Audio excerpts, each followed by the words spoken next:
Welcome back, everybody, to the 2016 NECBL Midsummer Classic. My name is Mike Majeski from the Mystic Schooners. With me is Tom Porter from the Sanford Mainers. We've had a great day full of baseball activities. We had the 60-yard dash that was won by Mike Dorenzi, and then Gabe Snyder put on an absolute show, hitting 20 home runs in the Home Run Derby. And really just a fun day full of baseball, but it all leads up to the main event, Tom. The All-Star Game, the best of the best in the NECBL will get a chance to showcase their talents. I mean, it's like going out to a restaurant. You get the appetizer, a salad, a soup. Now we're on to the entree. This is the main course. It's going to be a whole heck of a lot of fun. I mean, you almost have it built up. You didn't have one last year. All that excitement carried over in a lot of ways, for me anyhow, and I'm sure for some of these players. This is a big moment. You have so many folks here from different media outlets, so many folks from different major league organizations. This is a chance for players to get to prove themselves on a real big stage here, and the byproduct should be a great baseball game with a lot of talented folks. I'm really looking forward to it. You said it. There are scouts from every single Major League Baseball team, and that's just really exciting to see. The crowd is filing in here at Cardines Field. We are expecting a packed house, a loud building here at Cardines in Newport. It is going to be just a great show. The South All-Stars, of course, are going to be the home team because we are in Newport, home of the Gulls, a Southern Division team. So that means that the Northern Division All-Stars will be the road team.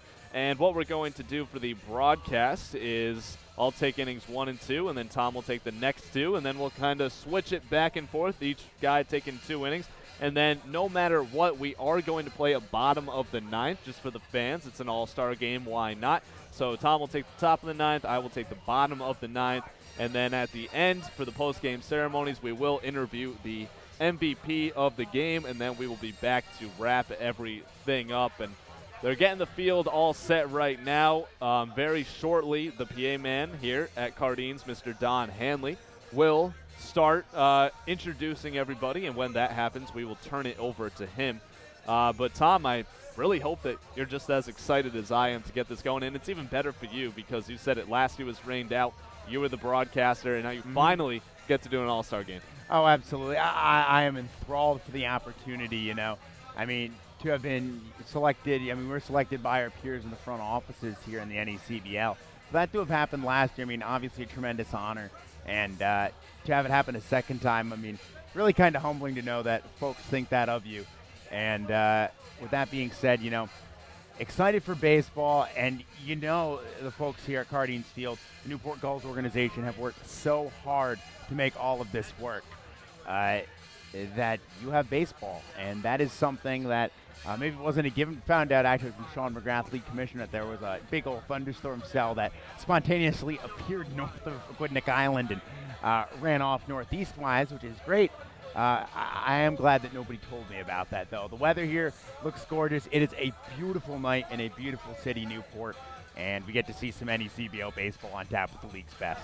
Should be fun, and what's really interesting, we're going to obviously get into the lineups and the defense and all of that, but for the Southern Division All-Stars, and I've been talking to this to other broadcasters as, you know, we played games leading up to this, 6 out of the 9 starters in the South are comprised of Ocean State Waves and Mystic Schooners. The entire infield is Waves and Schooners, and then 2 out of the 3 outfielders are Waves and Schooners, so both of those teams very well represented. Oh, absolutely. I mean, that was one of the interesting things. I mean, we found out how these rosters were going to fold the starters anyhow on Twitter. The NECBL did a social media rollout. So we were on the bus, the Sanford Mainers, on the way to Holyoke that afternoon, and somebody from the back of the bus commented, the whole team is the Ocean State Waves. And it was very funny, but, I mean, it says a lot about, you know, the talent with those ball clubs. And Mystic, a team that came very close to an NECBL championship last year, took the Southern Division title, went, you know, to take on the Vermont Mountaineers in that title series. And then a team, you know, like Ocean State, that ever since the inception of the ball club has been excellent in the NECBL. So they have been a great, great team, always in the playoffs, always pushing boundaries, always pushing teams like the Gulls to their limit, always pushing perennial powerhouses like Vermont to theirs. They are very talented. Obviously this year, a tremendous start. I don't need to tell you about that being in the Southern Division. But they got off to a tremendous start on the season. And there's a lot of talent between those two clubs. Northern Division may be a little more egalitarian in terms of lineup and how many players came from which ball club, but certainly it says a lot about the talent of those two teams in particular that they can send that many players and that many starters. And that's the thing, that many starters to play in this game here tonight. It really does. It's exciting for the Ocean State Waves organization and the Mystic Schooners as well. But every single team in the NECBL has been represented, the best of the best. And it's just really exciting to see what these guys can do. And what I'm really interested in, I talked to, before we went on just now, watching them run out there and take infield, outfield, just all the different uniforms of different guys running out there, especially the Northern guys because they're the road team, so they're in their bold colors. And it's just awesome to see them running out on the field, their teammates for tonight.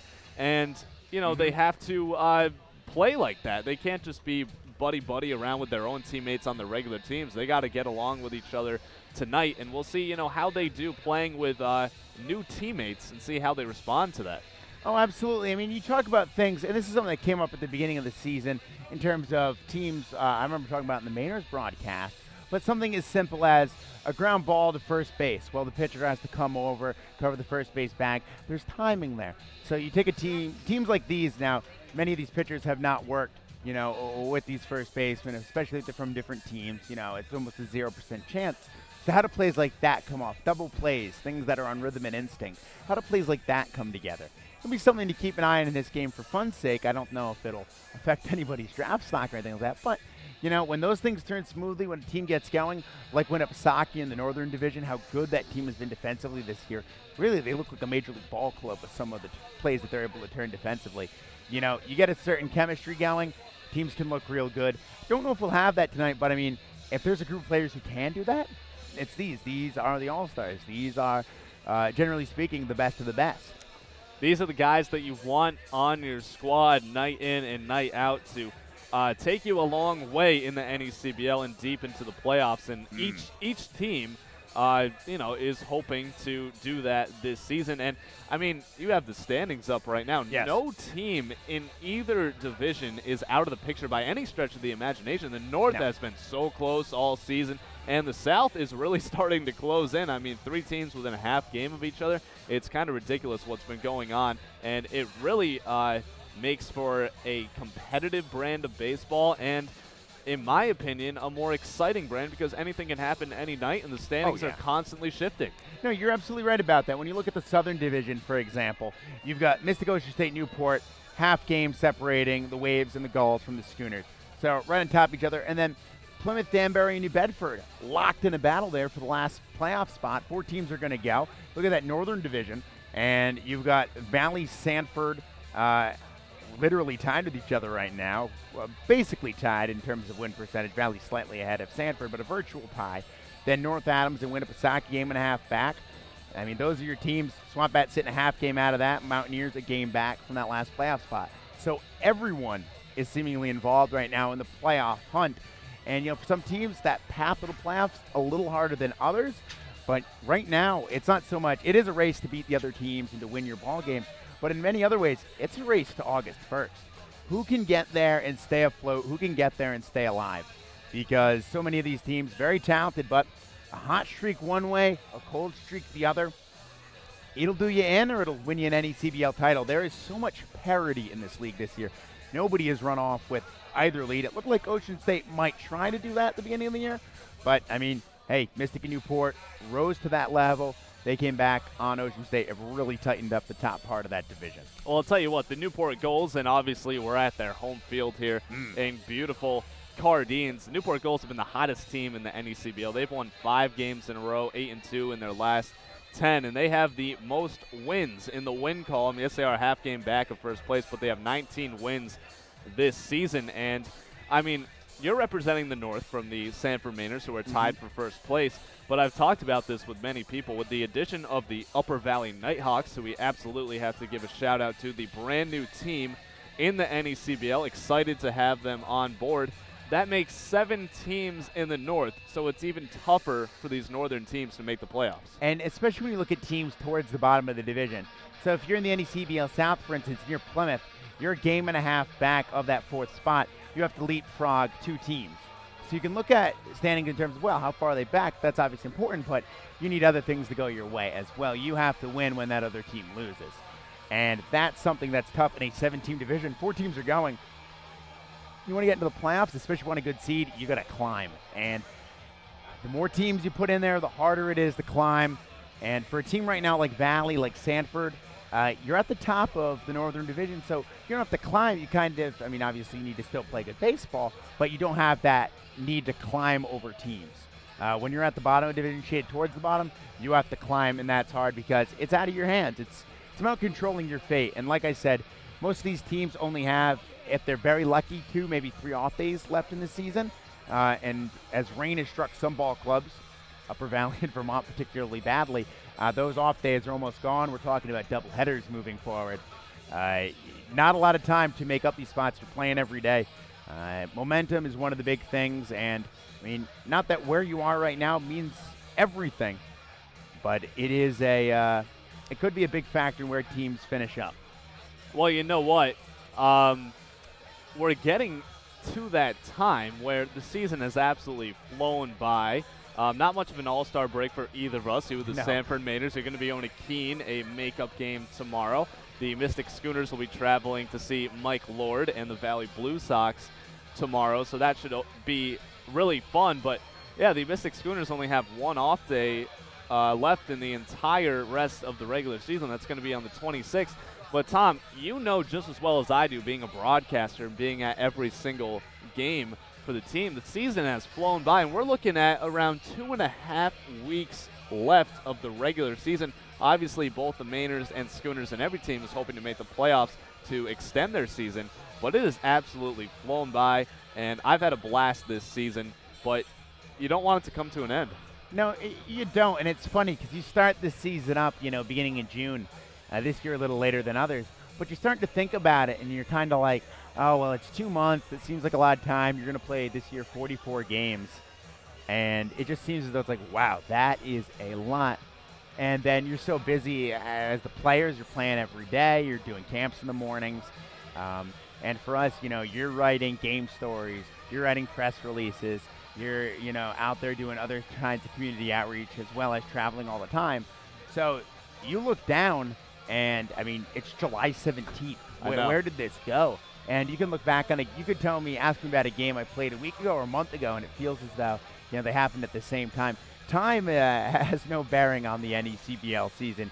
You look up, and it feels as though the entire season's flown by, and almost doesn't feel worth it for the work you put in. You almost want that season to be longer. You'd love to get in 60 games or something like that.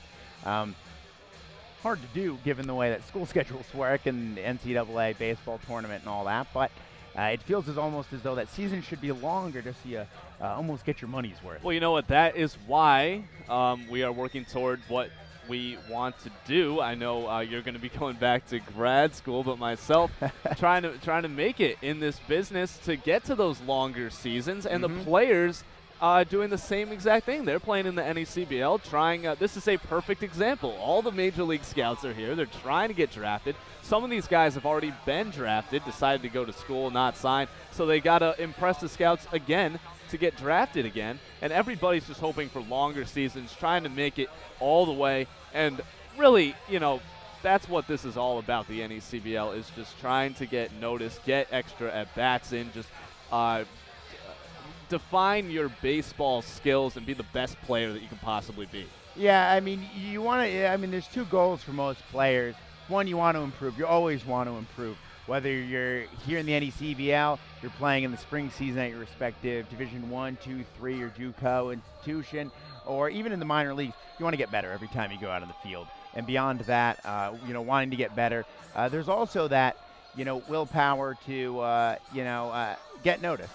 So there's 2 things going on there. You want to help out whatever team you play for, help out your spring ball team, but on the other end, you would like to get noticed, and of course, that's why you participate in leagues like this, skills competitions. You want, a scout or somebody from an organization to walk over and say, hey, that kid swings the bat real nice, or he's got a good first move, or, he's quick. You want something like that'll jump out, leap off the page, and, so those players can kind of pursue a dream in professional baseball, or at the very least have an option to do that. And whether they want to or not, they're here to pursue that option. And for many of these players, they will go on to play professional ball at the minor league level. Many of these players, I mean, some of them I'm sure that we see here today will go on and play in a major league ball club somewhere. I mean, if you know who, congratulations, you're the Swami. But, these players all an opportunity to showcase their talents, and I'm sure many of these players will hear their name called in next year's draft. I would assume so. Many of these players, I mean, the scouts are here watching them, trying to get an idea of who they want, and all these guys are well-deserving. That's why they're here on the All-Star team. So it's looking like they are, close to being done watering down the field. Sean McGrath, the commish of the NECBL, was out there. They're going to give a bat with each player's name and team engraved on it for being selected to the All-Star team. So that's just a really cool gesture by the league to give it to these guys who earned a spot here on the All-Star team.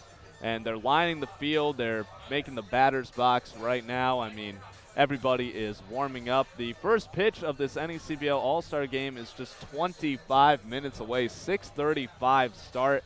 And we've already had 2 events, the 60-yard dash, the home run derby. It's been a really, really fun day. I've enjoyed myself being here at Cardines. This has been an experience like no other, and it's definitely, something that I'm honored to be here for. So really soon, I promise you, Don Hanley is going to take over the PA man and start to announce everything going on. But Tom, just, this is awesome. This is great to be here. It is, and beyond that, it's also nice, I think, to just take in the atmosphere a little bit. I mean, you got here before I did, and I got here maybe 10:15, 10:30 this morning. It's a long day for us, and it's a longer day for many of these Gulls, volunteers and interns and what have you.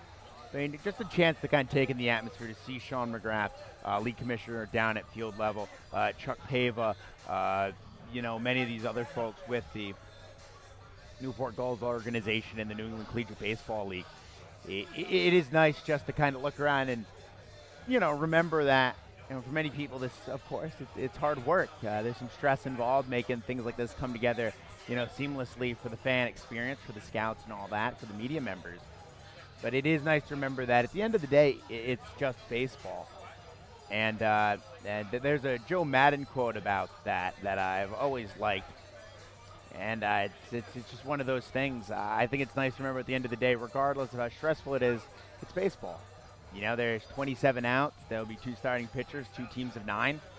It is going to be a fun day. It's a fun evening here, too. I mean, Newport, I've said a couple times, is a beautiful city. It is a gorgeous historical city, one of the oldest, in Rhode Island, one of the oldest in the United States. And it's a great place. It is a very fitting place to host the All-Star Game. This is an organization that's done it many times. They enjoy that challenge of hosting an All-Star Game and all the extra necessities and things that come with it. Well, you know what? Actually, you said I got here earlier. I was here around 9:30 in the morning. That's wild. I was getting out of the shower at 9:30. I left my house at 8 o'clock. I was pumped up, didn't get much sleep. I wanted to come down here. And I had only been to Newport previously to come to the Schooners and Gulls game, so I've never gotten a chance to walk around Newport. Really? Yeah. So I was here so early. They hadn't even started setting up the broadcast stuff yet. They were just getting it going. So I got to see, how the Newport Gulls staff sets up everything for us, and a lot of hard work goes into it. So many people doing multiple things. It was really a cool experience because every time you get here, it's already set up, and you just think it magically appears. But then you see everybody, all the interns, everybody getting into it, and it really takes a lot of hard work. But I got to walk, behind us. If you walk straight down the road, there's a lot to do, a lot of shops in Newport. Oh, yeah. Absolutely beautiful area, somewhere you talk about it. It's the best city to be in the summer. In Rhode Island, I'd say yes. I mean, Providence is fantastic. It's a great, especially the east side, a lot of culture, arts, very hip. GQ called it one of the hippest cities in the U.S. So, I mean, you've got some great stuff here.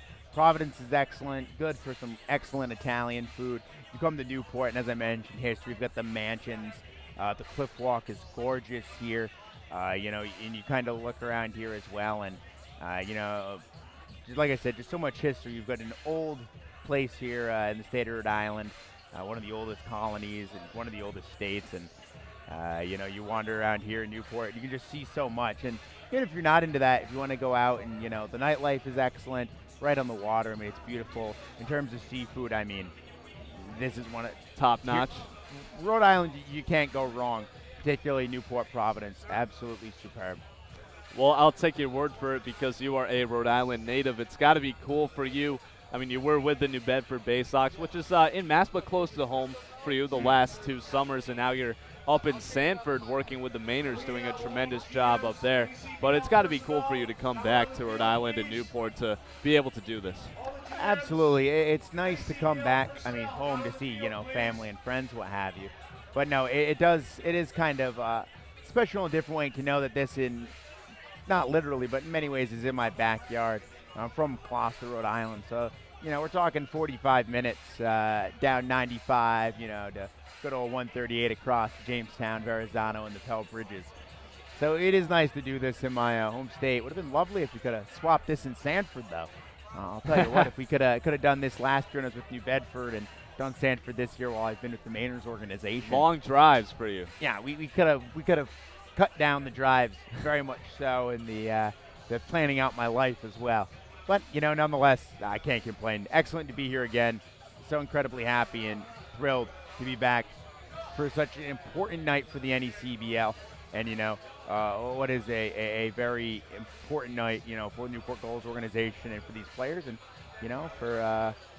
for you too.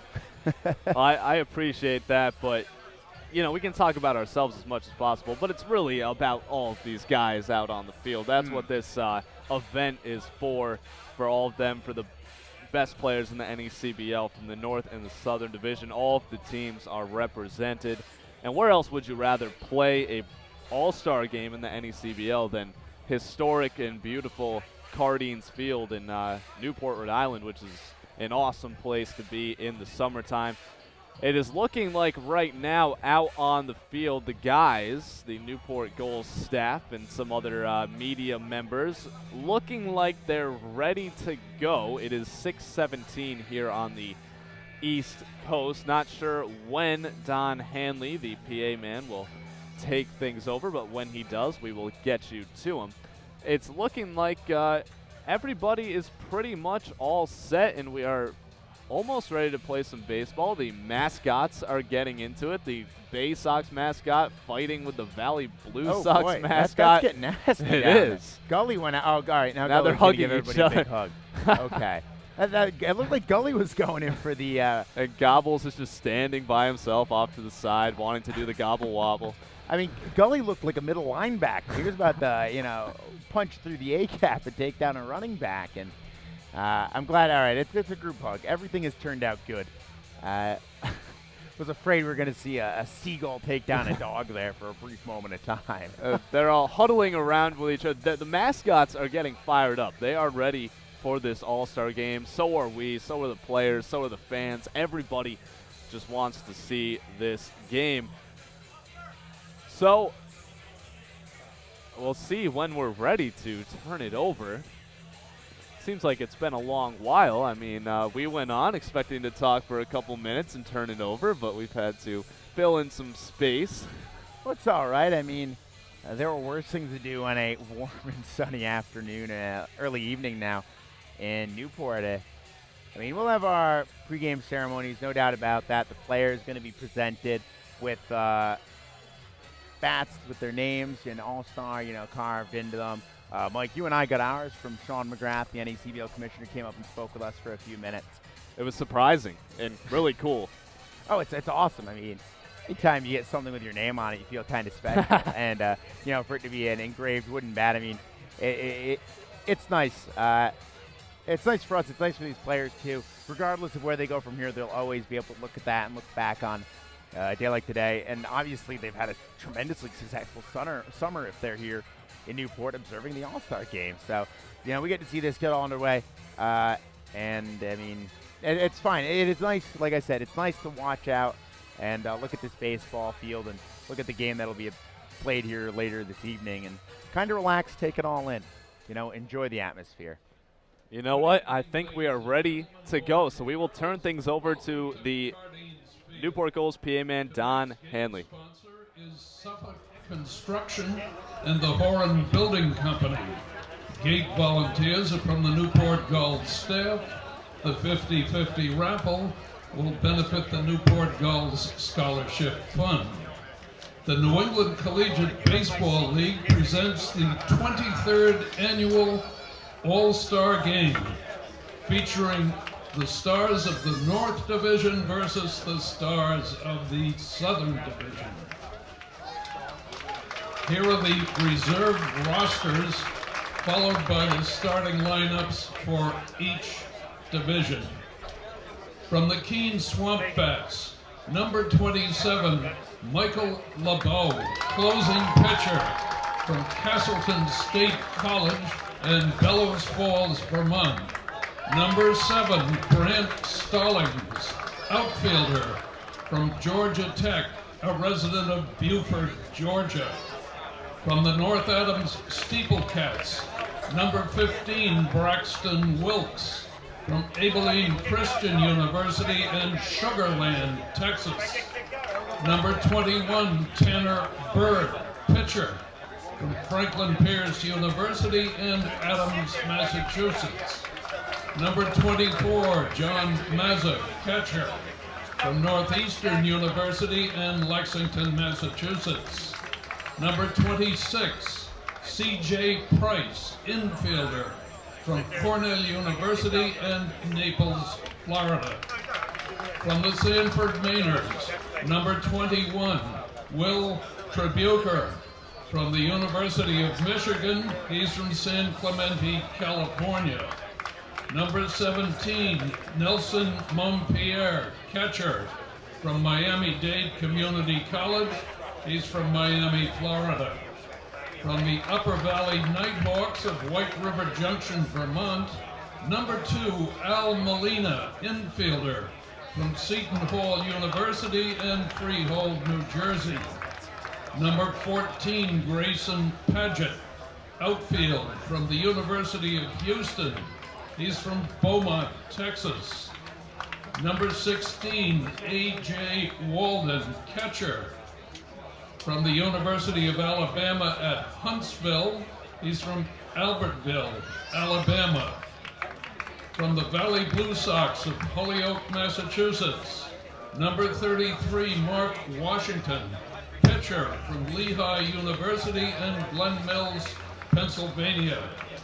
Number 25, Chris Starkin, an infielder from American International College in East Hampton, Massachusetts. Number 13, Cameron O'Neill, infielder, from Holy Cross College in Lynn, Massachusetts. Number 5, Hezekiah Randolph, designated hitter from the University of New Orleans, a resident of Baton Rouge. From the Vermont Mountaineers of Montpelier, number 21, Joe Teachin, outfielder, from the University of North Carolina at Asheville and Waxhaw, North Carolina. Number 35, Troy Skoka, outfielder, from Fairfield University in Syosset, New York.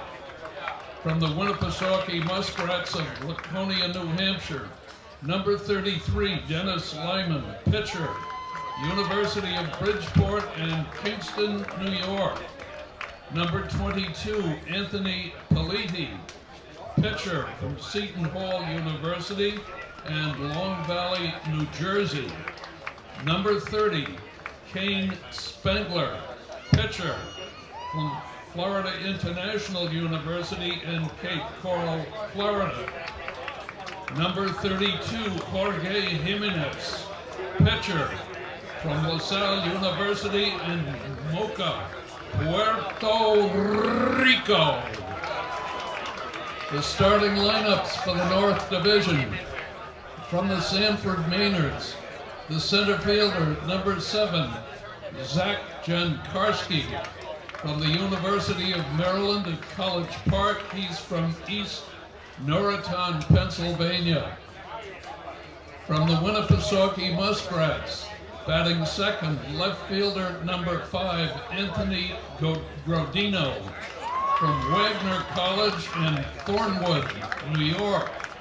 From the Vermont Mountaineers, batting third, the first baseman, number 25, Michael Modes from Seton Hall University in New York City.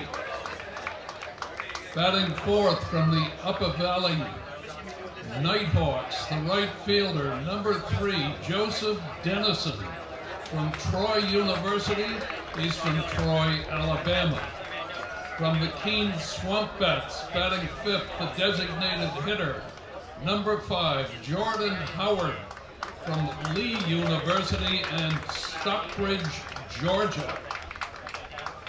From the Winnipesaukee Muskrats, batting sixth, the third baseman, number 35, Ryan Steckel from Canisius College and Lancaster, New York. Batting seventh from the Vermont Mountaineers, the shortstop, number 9, Michael Osinski from Longwood University, a resident of Vestal, New York. Batting eighth from the Valley Blue Sox, the catcher, number 21, Eric Ostberg from Hartford University in Florence, Massachusetts. Batting ninth from the Sanford Mainers, the second baseman, number 2, Akko Toma from the University of Michigan, a resident of Chicago, Illinois. On the mound tonight for the Northern Stars, from the Keene Swamp Bats, number 6, Tommy Doyle from the University of Virginia, a resident of Vienna, Virginia.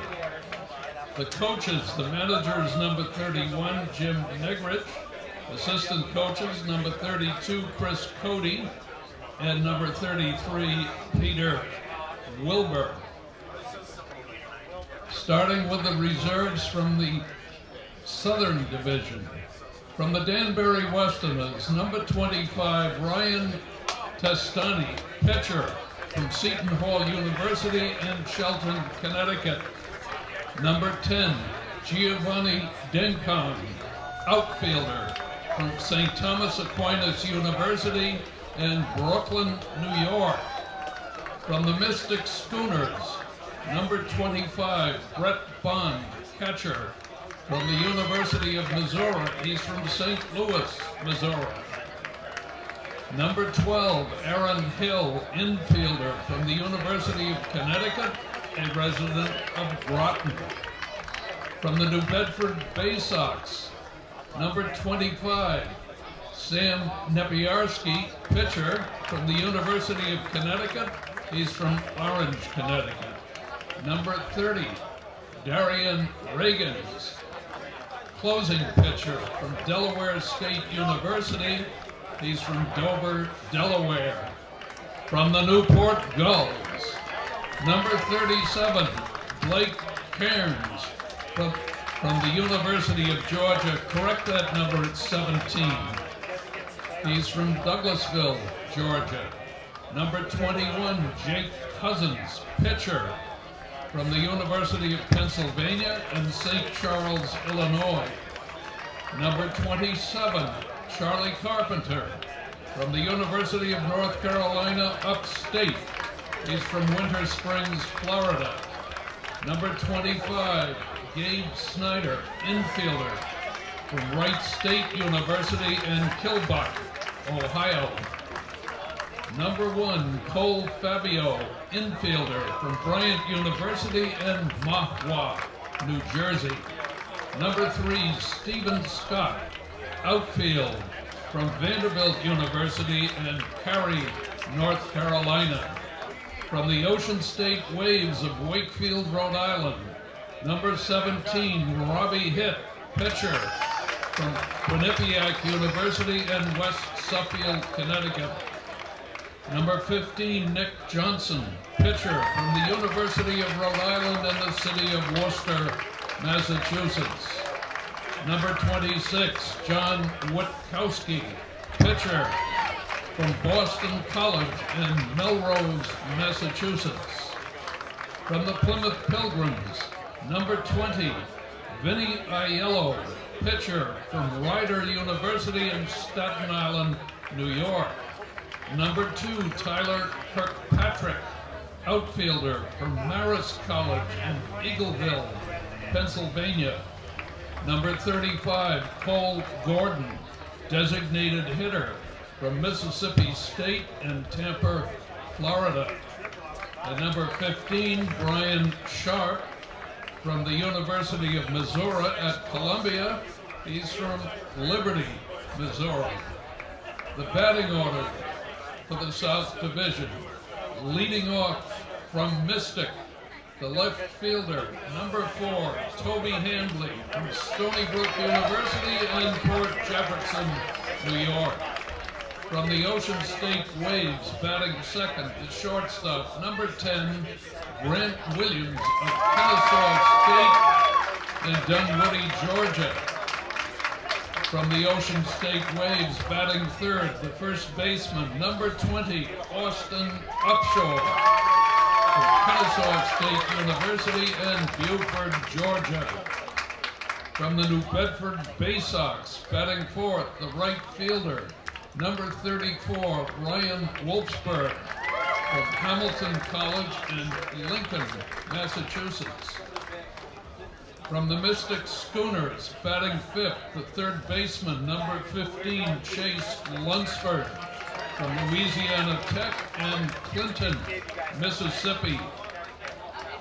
From the New Bedford Bay Sox, batting sixth, the catcher, number 27, Andrew Penner from Los Angeles Valley College. He's from Frazier Park, California. From the Danbury Westerners, number 7, or 7th batter, the designated hitter, number 19, Ryan Nelson from Quinnipiac University in Knoxville, Tennessee. From the Mystic Schooners, batting eighth, the second baseman, number 2, Nick Maselli. He's from Wagner College in Clifton, New Jersey.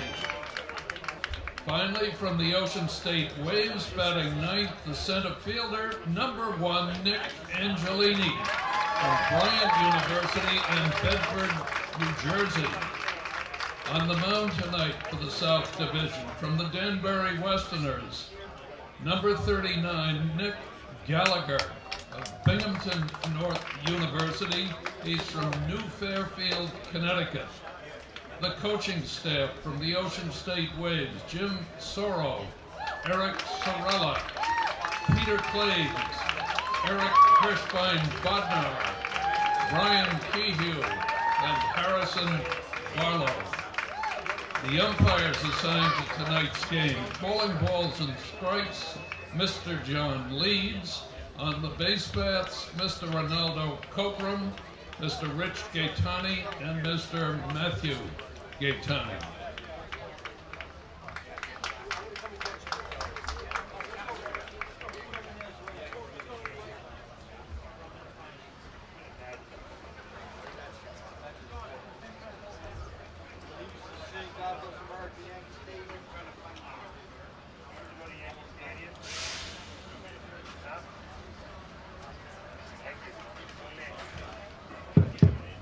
Ladies and gentlemen, now we're going to also give the awards to the fastest man in the NECBL, Mike Dorenzi from the Plymouth Pilgrims.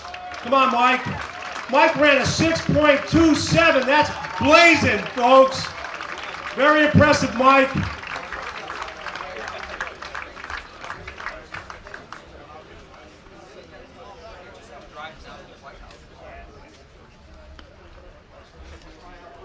Great job, Mike. Congratulations. Let's give him a big hand, folks.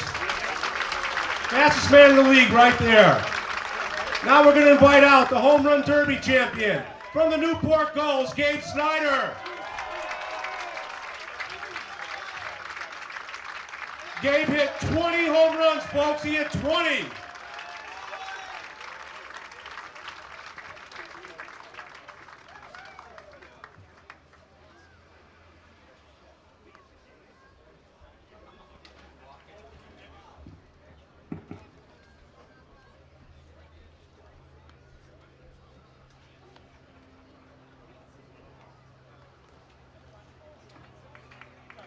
All right, folks.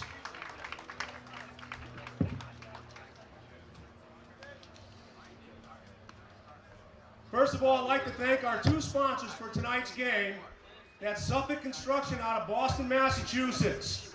Over the past several years, Suffolk Construction has transformed themselves from a successful building construction management firm into an innovative, forward-thinking organization that has big ambitions to change the construction industry as we know it. In fact, Suffolk's vision is to transform the construction experience by building smart. To achieve this ambitious goal, they are committed to three corporate strategies: advancing the power of innovation to provide answers, empowering their people to create high-performing teams, and engaging in the community to make a difference. All qualities shared by the Newport Gulls organization as well. Hence our strong partnership. Let's give Suffolk a big hand, folks.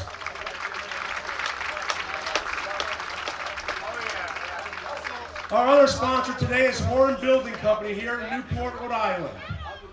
Horn Building is a custom-designed building company that brings the highest standards and a distinctive, sought-after reputation in luxury homes here on Aquinic Island and in Rhode Island. Horn Building Company has constructed more than 170 houses on Aquinic Island, applying the highest standards of quality, innovation, and craftsmanship. At Horn, the staff design, build, and renovate homes for people with refined taste. Mark Horan, company president, has also been one of the Gulls' 5 co-owners since 2003 and has been a tremendous partner in creating the most successful summer collegiate team in the country. Thank you, Mark Horan, for your sponsorship, Mark. Let's give Mark Horan here a big hand, folks.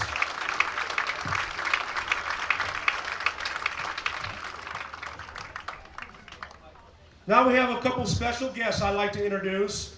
The first one is Mario Tiani. Mario's the former Danbury Westerner general manager for 10 years. He became the deputy commissioner of the NECBL for 2 years, and then became the commissioner of the NECBL for 6 years. He was inducted into the NECBL Hall of Fame. Let's welcome Mr. Mario Tiani.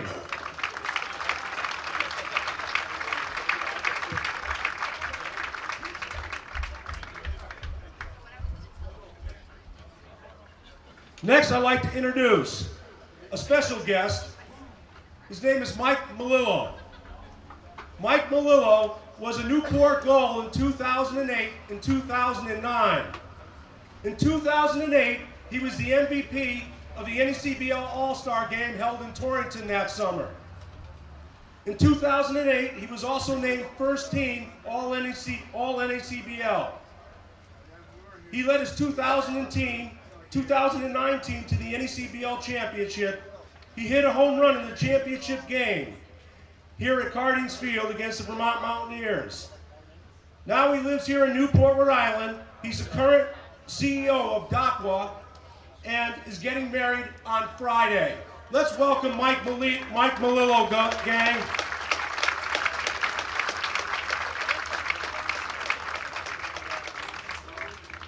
Now I'd like to introduce Mark Horn. He's the owner of Horn Building Company.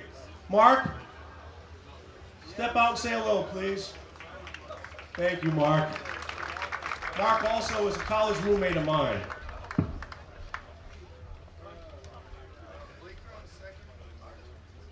Now I'd like to introduce Mike's younger brother, Jeff Melillo. Jeff was a Gull in 2011 and 2012. In 2012, he was the NECBL batting champion with a .404 batting average. He was also named the 2012 Most Improved Player. He was a 2012 First Team All-NECBL catcher, like his brother. He was a 2012 Perfect Game All-American. He made first team on that team, and his team, 2012 team, finished #1 in the country, rated by Perfect Game. He also hit a home run in the championship game down in Danbury. That's Mike's younger brother, Jeff.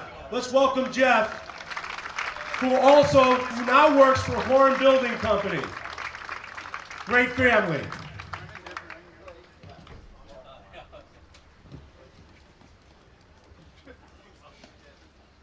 I'd also like to recognize two other people here. Carmen Carcone was our first manager for the Newport Gulls in 2001. He is now a scout with the Miami Marlins. He's sitting back here. Let's give Carmen a warm welcome back home, Carmen. Thank you so much, Coach. You showed us the way. I'd also like to recognize another special friend of the NECBL. That's Kirk Frederickson. He was a GM in Torrington for 12 years. He was a GM in New Bedford for 2 years. He was a GM in Holyoke for 2 years. He was the guy who signed Steven Strasburg. He's also now a scout for the Baltimore Orioles. Let's welcome one of our own, Kirk Frederickson.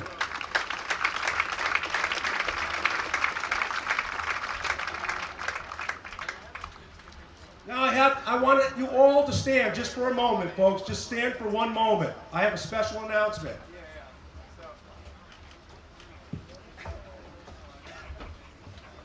This special announcement is for a colleague of ours, one of our GMs from the Keene Swamp Bats. Just 2 nights ago, he suffered a severe heart attack while he was on the field. He's having surgery on Monday, and for us today, we'd like to recognize Kevin. He's one of the first people to ever start this league back a long time ago, folks. He's one of us. Let's wish him all good health as he goes through this little situation he has to deal with. Kevin, we love you, buddy.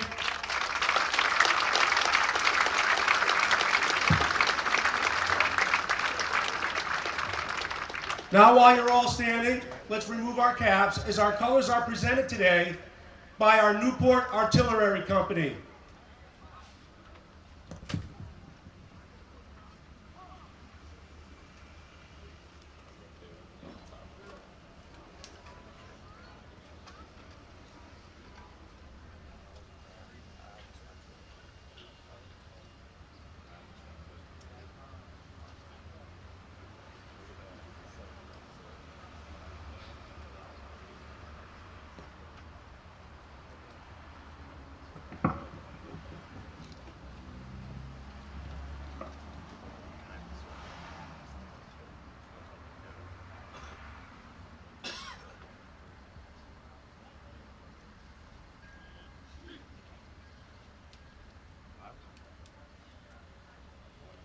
Now we're going to hear our national anthem from Staff Sergeant Eric Lee Conley from the Rhode Island National Guard.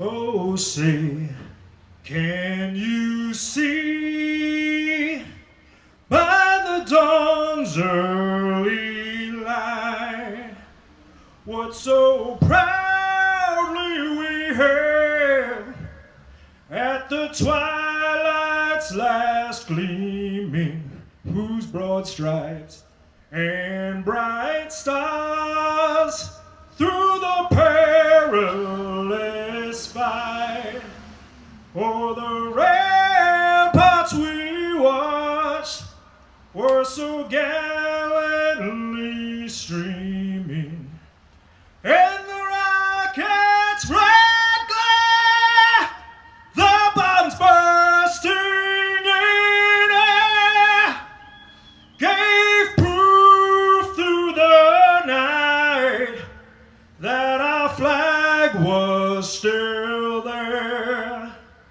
Oh, say does that star-spangled banner yet wave for the land of the free and the home of the brave.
Everybody, welcome back to the 2016 NECBL All-Star Game. I'm Mike Majeski, joined by Mr. Tom Porter. All of the pregame ceremonies are completed, and after a very long and fun day, Tom, we are finally ready for some baseball. Absolutely, and a whole lot of ball players worked very hard to make this possible. A whole lot of people from across the NECBL, the Newport Gulls, have put a lot of time into this, and finally we get to see the payoff. We get to see an NECBL All-Star Game, the first one since the 2014 edition in Holyoke, Massachusetts that the Valley Blue Sox hosted. This is very exciting. This is what it's all about. It's what we spent the whole day preparing for, and here we are. We're just a few minutes now away from first pitch, away from baseball being played here at Cardines Field. This is phenomenal. It's going to be an absolute blast. I'm looking forward to it. I think everybody in this ballpark is looking forward to it. So, Tom, we will start it off with you. Give us the lineups for the Northern Division All-Stars. Well, let's take a peek at the Northern Division from top to bottom. Leading off, it'll be Zach Jankarski. He is in center field. Then Anthony Godino in left. Michael Mogues, the home run derby runner-up, is at first. He's in the 3 spot. Then Joseph Dennison in right field. Jordan Howard, the designated hitter. Ryan Steckel is at third. Mike Osinski, the Vermont Mountaineer, is at short. Eric Ostberg behind the dish. And K.O. Thomas, the Mainers second baseman, rounds out the starting 9 for the NECBL's Northern Division. A couple Mainers for you at the top and the bottom of that lineup. Now we'll take a look at the Southern All-Stars defensively. A lot of Waves and Schooners in there, mixed together with a couple of Bay Sox and a Westerner. Left to right in the outfield, it's Toby Hanley from the Schooners, Nick Angelini in center from the Waves, Ryan Wolfsburg from the New Bedford Bay Sox is in right. Chase Lunsford from the Mystic Schooners is at third base. Grant Williams from the Waves is at short. Nick Michelli from the Schooners is at second base. Austin Upshaw, another Wave, at first base. Andrew Penner from the New Bedford Bay Sox is behind the plate, and he will be catching for Mr. Nick Gallagher, the starting pitcher for the Southern Division. Taking a look at Gallagher's numbers, they're very good, obviously. That's why he got the starting nod for the Southern Division All-Star team. He has made 5 appearances, including 4 starts. He has a 1-1 record, a very good 1.40 ERA in 25 innings pitched, and he has struck out 26 batters, only walked 7. Opponents are hitting a very low 178. So Gallagher, a strikeout guy, 26 strikeouts in 25 innings pitched, and it's just going to be fun to see what he can do against the star-studded Northern lineup. We'll see if pitching wins or if these big-time bats can get a hold of Gallagher. There's a lot of things to keep an eye on in this one. It's tough. You look through, what has happened between the North and South or the East and West in the olden times here in the NECBL. Some games, real tight, 2-1. Some games, one I was looking at a little earlier, 12-0. So will we see offense? Will we see pitching? I mean, my inclination would be we will see pitching tonight. It is baseball right now is generally a pitcher's game from the college level through the minors to the professionals right now.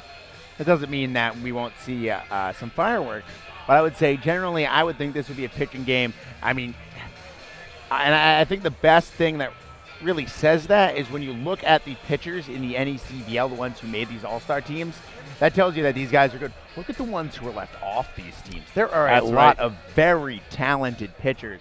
I mean, I can think of 2 or 3 that were, from the Sanford Mainers who have sub 2.5 ERAs who easily could have made this club and didn't with, over 25 innings pitched. I mean, there are some great pitchers out there who didn't make this team. That tells you how good the guys on the roster are. Absolutely. But at the end of the day, we got the teams here. It's a very fun event. That's what it's all about.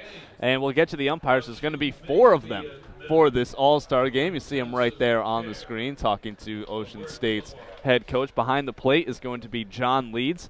Ronaldo Cockrum is going to be the first base umpire. Second base umpire is Rich Gatane. And the third base umpire is Matt Gatane. So the Gatane brothers, I'm going to assume, are the 2 guys in there, along with Leeds and Ronaldo Cockrum. The umpires are now taking a picture behind the plate before the game, and the All-Stars are ready to run out to their positions, and there they go.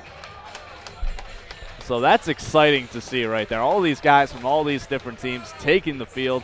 As I mentioned, it is full of waves, full of schooners, and a couple of base socks in right and catching, and then Nick Gallagher, the Danbury Westerner, is throwing the pitches. So it is going to be an extremely fun event. Now, Sean McGrath, the commish, taking a picture with those umpires.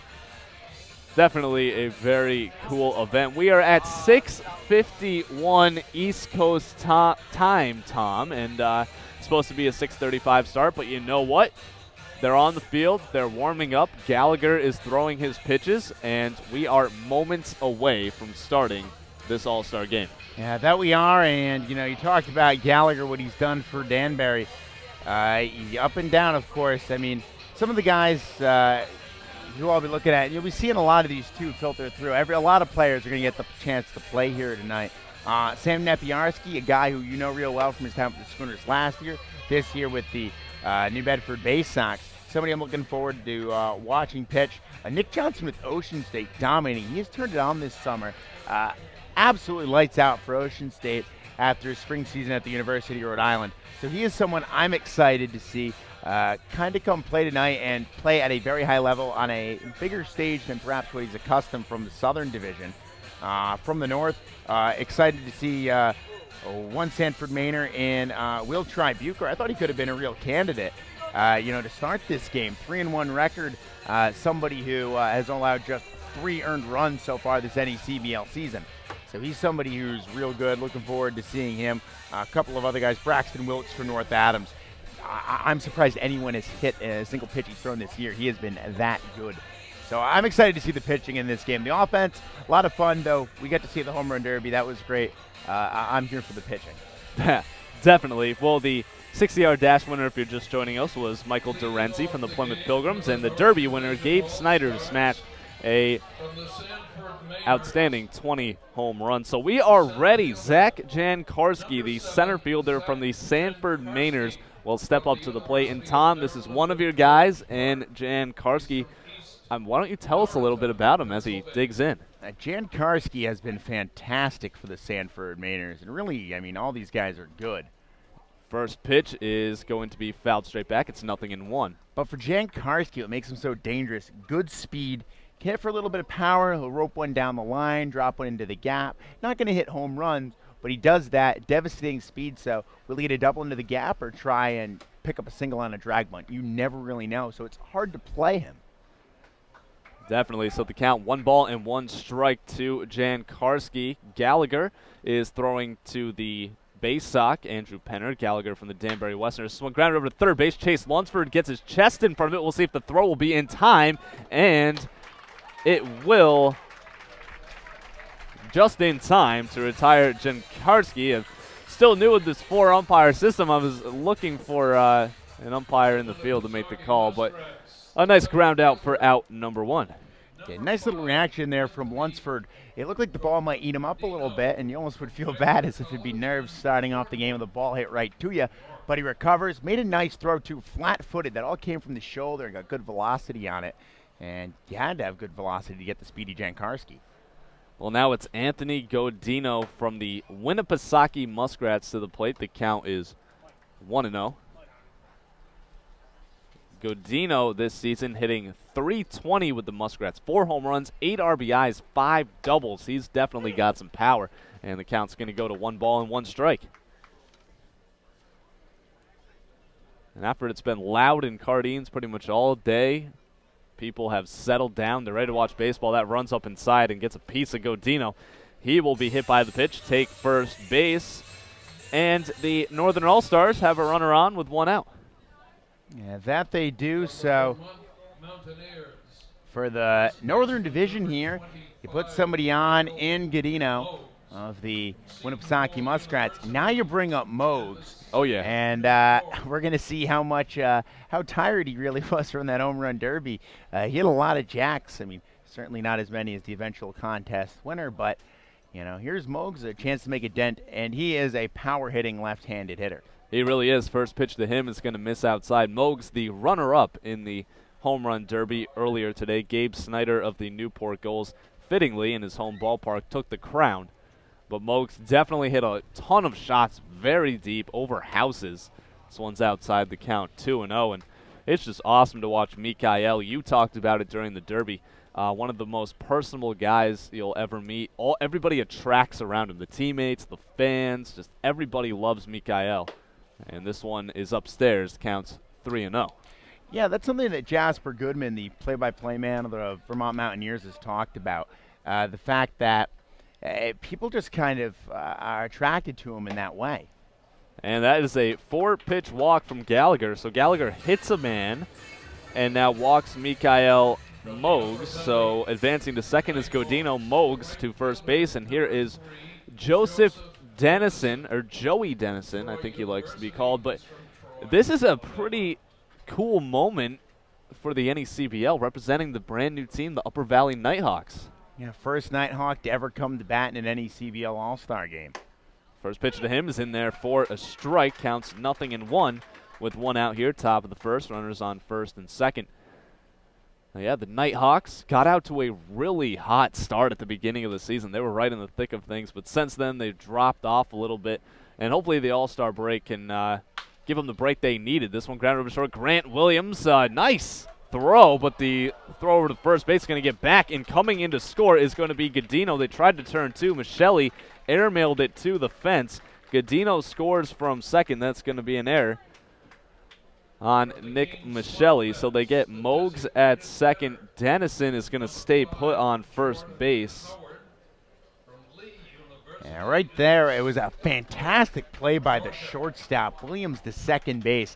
That was great. His momentum was taken to him towards third, and I thought that's really where he would go with the baseball. Instead goes the other way, gets the out there. The throw from second to first, though, left something to be desired. Here's the number 5 man, Jordan Howard. He has put up incredible numbers for the Keene Swamp Bats. Second in the league with 7 home runs, 21 RBIs, 5 doubles.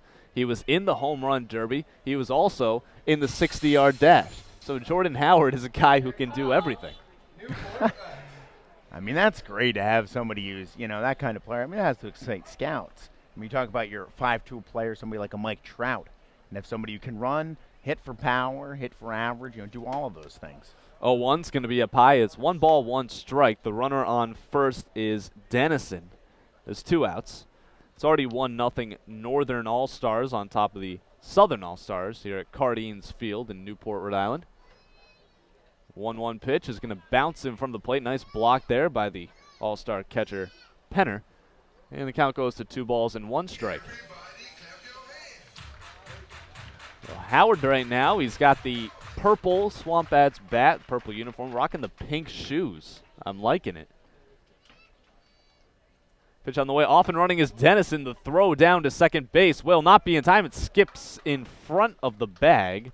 No advancement from Dennison. That's going to be a stolen base right there for him. And now with 2 outs, the North team has a runner in scoring position.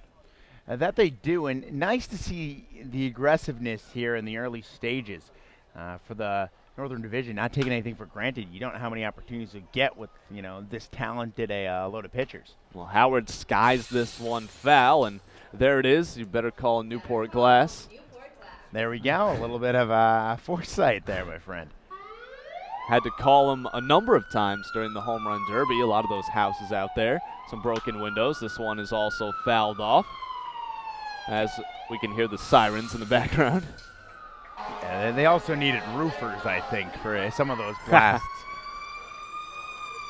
Well, the count is full to Jordan Howard of the Keene Swamp Bats. They played Alumni Field. That's a very hitter-friendly ballpark. Swing and a miss. He goes down. That's strike 3 for out number 3. But the Northern All-Stars do get 1 run on an error. Anthony Godino able to score from second base to make it 1-0 North All-Stars. And we are not going to be taking any breaks, is what I've been told. So Tom and I will stay right here with you guys. And I think we may have an interview. I think it's going to be Taylor Archer. She is going to grab a microphone, and she is going to also grab a player. It looks like she's, well, we'll see who Taylor's got here. It looks like she's got a Westerner in tow. Yes, indeed. So we will throw it down to Taylor Archer with a Westerner. They're switching spots. We'll see if they're ready to go. If she's ready, we're ready. We'll throw it down to Taylor with the interview. I'm here with Ryan Nelson from the Danbury Westerners, who's also the designating hitter for the Southern Division tonight. What's your approach going into tonight's game? Honestly, it's an all-star game. I'm looking to have a little bit of fun with the guys, get to meet new people. I'm going to go up there, just try my best, and hopefully it all works out. And how important is it for you to be at this game tonight with all the players and the fans and scouts that are here? Well, it's important as a player, having the scouts and everything. But, it's important for Danbury. They have a great fan base over there, and they really root for us every day. Every day we go out there, they're helping us out as much as we can, so it's good for them too. And your broadcaster was here today. Yeah. What does that mean for you? Oh, I love Chris. Chris is a great kid. He always makes me smile somehow, whether it's this or that, so it's always good to see him. Awesome. Well, thank you for your time. We'll have more for you on the NECBL Broadcast Network. All right. Thank you very much, Taylor Archer and Ryan Nelson of the Danbury Westerners. We will give you the Southern Division All-Star lineup. Leading off in left field is Toby Hanley of the Mystic Schooners. Batting second, the shortstop from the Ocean State Waves is Grant Williams. Austin Upshaw bats third from the Ocean State Waves. He's at first. From the New Bedford Bay Sox is Ryan Wolfsburg in the cleanup spot, the right fielder. And Chase Lunsford from the Schooners bats sixth. He's from the Schooners at third base. The catcher, Andrew Penner from the Bay Sox, bats seventh. And he is followed by Ryan Nelson, who just got that interview from the Danbury Westerners. He's the DH, batting seventh. Batting eighth is Nick Michelli from the Schooners, the second baseman. And rounding it off is going to be Nick Angelini in the nine-hole, the center fielder from the Ocean State Waves. And now, Tom, I will turn it over to you for the Northern defense. Take a look now. Anthony Godino is in left. Zach Jankarski in center field. Joseph Dennison is in right. From third to first, it'll be Ryan Steckel, Mike Azinski, K.O. Thomas, and Mikael Mogs. Behind the dish, it's Eric Osberg doing the catching for Tommy Doyle. Tell you here about a little more about Doyle here in a second as we get underway. First pitch on the way to Hanley is inside, and already I can tell a very hard throw as he loses his hat on the first pitch. Don't know if I've seen that in some time, but Doyle, a record of 1-1 in 6 games, 5 starts, a 1.62 ERA, and 33 innings, 7 walks to 40 strikeouts. Get that, folks. Opponents hitting 123 against. That pitch is in there for a strike. It's even 1 ball, 1 strike to Toby Hanley, the Mystic Schooner, and I just got word Doyle throwing 94. That's way up there. That's a warm day. That's some heat. 1-1 pitch to Hanley is going to be chopped in the infield. Doyle will field an underhand flip to Mikael Mogs for out number 1. Pretty interesting about Toby Hanley, a 3-time All-Star, 2-time NECBL All-Star now, and last year he was named an All-Star in the Cape Cod League. So he's had a great 3 years of summer ball. Yeah, I mean, anytime you can make an All-Star team in a league, whether it's here, whether it's in, the Cape, the Futures, wherever. I mean, it says you're a very talented player and you have a lot of potential. But to make that many, I mean, think about it. You have 4 collegiate seasons. Maybe 5 you work redshirt in there. And the first pitch, it's going to be Grant Williams, the starting shortstop from the Ocean State Waves. First pitch was high and outside. The Waves and Schooners, we're going to be hearing a lot of these guys as the game goes on, especially the starters. This one is also high and outside. It's quickly 2 balls and no strikes. 1 out here, bottom of the first. 1-0 Northern All-Stars on top. Williams is coming in with a .333 batting average. He was leading the NECBL in batting average for much of the entire season. He does have 1 home run, 8 RBIs, but 38 hits. Very impressive. This one is skied. Foul territory, left field side. We'll see if they have any room to make the grab, and it gets out of play. Count is 2-1. Yeah, I mean, that's one of those things. I mean, you look at the averages, and especially a bunch of guys, like you have here tonight. I mean, so many of them have led, at some point in the season this year, have led in on-base percentage, have led in batting average. Guys like, I look at somebody from the Mainers like K.O. Thomas. He's had an OBP up around 450 for the last month. I mean, yeah, part of me wonders how sustainable that is, and part of me says it's just going to stay there forever. 2-1 pitch is just going to miss. It's 3 balls and 1 strike. And Tommy Doyle, I mean, that fastball is tough to catch up on. It is very quick in there. I mean, devastating. If he can locate that thing inside, not sure how long he'll go tonight with a lot of pitchers. But if he can locate that inside, it could be dangerous. Grant Williams gets under this one, pops it into center field. Coming in is Jan Karski, and he makes the grab for out number 2. And just the routine fly ball that time. Tommy Doyle settling in nicely here. The 1-3 ground out, don't think it's just a number. Now an easy fly ball to center field for Jankarski, the Mainer, to handle. And the keen Swamp Bat on the hill, representing the Swamp Bats quite nicely to this point. 2 men up, 2 men down, and now you go to work through the meat of the best order we'll see all year. Austin Upshaw and Ryan Wolfsburg. So here is Upshaw. He fouls the pitch straight back. It's 0-1. And yeah, the Keene Swamp Bats, their coaching staff is coaching the North All-Stars. They were in first place when the deadline was to decide all this, and the Ocean State Waves coaching staff coaching the Southern All-Stars. This pitch is outside. It's even 1 ball and 1 strike.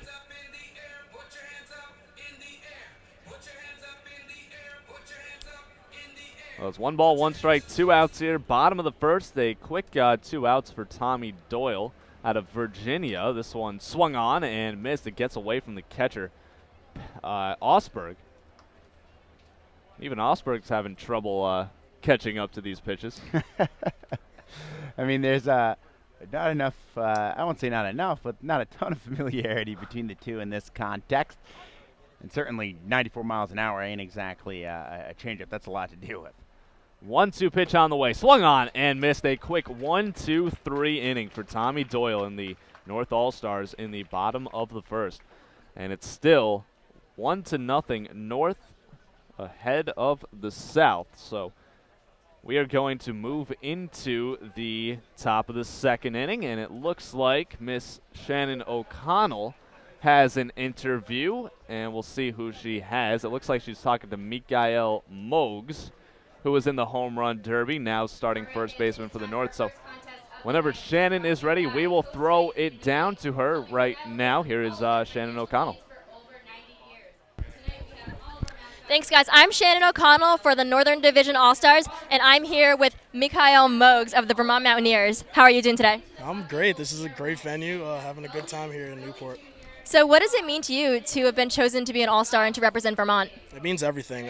Like I've been telling everybody else, it's a huge accomplishment, and to be recognized for anything is always awesome. Definitely, and you actually were the runner-up in the home run derby earlier this afternoon. What was going through your head when you were at the plate? Well, just get my first couple swings out of the way, couple jitters out of the way, but once I got my swing going, it felt good. But you got to give credit to the other kid from Newport. He really put on a show for the fans here. So how is it to be able to play first base here for the All-Star game? It means the world to know that coaches have recognized any accomplishments that I've had in this first half, and really just build off and look forward to the second half and playing good baseball for Vermont. All right, thanks a lot. Back to you guys up in the booth. Well, thank you very much, Shannon O'Connell. Great interview with Mikael Mogs, the home run derby participant and starting first baseman for the Northern Division All-Stars. And it looks like we are going to have a new pitcher in the game for the Southern All-Stars. It is going to be, we'll take a look at the roster, Robbie Hitt, but he is from the Ocean State Waves, and it is a Newport Gull on the mound right now. You just have to wait for the public address, I suppose. Yeah, a pair of 17s here. I mean, you've got Robbie Hitt and Nick Johnson both wearing that.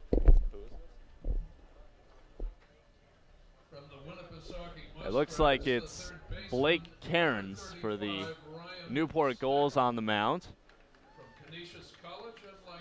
Try to find Cairns. He's a righty, 6'1", 225 pounds, rising junior from Georgia, and a grounder from Ryan Steckel to Michele at second is third in time for out number 1. Yeah, a little bit about Cairns this season. No ERA, a record of 1-0 and 11 appearances, all from the pen. 4 saves, so he's a late inning guy usually. 12 innings, 6 walks to 18 strikeouts, opponents hitting 136. So this is a guy who comes on 8th, 9th inning and really shuts down any potential late inning uprisings an offense might have. So here comes Mike Osinski to the plate. First pitch to him is in there for a called strike one. Nice job by Cairns out there. So Osinski, the shortstop from the Vermont Mountaineers, to the plate.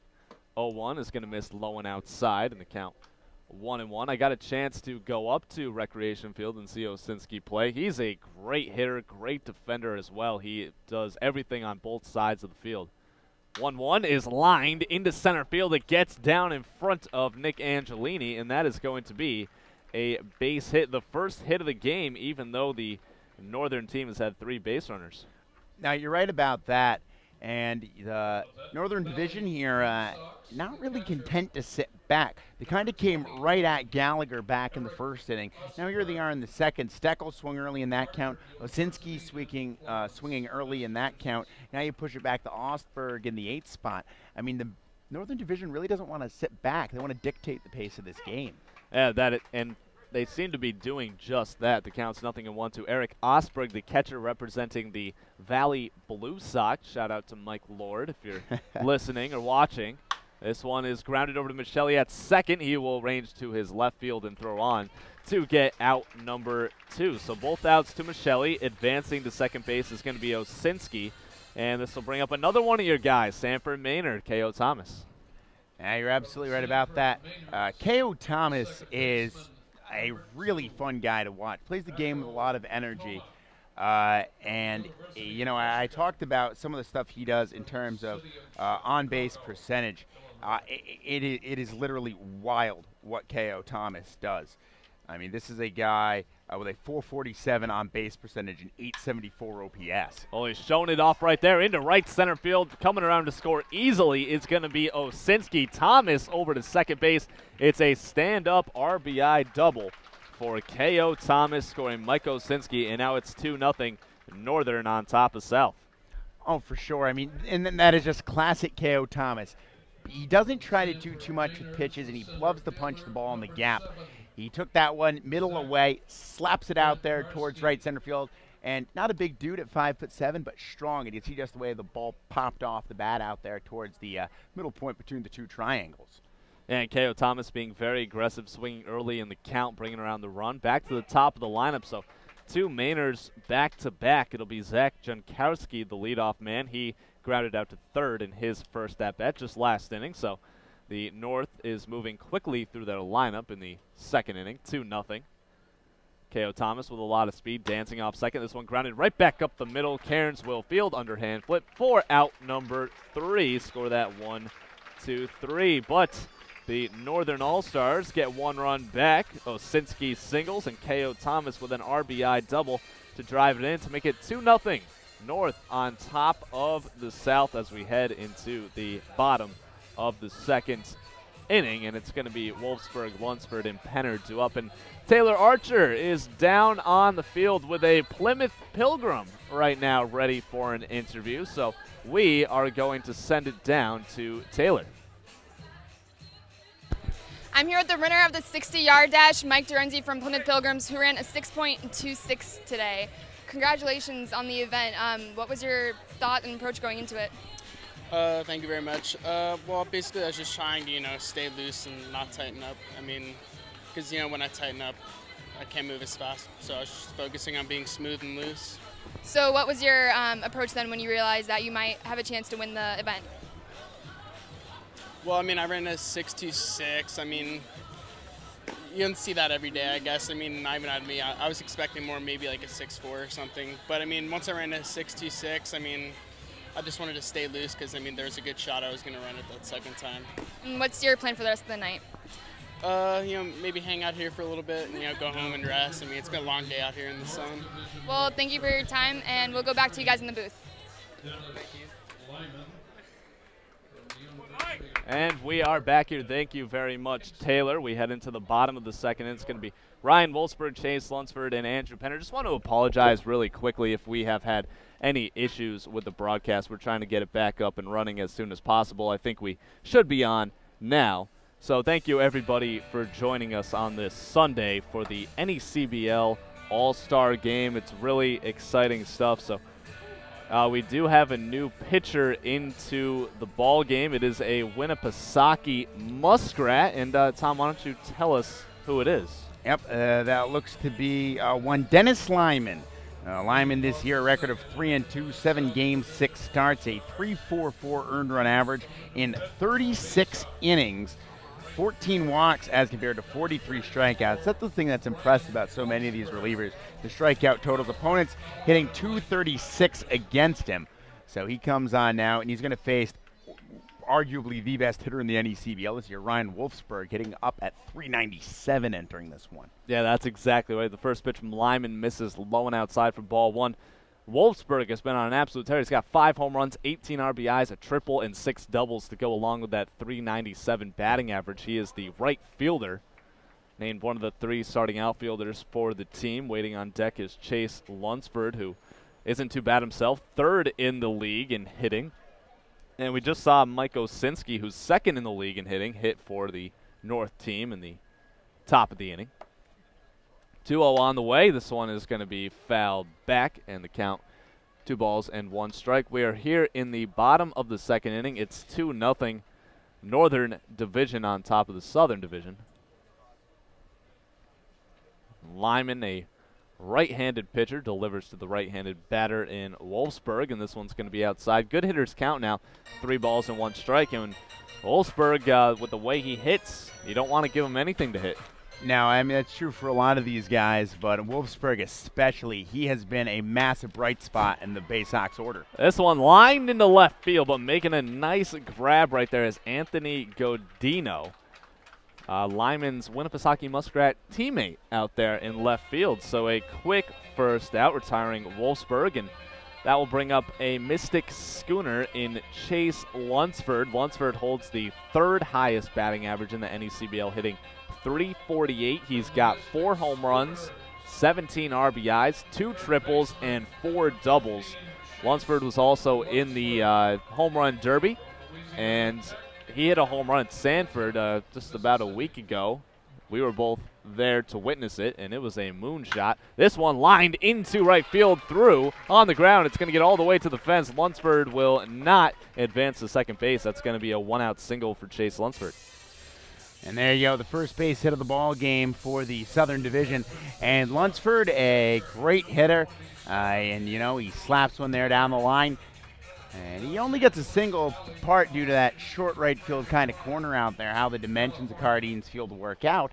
But nonetheless, he is aboard here, and the Southern Division looking to strike back. This one gets away from the catcher, Osberg, and advancing to second base is going to be Lunsford on the wild pitch. So Lunsford to second base with 1 out, runner in scoring position. That one bouncing in front of the plate. So the Southern team is down by 2 runs. They got a really good chance with Andrew Penner at the plate to cut into the lead. Yeah, this is one where the Northern Division's been able to put up a couple so far, and I mean, by no means is the game over or anything, but no, they're kind of dictating the pace offensively, setting themselves up for success. This one sent sky high and pretty deep. Godino's going to get under, make the grab, retreating back to second base is going to be Lunsford. So a long fly out to left field, and that is out number 2. Yeah, that'll do it there. And now, you know, Ryan Nelson to stand. And you got that runner in scoring position now. I mean, opportunities are going to be finite in this one. There's very little doubt about that. So, I mean, the goal here, now with 2 outs, it becomes harder. You do need a base hit to score him. That or some real funky stuff to go down. And, you know, Nelson, the DH, is going to try and do it here. The Danbury Westerner. Ryan Nelson right now, as you said, a runner in scoring position. With 2 outs, we'll see what he can do, the Westerner. The starting pitcher was Nick Gallagher from the Westerners. Nelson, the starting designated hitter. And Nelson's had himself a pretty good year, batting .304, 4 home runs, 14 RBIs, and 4 doubles. We're looking to bring in Chase, who's on second base. And he's going to chop this one in the infield. Charging is going to be Steckel, and the throw will not be in time. Everybody will be safe. Nice hustle from Ryan Nelson. Now runners on first and third for the Southern All-Stars.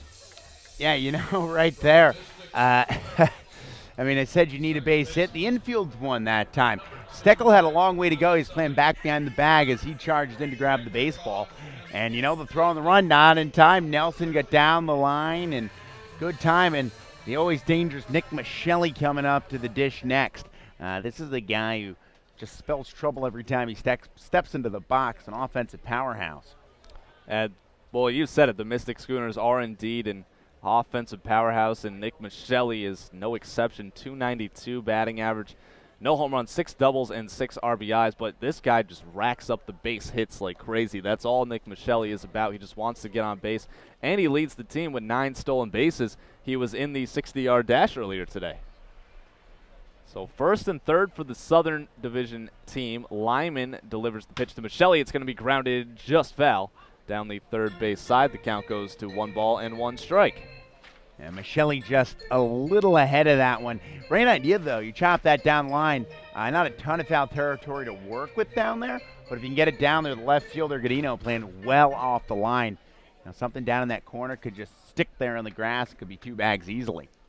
Cardines has definitely filled up. Definitely a full house here. This one chopped up the middle. K.O. Thomas will just flip over to second base to Osinski for out number 3. So the Southern Division All-Stars strand a runner on. No runs come across. They get 2 on, though. 2 base hits. And that'll do it for the bottom of the second. We will head into the third. North on top, 2-0. And we'll see if we have an interview down there. We'll see if one of our sideline reporters is down there with a player. The dizzy bat is going on right now. Looks like Shannon O'Connell running over to grab the microphone. And she has got a Sanford Mainer. So we'll get them when they are ready to go. It looks like, who is that? Jankowski? Jankarski, yeah. All right, so we'll send it down to Shannon Thanks, O'Connell. guys. I'm on the field with Zach Jankarski of Sanford Mainers. How does it feel to be on this All-Star team tonight? It feels great. There's a lot of great players out here, and to be one of them, it's an honor. Definitely. So you're playing in center field right now. How is it to be able to play here at Cardines? We have some pretty weird dimensions here. It's definitely different. It takes a little bit to get used to, but like during BP, stuff like that, I try and do the best I can to get used to it, so that in the game it's second nature. And you competed in the 60-yard dash. How'd that go for you? Not my best, but it wasn't terrible. I had a little bit more in it in my tank. Okay. Well, thanks a lot. Yep. Back up to Mike and Tom in the booth. Thank you very much there, Shannon, as we get set for inning number 3 of NECBL baseball. The Northern Division on top of the Southern Division 2-0. So not only on top geographically, but also score-wise here from Cardines Field. And we'll see how things go, but we have a new pitcher on from the University of Rhode Island in the Ocean State Waves. This looks to be the reliever, somebody who has been real good for Ocean State here this year. And it'll be Nick Johnson, the tall right-hander.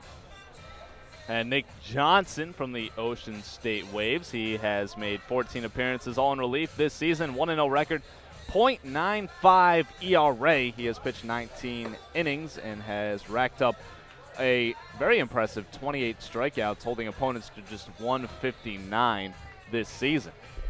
So out goes Johnson, the Rhode Island Ram. And Johnson onto the hill here, the third pitcher to throw. And he's going to look for the first scoreless inning of the ball game. Northern Division able to push across a run in each of the frames so far. And stepping in here to kick things off, Anthony Godino, hit by a pitch, scored a run back in the first, scored on a throwing error by the second baseman, Michelli.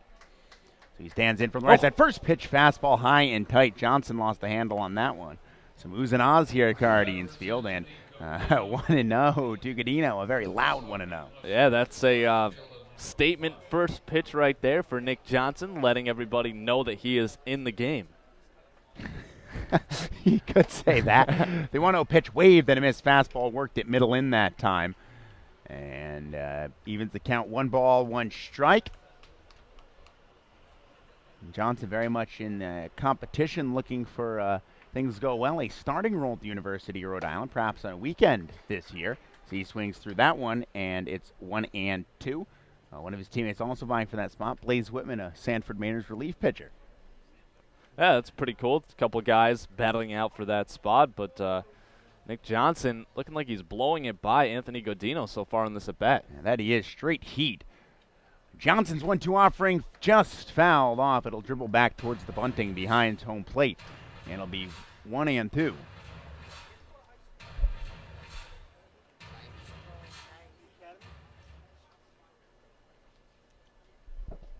So Johnson now, the long look in.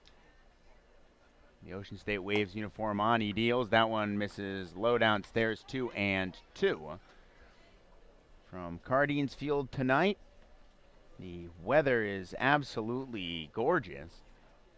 Some speckled clouds in the distant, really just blue sky for the most part. As the 2-2 offering misses just outside, and we now go full.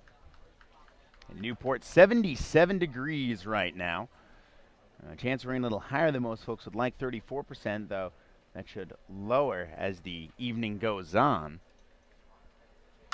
This offering hit and slices back in East Marlborough Street, back there towards the fire department. And the count will stay the same. 3 balls and 2 strikes. The battle between Godino and Johnson rages. Oh, we are very lucky because we got an absolutely perfect day turning into a perfect night here in Newport. It really makes up for what happened last season in Sanford. And, yeah, just a great night for baseball. This ball swung on, popped up. That, too, will get onto the road down the first base side and out of play. Johnson here engaged in a war of attrition with Godino as they continue to deposit NECBL baseballs all over the roads here. Always wondered what that would be like driving down the road and seeing one of those drop down in front of you. Johnson fires fastball high and tight, misses. 4-4. Godino aboard with the leadoff walk. And the Mainers have had a base runner in each of the first 3 innings. And with him aboard, Mikhail Mogs will be the next man to stand in for the visiting Northern Division and the Vermont Mountaineers. Well, you never want to walk the leadoff guy as Godino is able to get on right there. We'll see if that comes back to bite the Southern squad, and this is a very good guy to have. All these guys are good to have at the plate, but Mikhail Mogs really stands out. Well, that's what's funny is that you can look at any of these guys, and the most feared players, he hits a high fly ball out towards right field deep. That's got some carry to it, and that ball is foul. Oh, he pulled it just a little too much. Home run derby all over again for Mikhail Mogs. Almost, and he'll come back. He thought he had a 2-run dinger, though. I was just going to say that he had a flashback to the home run derby and just missed it, just foul over the warehouse. The warehouse in right field is the foul line pretty much. There's no foul territory once you get out into deep right field, and that one as close as you can get right there, and it looks like Mogs is going to switch out his bat, and he'll get a new one. But Mogs just showing off the power right there, a reason why he was one of the top 2 guys in the home run derby. Absolutely, and that was a shot. He's going to go get it looks like a new piece of lumber there. I mean, I can't imagine if that's what he does with a broken bat. Imagine what a real piece of good lumber looks like. Well, he's got one now, so we'll see. Look out, Nick Johnson. Johnson looks over towards first. Now coming set, tucks the chin, and fires. Off-speed pitch ran high. Dangerous place to leave an off-speed pitch to a guy like Mogs.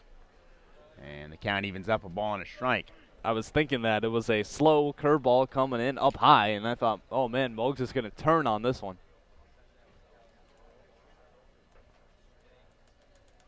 Offering on the way to Mogs, misses, low and outside for ball. Runner goes, throw down to second base. Tag is not going to be in time. Oh, Anthony Godino got by that one.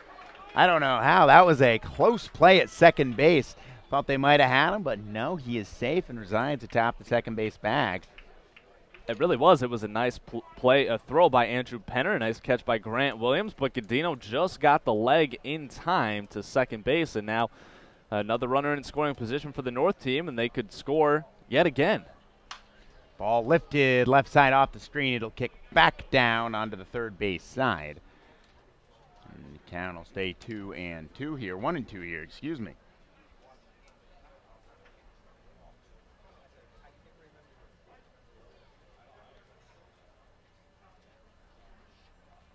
So Moog steps back in an open stance for the left-handed hitter. Offering on the way, swung on, driven high in the air towards center field. Back goes Angelini, going backpedaling now to the triangle. Reaches up and makes the catch. Nice play by the center fielder Angelini, who goes back and grabs that one. Fantastic play. And with that, one man is away. Mogs nearly had a home run. He just happened to hit to the deepest part of the ballpark. Yeah, and he answered your question right there. What can he do with a good bat? And he can send one all the way out to the deepest part of this park. I'm a little surprised, to be honest with you, that Godino didn't try to tag from second base and get to third. I think he would have had a good shot at making it. It would have been a bold strategy to ball hit the dead center, but you're right, it was a possibility. This ball swung on off the bat of Dennison, lifted first base side foul territory. Upshaw over, beat on it, will make the catch. And that will put away Dennison as he fouls out. And just as quickly as Godino got aboard, two men are gone for the five-man Jordan Howard. And it seems like the Southern All-Stars are starting to settle down. They did give up one run in the first, one run in the second, but after giving up a leadoff walk and a stolen base, two quick outs trying to get their first inning without giving up a run.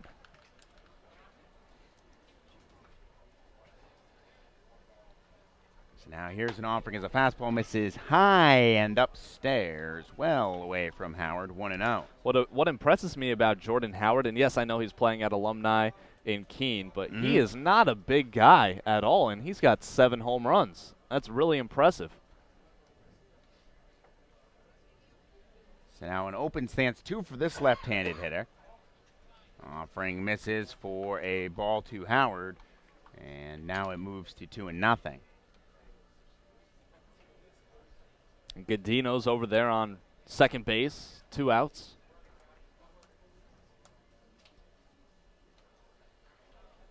Look in here for Johnson. The pitch waved that and missed. He lost the bat on the backswing there. Count just moves to 2 balls and 1 strike. A big old cut there from Howard. It really was. It's an all-star game. Why not just take your biggest hacks and see what happens? That seemed to be what he was trying to do there. Comes set, fires, high fastball check, swing. Did he go? They're going to ask for the appeal and down to third base, and he did not go. Well, it was funny. Penner, still thinking it's back to the regular games with 2 umpire. He originally pointed to the guy at second base, and then they had to check over to third. That's true with the runner on base. You'd usually, NECBL operate with a 2-man crew. As this ball belted high in the air out towards right field deep. That's got some carry to it going back, and that ball is gone. 2-run home run for Jordan Howard on a 3-1 pitch, and he has doubled the Northern Division's lead. It is now 4-0 after the 2-run bomb, and I'll tell you what, talked about the dimensions of Keene. Well, Cardinals Field is not immune to his power strokes. A 2-run shot right there. That's exactly right, and he did compete in the home run derby as well as the 60-yard dash, so he can definitely belt it out of here. He did not hit one in the derby, but in an actual game-like situation, gets a big-time 2-run shot. So what a blast right there. Ryan Steckel to come up next. And Johnson close to getting out of the inning in regards that there were 2 men gone as the offering to Steckel runs downstairs, but just couldn't shut the door. And with these this good of players, where there's a will, there seems to be a way. Offering on the way, fastball at the knees, called strike, evens things up 1-1. I love what I just saw from Ryan Steckel. He just got frustrated over that pitch. It's an all-star game, and these guys are really playing like they want it right now.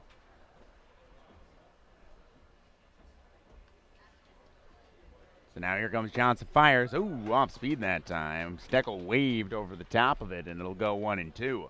Put that on the outside part of the plate and just a little dip down and a little dip away. Moved it away from the bat head. So Steckel behind here. Johnson comes set, the Ocean State Wave, looking to get out of the inning. This ball grounded back to the backstop, and count will stay the same, a ball and 2 strikes. Just getting a piece of it there was Steckel with 2 strikes on him. Nice job to stay alive, trying to extend the inning with 2 outs, and it's already 4-0, trying to tack on to this lead.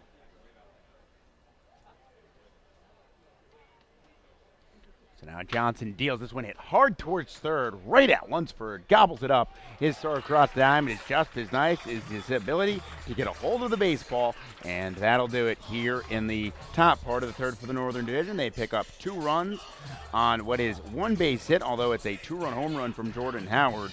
No errors committed and no one left on base. And after 2.5 from Cardines Field in Newport, Rhode Island, the Northern Division leads the Southern Division 4-0 on the NECBL Broadcast Network as we go down to the first base side. Taylor Archer with a Plymouth Pilgrim in waiting.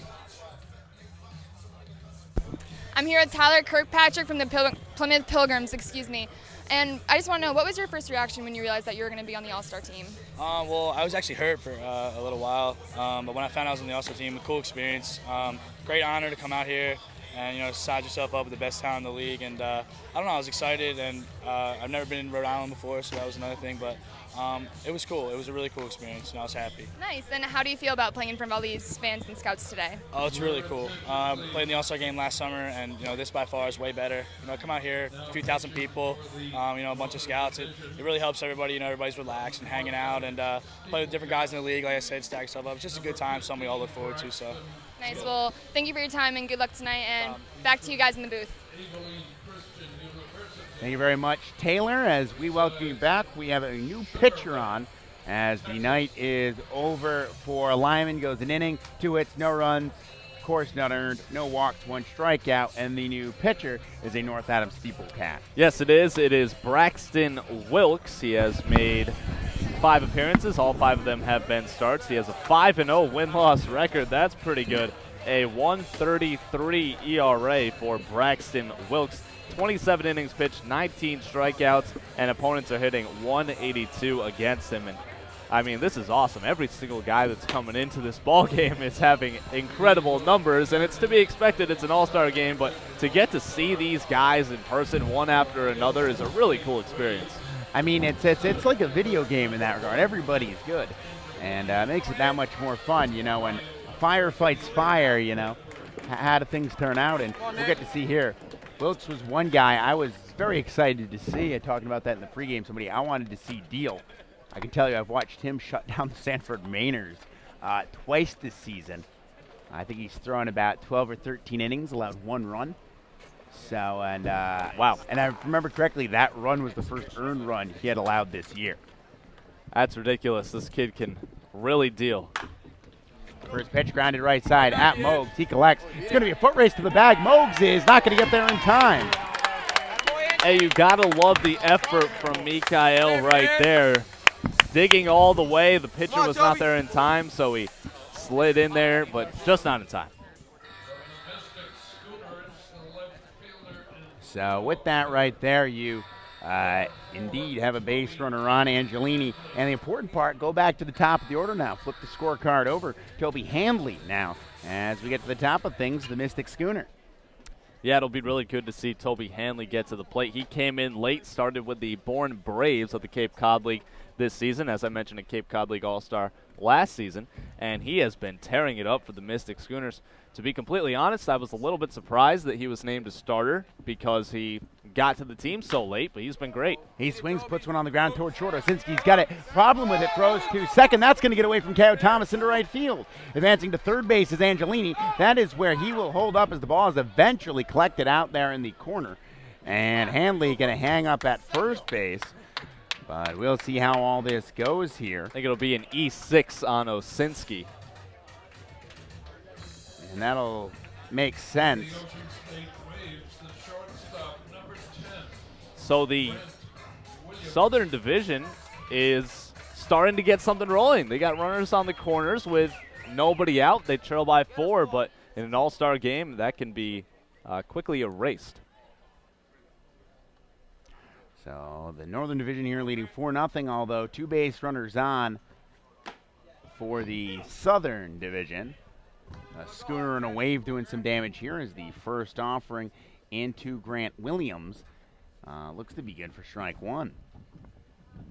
Wilkes kicks and deals. Breaking ball lifted high in the air towards center field. Jankarski, a break on it, racing out towards the gap. Reaching up, he will make the catch. Tagging from third base is Angelini. He will score easily, and the Southern Division's on the board. It is now 4-1 after the Grant Williams sacrifice fly. Well, that's exactly right. The South gets their first run. It took them a couple of innings, but they are now down by just 3. It's 4-1, and just one out, a runner on first base for the South, and we're getting into the middle part of the lineup.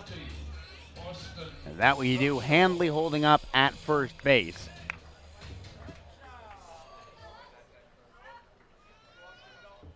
So now coming to the set is Wilkes, the lefty, as he takes a gaze towards first. The pitch is in there for strike to Upshaw, 0-1. Upshaw struck out swinging in his last at-bat, part of a 1-2-3 inning for Tommy Doyle of the Swamp Bats. Runner goes from first. Pitch is in there for a strike. Throw down to second base will not be in time. Just got underneath the tag. So it is 0-2 to Upshaw, a stolen bag for Handley. As we get a little Alien Ant Farm here, a cover of the old Michael Jackson song, Smooth Criminal. Absolutely. Do that here in the NECBL. Play the Alien Ant Farm version.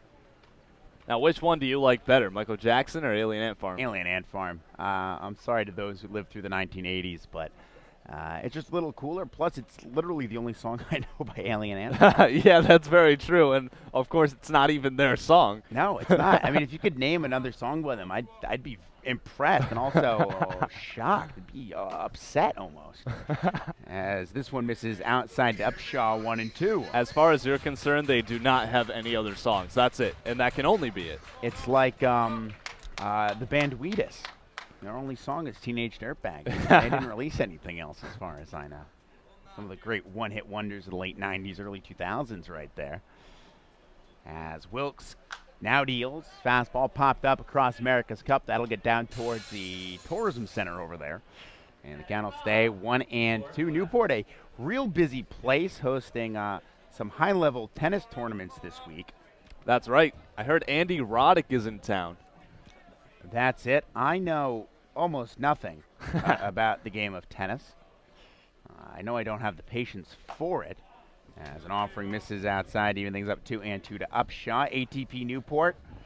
And I guess that went quite a ways here tonight. I had to go to a third set tiebreaker. So it was pretty wild as far as things going down in terms of tennis here in Newport. Lots of folks here for that. There's a ground ball pushed down the first base side foul. Count will stay 2-2. And, of course, we had a drum festival here at Cardines Field earlier today. That's exactly what I think it was the Tycho Drum Festival before the game. We were on at noon introducing them to start the broadcast here, and it went on for an hour. It was a different experience. It was pretty cool. I enjoyed it.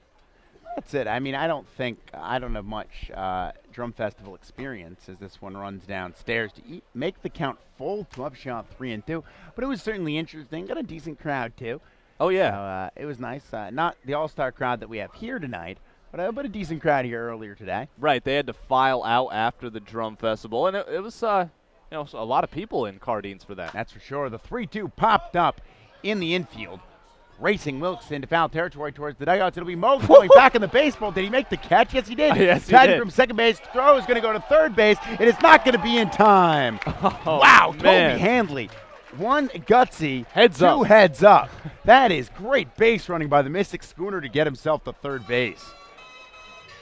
Letting it all hang out. What a play just overall. Mikael Mogs, the big man, overrunning the ball, has to fall back on his back to make the grab, and then Toby Handley, very smart decision to just break for third base. Why not? He got in there safely. And the North thought that Handley was out too. Half the team was in the dugout. It was a bang-bang play over at third base as Ryan Wolfsburg in his second plate appearance here takes one outside. Last time he hit a screaming line drive right at Cadino and left. Offering on the way. This one hit high in the air out towards right center field. Back on it goes Dennison, a denizen of the outfield, and he makes the catch there for out number 3. A run comes across. Nick Angelini scores in the inning on a sacrifice fly off the bat of Grant Williams. And the Southern Division is on the board with their first run of the ball game. They get that run on one base hit, an error committed, and one runner left on base. The top of the fourth we go, 4-1. The Northern Division leading the Southern Division as we get set to kick it down to field level where Shannon O'Connell will have an interview down there. It looks like she snagged a muskrat in a trap. Thanks, guys. I'm here with Ryan Steckel, who is from the Winnipesaukee Muskrats. How does it feel to be chosen to be on this All-Star team? It's a great feeling. It's one of the goals that I had coming up here is to make the All-Star game, and I did it, and it's a great experience being here with all the best players in the NECBL. Definitely. So we just had a play over at third base. Do you think you got him out? Oh, of course. I don't know what that call was. Honestly, he was out for sure. And you have a pretty interesting glove that some of the guys in the dugout were talking about. Can you tell me a little bit about that? I actually played with a kid on the team here last summer in my collegiate league, and he let me borrow it, and I forgot to give it back to him, and now it's mine. So that's where I got it. So. All right, thanks a lot. Yeah, thank you. Back to you guys in the booth. Thank you very much. Down there, Shannon. That's good stuff right there. That was very funny. It was. I mean, that's the question of the century. Oh, well, did you get him? Of course I did. What do you mean?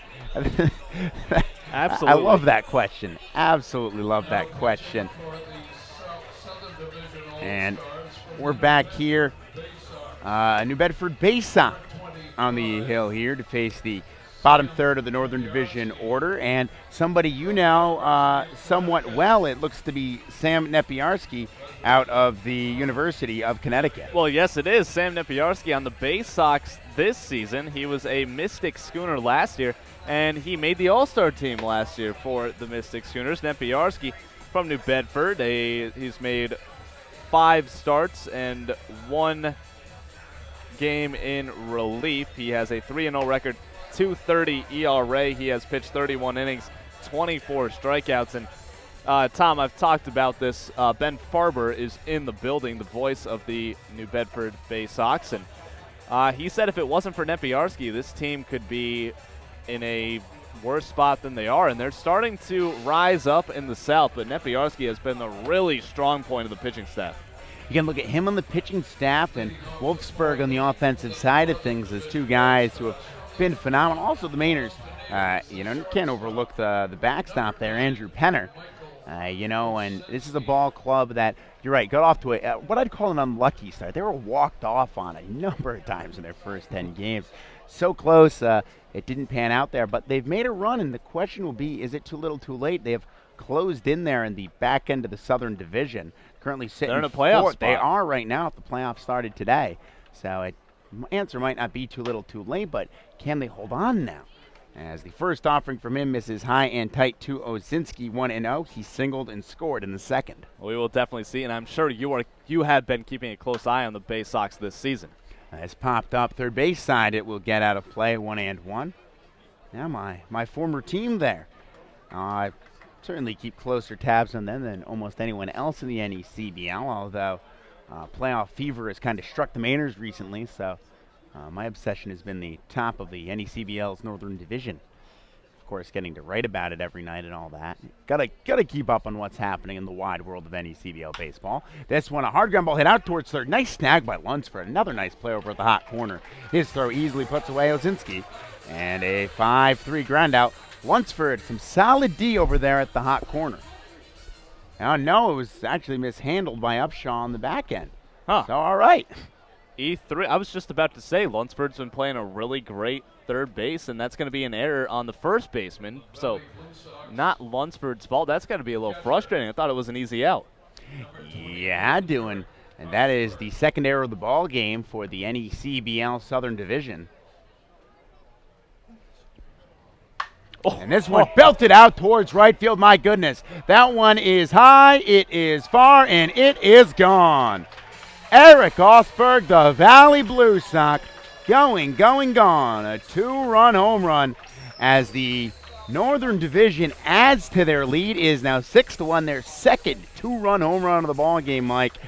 And that ball is getting out to right field. I'm getting the short end of the stick. You've gotten to call 2 home runs in this ball game in back-to-back innings. But what a bomb. That was on top of the roof out there in right field. And there you go. And that's one place where that error shows up. A solo shot's a solo shot, but free base, runners, extra outs, and you'll get hurt on something like that. As K.O. Thomas stands in, and a fastball runs him high and tight, 1-0. I'm sorry I'm taking all the home runs from you, Mike. It's all right. I have a feeling we'll get some more as the game goes on. A lot of talent here. There's a distinct possibility for power, and more power. Count evens up here to Thomas, a ball and a strike. As Twilight emerges here. Breaking ball popped up back towards the screen behind home plate. It'll fall down into the left hand of Jankarski. A nice little snag. And here you get the hockey-style dugouts, for one right next to the other. Real interesting feel. I mean, there's so many nooks and crannies and quirks and light post in play, double triangle. Got a gutter down the left field line. It's built into the city. They had to build the ballpark around the surroundings. They didn't just go and build the ballpark and say, you know what, we're going to make this into your backyard. They had to do that because Newport is such a condensed area, and where else are you going to put a ballpark in here? Yeah, you're right on the water. Can't really go anywhere. The 2-1 offering sliced down the first base side, a laser beam off the light post. That's right. That came all the way back across Thomas into the third base area. And that could have been a scary moment right there. Good thing everybody's all right. Everybody well protected. The camera people on top of the dugout do have L screens to protect them, which I was told in the past they did not have those. Goodness gracious. 2-2 pitch, cut on and missed. Fouled off the bat into the mitt of Penner. Thomas is retired, and the first man is retired here in the fourth by Sam Nepiarski. Well, Nepiarski gives up the big 2-run home run, but then comes right back with a strikeout. I mean, it doesn't get much better than that. That's exactly what you want to see. No, it does not. Well, this offering on the way to Jankarski. He takes ball one.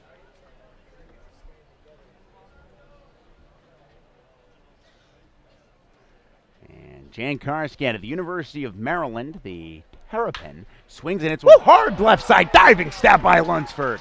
Lunsford has been outstanding at third base. Every ball hit to him has been hard. He's made the play, and this time laying out to his left for the grab. Lunsford, not only can he hit, but he can field. I have to imagine Zach Jankarski is a little frustrated with Lunsford.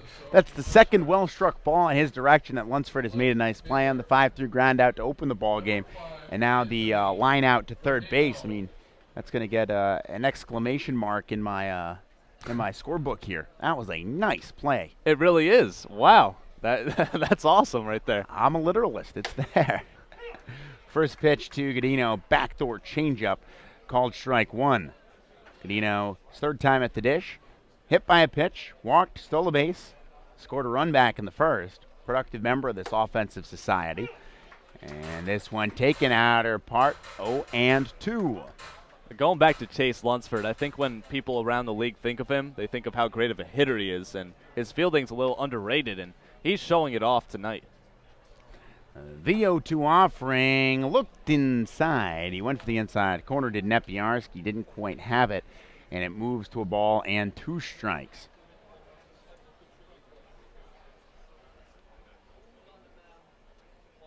So at some point we will have mass substitutions in this game. Yeah. And ball misses the Godino high and tight, evens the count, 2 balls, 2 strikes. And then our scorebooks will turn into absolute messes as we try to figure out where everybody is and where everybody goes. Got erasers on standby. Let's do this. Nepiarski fires. New Bedford base sock. The pitch cut on and missed. Godino is retired by way of the K, and that'll do it here on the top portion of fourth. So 2 more runs, 2-run home run off the bat of Eric Ostberg. Those 2 runs come on 1 base hit, an error committed, and no one left on base as we head to the bottom of the fourth. 6-1 your score here on the NECBL Broadcast Network as Taylor Archer is standing by on the first base side, and she gets set to talk with an Ocean State wave. We will send it down to Taylor right now. I'm here with Austin Upshot from the Ocean State Waves, and I know we've already talked about this, but what does it mean for you to be here tonight at the All-Star Game? Oh, it's a great honor, among all these great players. North and South. It's just fun to get together and talk with everybody. Hey, you remember what you did against us then? It's just fun to talk to everybody, meet new people, and we're having a good time. And what are you working on tonight in front of all these fans and scouts? Well, to be honest, I was working on driving the ball the other way, but it didn't happen. So, I'm still having fun, having a good time. Working. Yeah, for sure. Okay, well, thank you for your time, and enjoy the rest of your night, and we're back to you guys in the booth. Sure. Thank you very much, Taylor, as we welcome you back here on the NECBL Broadcast Network. And we seem to have a new pitcher on. Of course. And it looks to be a Winnipesaukee Muskrat. No surprise at this point.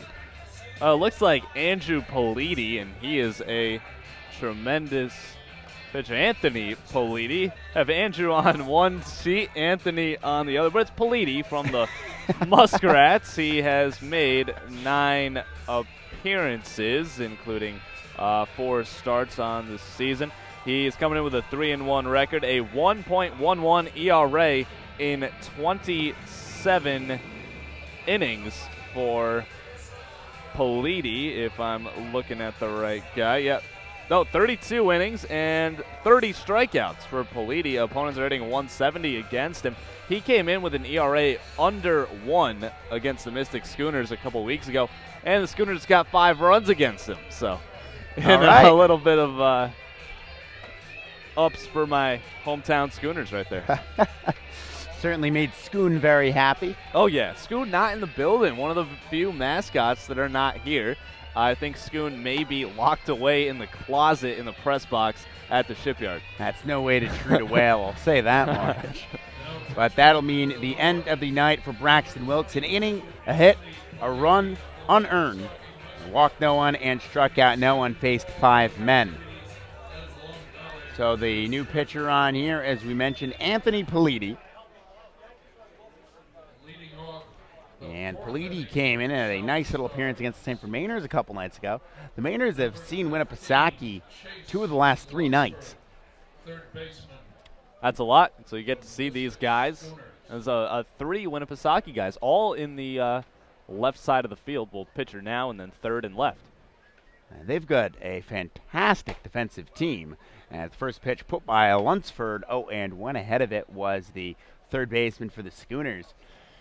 They have far and away the best defensive team in the NECBL this year. It's not even close, and it's not an exaggeration. You can literally look up the errors committed. It is not even close. Well, I checked. We were playing the Danbury Westerners at Harbor Yard a few weeks ago, and Danbury was tops in the NECBL in errors with 40+. Winnipesaukee had 9 at the time. It's ridiculous what they have done this NECBL season defensively. As that pitch misses, the count moves 2 balls and 1 strike. And you know what? Pitching and defense wins you games. There's a lot of pitchers on this Winnipesaukee team. They have the best defense, so they're going to be a tough team to beat in the North. This one fouled back behind home plate. Caught some wood there, made a frightful sound. 2-2. How about Chase Lunsford? He's 1 for 1 with the singles so far, and he's made 4 incredible plays over at third base, one of them being extremely incredible. And to quote Larry David, pretty good.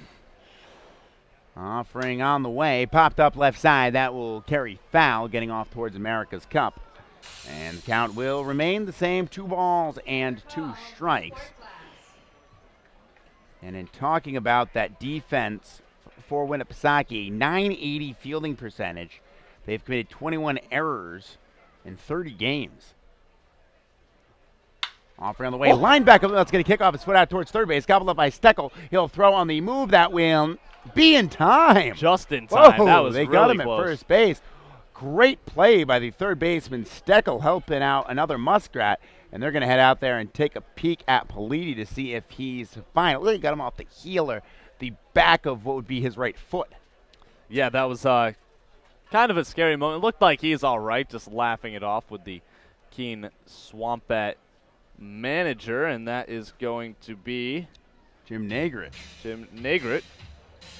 Chris Cody and Peter Wilbur, assistant coaches. Keene is the one team that the Mystic Schooners have not played or traveled to yet this season, and I go to Keene State it's like 5 minutes away, so whenever I go to the Swampats, everybody from Keene State works there. Ground ball out toward shortstop. Gobbled up. Ozinski from behind the bag fires to his Mountaineer teammate Mogs. And down goes Andrew Penner, the backstop for the New Bedford Baysack 6-3. And yeah, it's true. It's in the vicinity there. The Sanford Mainers have not yet traveled to New Hampshire, but that changes tomorrow. First pitch, 6:30. As I'll be on the call up there with either Matt Skull or Tommy Razach. I'm not sure who. Well, don't they switch during the game? They do. I'll be on the call with both of them. That's really cool stuff. We'll be on ESPN Keen up there, the Legends in Sanford, NECBL Broadcast Network. Everything. It's going to be a heck of a sign-off. First pitch misses here, 1-0 to the Westoner, Ryan Nelson. He takes here again as the count moves in his favor. 2 balls and no strikes. Putting some of the teenagers to work here, selling Skittles and M&Ms. I would love to take some of those, but they're going to make me pay for it. It does work that way as the 2-0 does run downstairs. 3-0, Pleady falling behind here, Nelson. I'll take as much free stuff as I can get, and it's not really working out too well today. You sound like a college student to me.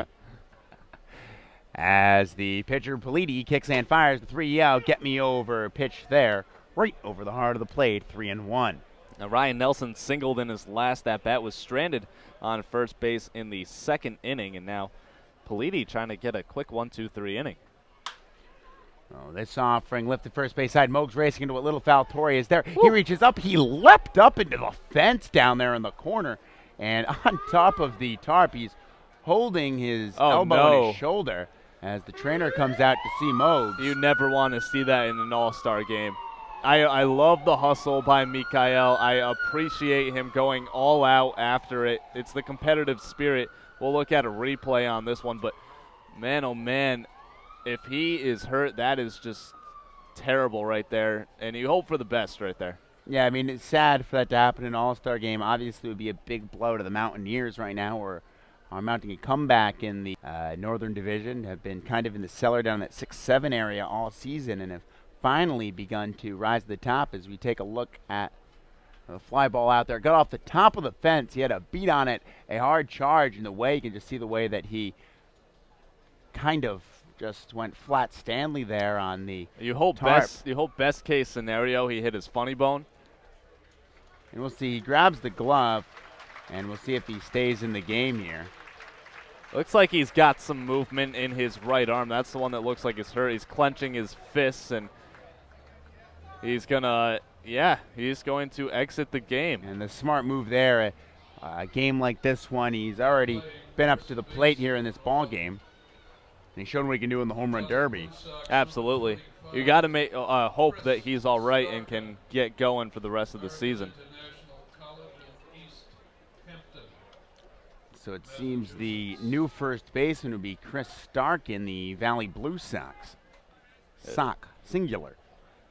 And Starkin, 6'3", 225 pounds, rising senior from American International College, AIC. He's from East Hampton, Mass. And this pitch waved at a miss, so Starkin, as soon as he appears, he disappears. No runs on no hits, no errors committed in the inning, nobody left on base, but a couple of nice plays in the frame, and that'll do it here for the fourth. Your score, the Northern Division 6, the Southern Division 1 here on the NECBL Broadcast Network. Shannon O'Connell is standing by on the first base side with a member of the Keene Swamp Bats. Shannon, will send it down to you. All right, I'm on the field with Tommy Doyle from Keene.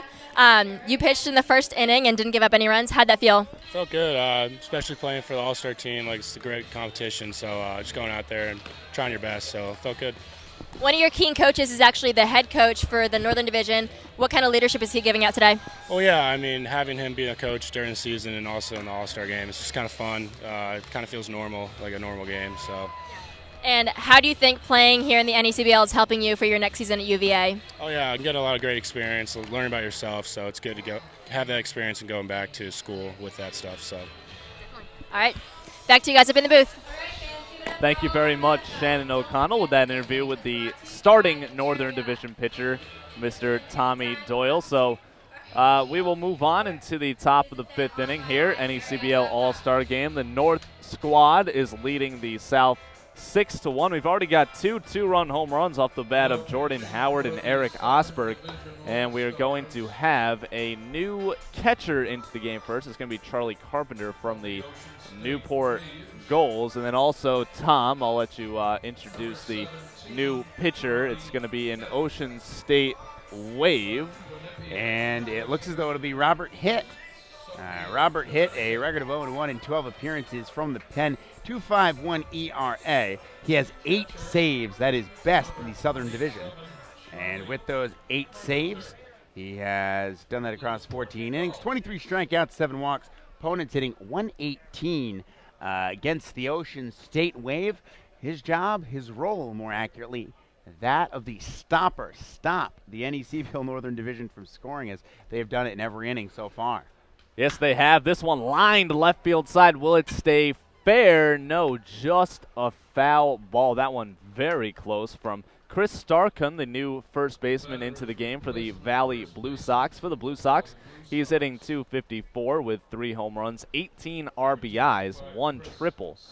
So Starkin came in for Mikael Mogs when he went down running into the tarp over there. Obviously hope that Mogs is all right. But we'll get to see Starkin, a Valley Blue Sox, into the game.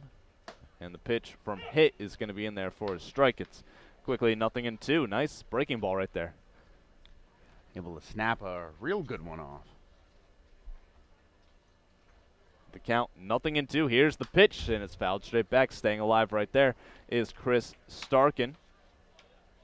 That final line on Sam Nepiarski. Just an inning, as everybody has gone. He gave up 1 earned, 2 runs, 1 earned on 1 hit, and he struck out 2. So the 0-2 on the way to Starkin is grounded. Second base side. Michelli dives, and it is unable to be fielded into right field.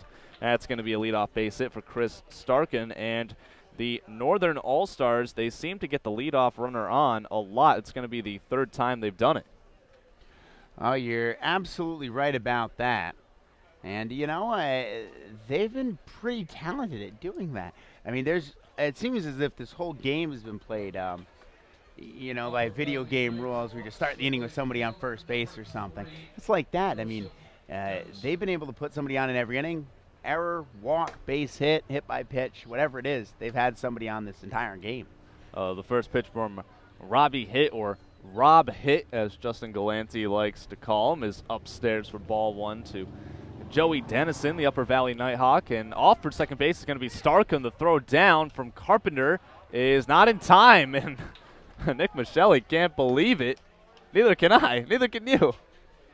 It was a high tag. I'm not doubting that, but it looked like he beat him there. Want to see if we have a replay on that one. See if the guys down will get us a look at it. And I think, yeah, there it is. Well, we'll see what we got. I mean, it's a close play for sure, but yeah, I think they got him right there. Well, you know what? It'll be a stolen base for Starkin, so you can't really do anything about it. The count quickly 2-1 to Joey Dennison.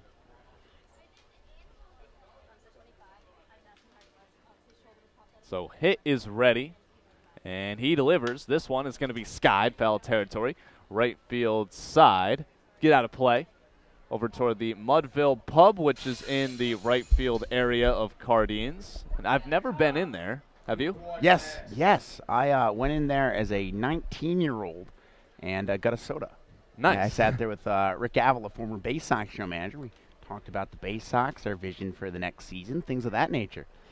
2-1 pitch, curveball, and just out of the outstretched glove of Lunsford, it will get into left. That's going to be. And now back-to-back singles to lead off the top of the 5th, and now there's runners on first and third. Nice hit by Dennison. Good effort by Lunsford as well at third. Absolutely. Hard-hit baseball. Unfortunately, Lunsford had no chance at it, though.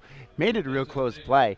And in other news, Shannon O'Connell coming up, giving us the word on Mikael Mogs. He is fine. Shoulder's all good.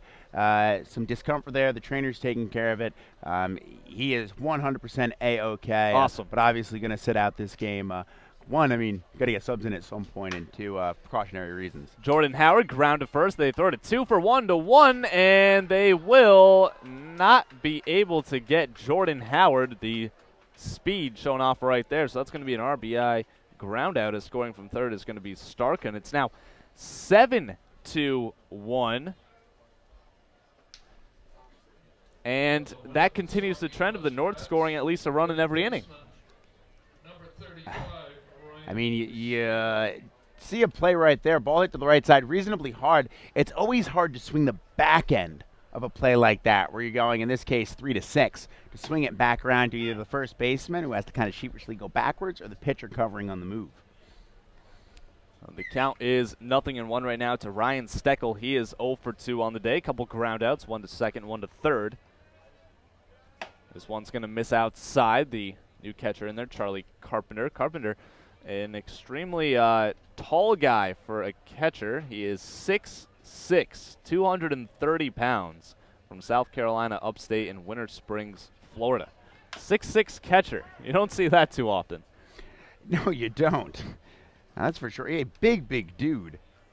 And you like that, too, to an extent. He can really just keep everything in front of him. He comes down in a baseball. I mean, you're supposed to, I always think of it as, throwing a wet blanket on a fire or something. Like you want to get over the top of it. And in that regard, it's really like that, the smother a breaking ball in the dirt, big body able to do that.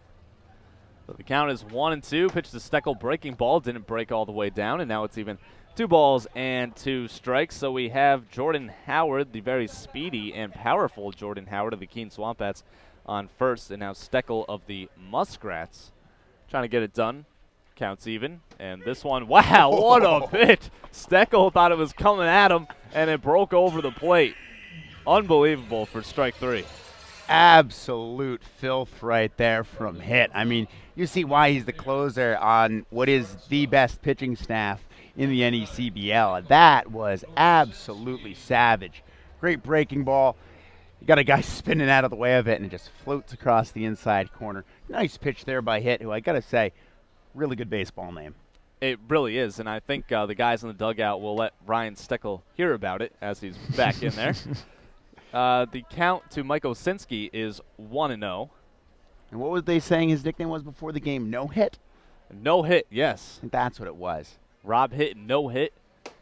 It's very fitting, and he has done a really good job, even though, you know what, he did give up a couple hits in this inning. Well, he's not living up to the name. I mean, we're holding him to a golden standards here. No, I understand. There's a reason he's on the All-Star team. The count's 3-0. And he's a big part of, an Ocean State team that leads the NECBL and ERA by about a third of a run. Not even close. Valley next at a 3.21. Ocean State at 2.88 ERA. There's a strike. Get me over fastball. It's 3 balls and 1 strike to Mike Osinski, who has reached base 2 times, a single, reached on error, and he's also scored 2 runs in this game. Howard takes his lead off first. Pitch on the way is outside. He walked him. So nice day for Mike Osinski, reaching base all 3 times he's been to the plate. Yeah, you got to love that. I mean, just the ability for him to see pitches. That's probably what most impresses me. And pitch selection, too. You look back to that at bat in the second inning. Earlier in the count, he's able to hit a single. This time, very patient.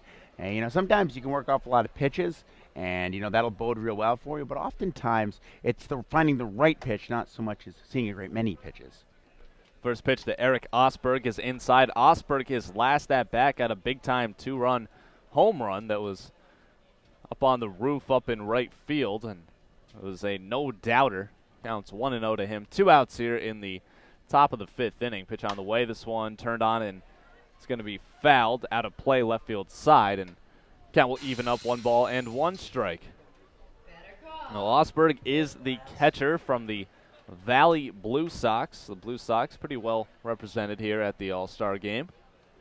Just saw Starkin get in there.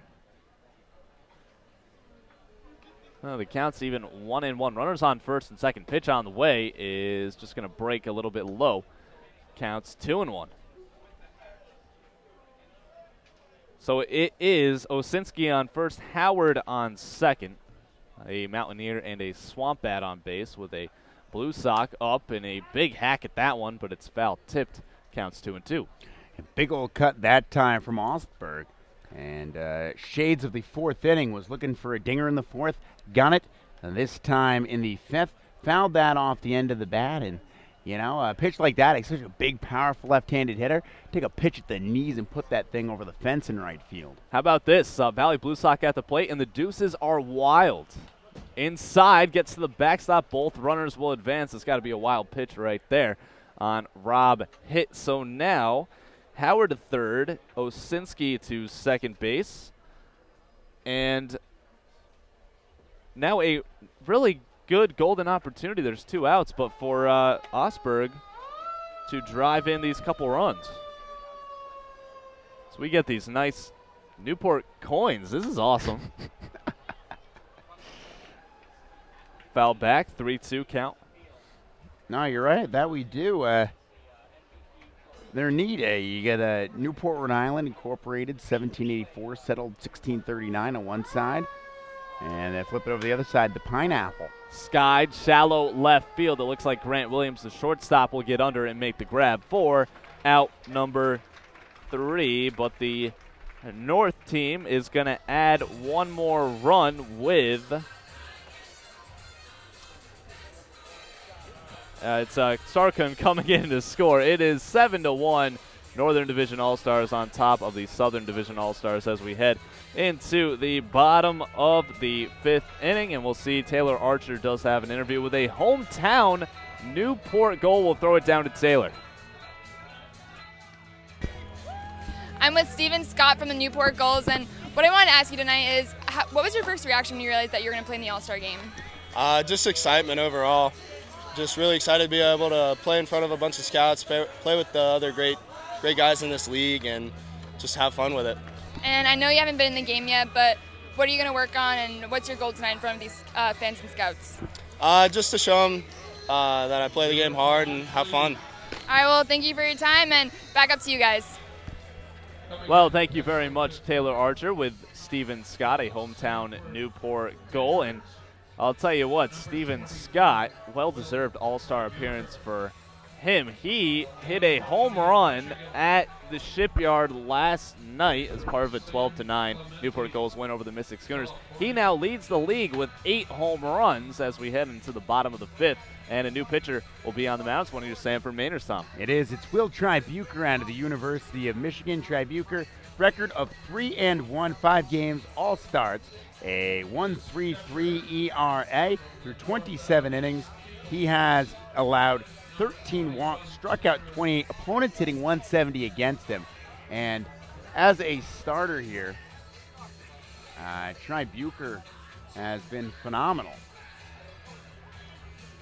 So he'll have to go against the 8-9-1 guys. It's going to be Michelli from the Schooners, Nick Angelini from the Waves, and then back to Toby Hanley for the Schooners. And we do promise you at some point we will be making massive substitutions. And Hanley has gotten 2 at-bats. Do you think he gets a third one in this one? You know, I'm not sure because, I mean, at some extent you have to ration them. I think the managers here are more civil than perhaps the Major League Baseball ones who left poor Stephen Wright on the bench. There's a called strike to Nick Michelli, the second baseman. He grounded out to second base in his first at-bat in the second, so trying to get his first all-star hit. Michelli from the Mystic Schooners. This one grounded chopper to third base, making the play in just foul territory. That was as close as it can get right there. And yeah, that is, I don't think that's Ryan Steckel. I think we have a bunch of new guys out there looking around, seeing different color uniforms for this Northern team. We'll try to get you. The left side of the infield is all Steeple Cats. That is correct. No, Nighthawk at short. That's right. A Nighthawk at short, a Steeple Cat at third, and 2 Blue Sox on the right side of the infield. I think that Starkin remains at first, but everywhere else is new. A Mountaineer in left, a Steeple Cat in center, and a Nighthawk, I believe, in right. And also a Steeple Cat catching behind the plate. Count as 1 and 2 to Nick Michelli. We'll try our best to get you all these guys. 1-2 pitch on the way is going to be grounded right side, gets through into right field. And Nick Michelli is on with a leadoff base hit. He's 1 for 2. Yep, nice little base knock there as it got slapped through the right side. Well struck the baseball over there.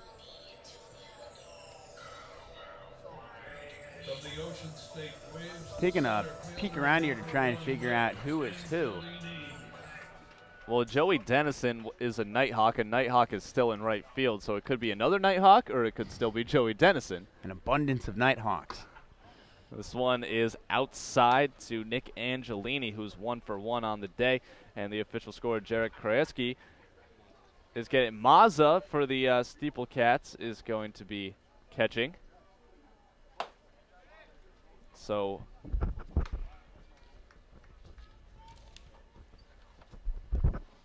it is going to be for the Steeple Cats, and catching John Mazza, 5'11", 185 pounds, junior from Northeastern in Lexington, Mass. So right now we have the catcher, as the count is 2-0 to Angelini.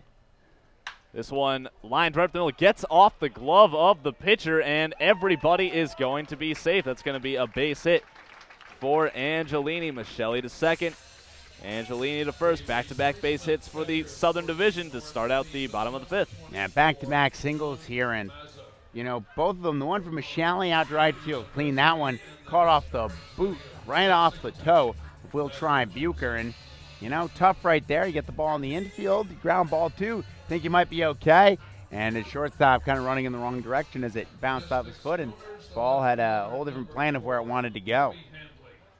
Yeah, definitely. The new shortstop is going to be Al Molina from the Upper Valley Nighthawks. So that's your shortstop. We got a pair of Valley Blue Sox. It is still Starkin over at first. New second baseman is Valley Blue Sox. No numbers on the front of the jerseys. Our PA guy, Bill, that is his #1 rule. You got to have numbers on the front of the jerseys. It should be well, we'll have to see if we can petition to have it be a league rule, but certainly be very helpful for the folks in the media, broadcasting, public address, things of that nature. Definitely would be. Toby Hanley, first pitch to him, is in there for a strike, and it looks like it is going to be a North Adams guy at third base. I'm going to say that's C.J. Price out there at third. There is a number on the front of that jersey. 26. This one grounded over to him. He makes the play in fair territory, steps on third for the force to retire Nick Michelli. So that is C.J. Price at third base, a North Adams Steeple Cat, 6'1", 195 pounds, rising senior from Cornell and Naples, Florida. So Michelli gone, Angelini to second, and Hanley to first on the fielder's choice.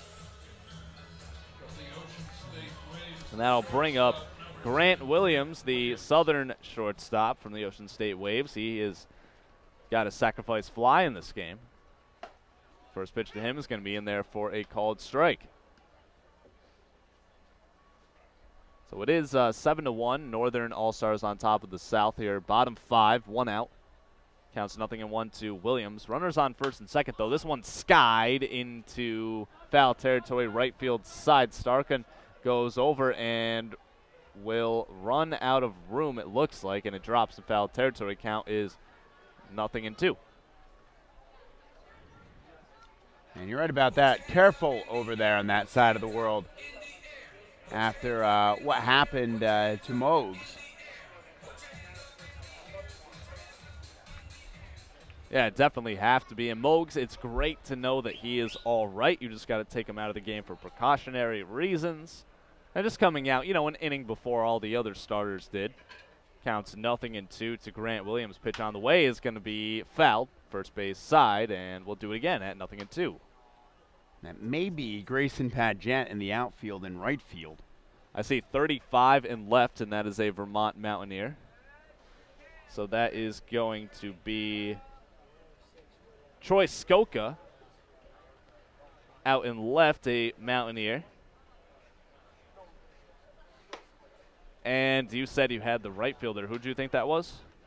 Looks to be Grayson Padgett. Okay. So Upper Valley Nighthawk. So Troy Skoka, 5'11", 190 pounds, rising junior from Fairfield University and Syosset, New York. That leaves the center fielder and second baseman to be figured out by my estimation. And Grayson Padgett out of the Upper Valley Nighthawks, 6'1", 205, rising sophomore from University of Houston and Beaumont, Texas. And this one is going to be skied very deep into right center field. Going back is that center fielder who we still don't know. They're going to throw it over to third, tagging, and everybody will advance. It's going to go down as an F8 for Grant Williams, and advancing to third is going to be Angelini. The second is going to be Toby Hanley. And right there, the importance of hitting your cutoff man.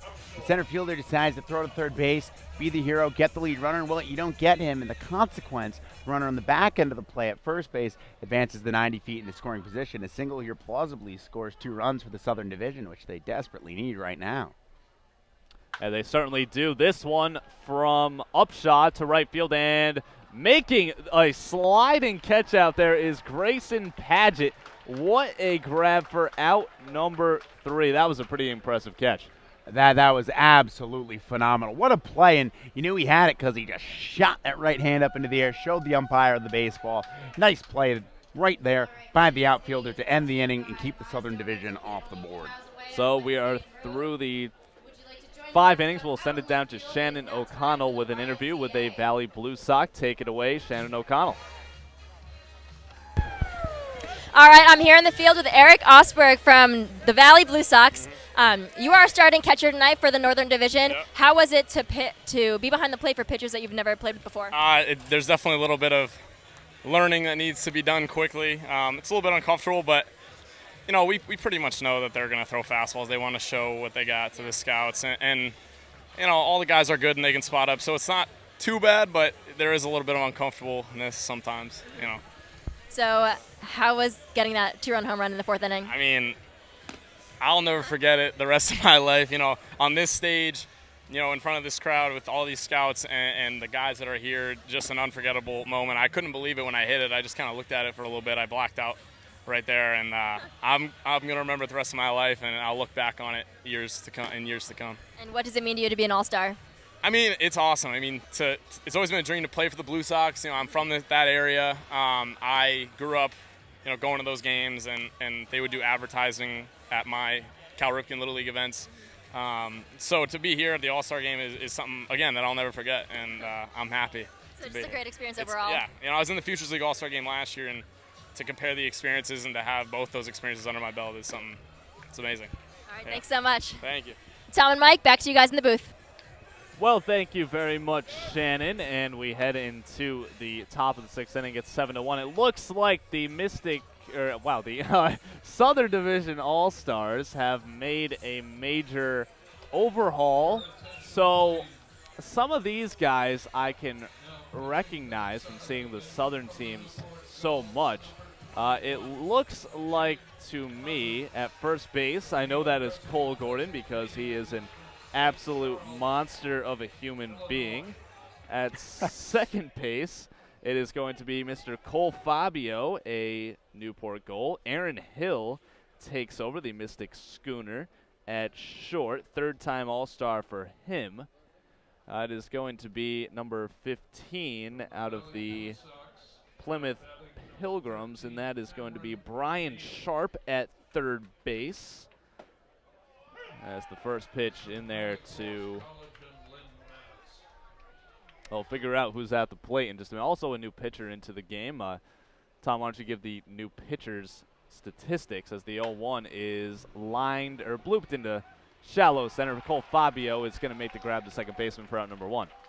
And the new pitcher is Jake Cousins. Cousins into the ball game now, and on this season a 2.46 ERA, record of 2-0 in 5 appearances, 4 starts. He has 1 save through 29 innings. Walked 13, struck out 25. Opponents hitting 184. As right there, the batter hitting coming in defensive or subbing in for K.O. Thomas. It's number 13, Cam O'Neill at a Holy Cross, the Valley Blue Sox, and that should be a straight substitution. So that would mean Cam O'Neill is the new second baseman. Now we got a North Adams Steeplecat to the plate, and it is number 9, Daniel Holst. He is going to be the new center fielder. So there we go. So the count to Holst is 2 balls and 1 strike. It looks like Steven Scott is the new center fielder for the South. So still unsure on the right and left fielders. It looks like a Danbury Westerner is out there in right field. And a Pilgrim out in left. It's Gio Dingkong out there in right. Thanks to Chris Walker for giving us that info. This one to right center field, and it will get over the glove of Fabio into right field. That's going to be a 1-out base hit right there for Daniel Holst. Holst the base knock there, and it didn't sound like for sure that he crushed the baseball, but got enough of it, and he's able to get on base there. So the left fielder is a Plymouth Pilgrim. That's the one guy that we're not positive on right now. We'll try to figure him out in just a moment as soon as we can. It looks like it may be Tyler Kirkpatrick, if I could make a guess right now. It's plausible. The count is 0-1 to Troy Skoka, the new left fielder. It's a lot of work just having to come up with all these guys on the fly. It's something, I'll say that much. So 0-1 to Skoka. The runner is breaking. This one lined into deep center field. Going back is Steven Scott. Looks like he's got it on the run, and he will make the grab for a nice catch for out number 2. And retreating back is Daniel Holst to first. So Skoka goes down, and now it'll be Chris Starkin. Yeah, he is still in there, replacing Mikael Mogs. First baseman.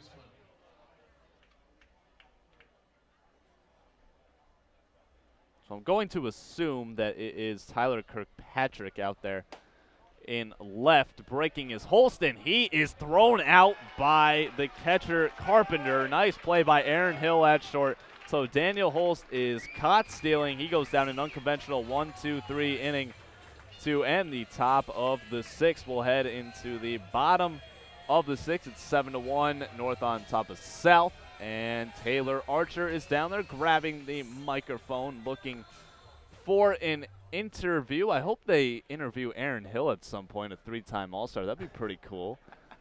But she's got an Ocean State wave. Looks like it's Grant Williams. We'll throw it down to Taylor Archer. Take it away. I'm here with Grant Williams from the Ocean State Waves, and what I wanted to ask you tonight, Grant, was what was your first reaction when you found out that you're going to play in tonight's All-Star game? You know, it's just a huge honor to be considered for this. I mean, it's a great event. All the guys are out here. We're having a good time and playing the game we love, you know, in front of a bunch of scouts, in front of a great crowd, so it's a good time. What does it mean to you to be playing in front of all these people and all these scouts? What does it mean for you and your career in baseball? You know, it's a great opportunity for me to show off what I have talent-wise, and just get to show the scouts that I can play this game, and hopefully I'll get a chance to move on and play at the next level. I hope so too, and thank you for your time. We'll be back to you guys in the booth.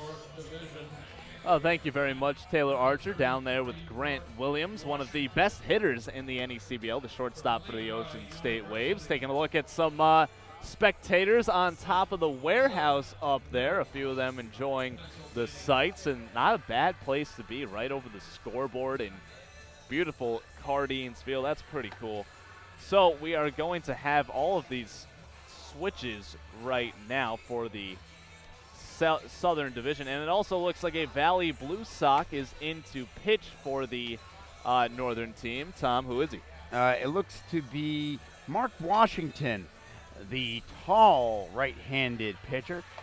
No record this season, 5 starts. A 1.80 ERA, however, and 25 innings pitched. 9 walks, 14 strikeouts, 217.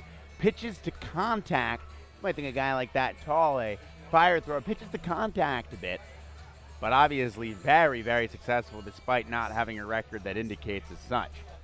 It definitely is a very tall guy. He's rocking the spectacles out there on the mound. He's looking pretty good, and that's going to bring up a Danbury Westerner getting his first at bat, Mr. Gio Ding Kong into right field. Ding Kong has 6 home runs, that's 3rd best in the league, and this guy can really hit it far. He got a home run, I think it was a 2-run home run, when the Westerners and Schooners played at Harbor Yard in Bridgeport, and that's a legit minor league park, and he hit it way out of left center field. 1-0 from Washington is up high. It's now 2 balls and no strikes. Waiting on deck is going to be Brian Sharp, a Plymouth Pilgrim.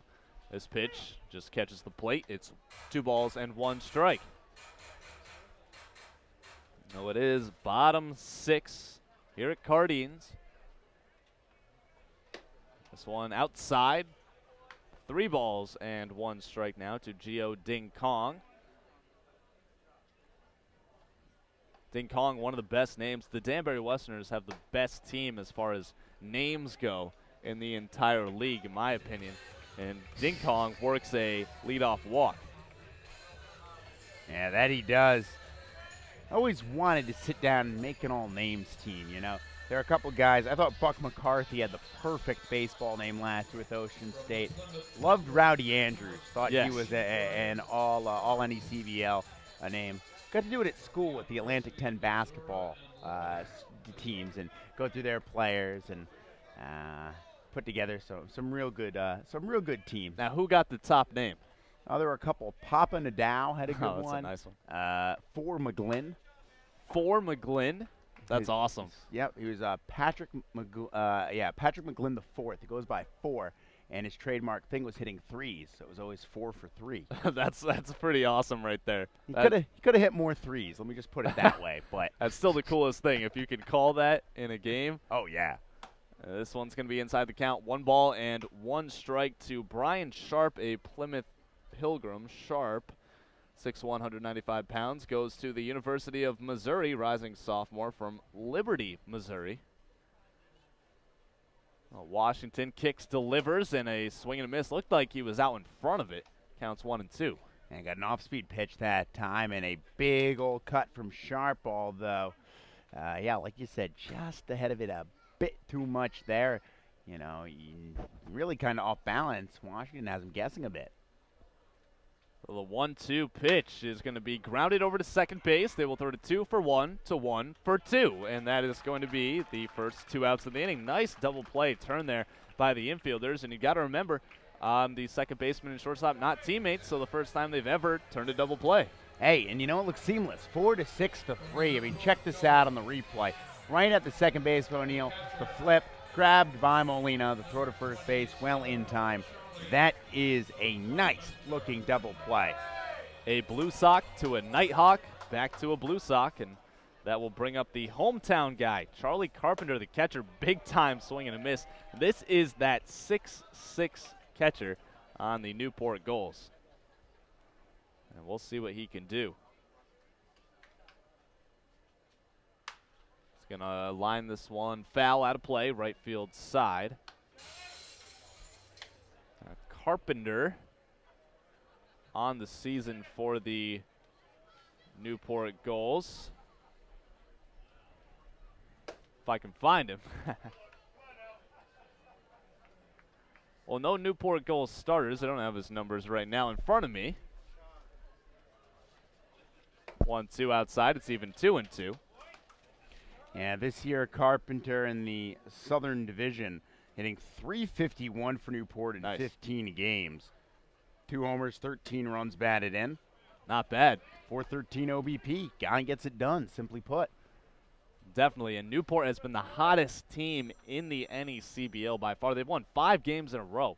And he's going to line this one into the screen. Foul. It falls into the Southern Division dugout. Count is full 3-2. There you go. The on-deck hitter, Gabe Snyder, would get into the game here if Carpenter could extend the inning as the DH. And he does just that, working a 2-out walk right there. So Carpenter able to get on base, and that is going to bring up Gabe Snyder, his teammate and the home run derby champion. He hit 20, and he put on a show earlier today. Oh, he did. That was absurd. really absurd what we watched him do in terms of home run output alone. Absolutely. Look at this. We got in the lineup 3 straight Newport goals. Carpenter, Gabe Snyder, and then Cole Fabio waiting on deck right now. That's it. That's pretty cool. They check over on Carpenter, and he's back in there safely. So Carpenter on first. There's 2 outs. Big swing and a miss right there by Snyder, trying to take it back to the Derby. Fond memories of yesteryear, and by that I mean this afternoon at about 3:30. 0-2 Washington, the pitch. Nice breaking ball, and it's going to get a piece of him, actually. So Carpenter to second, and Gabe Snyder gets hit by the pitch, and he will advance to first, and that'll bring up the NECBL's home run leader with 8, Mr. Steven Scott. Well, here we go. I mean, you got some guys with real power working through the bottom portion of this order.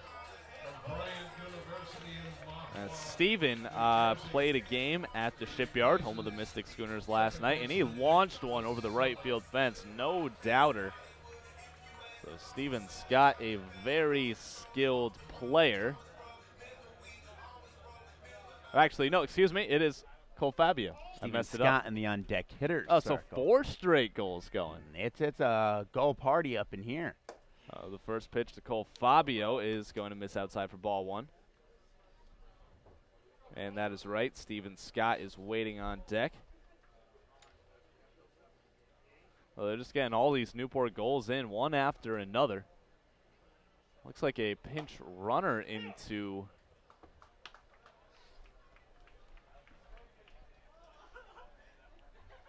counts 1-0.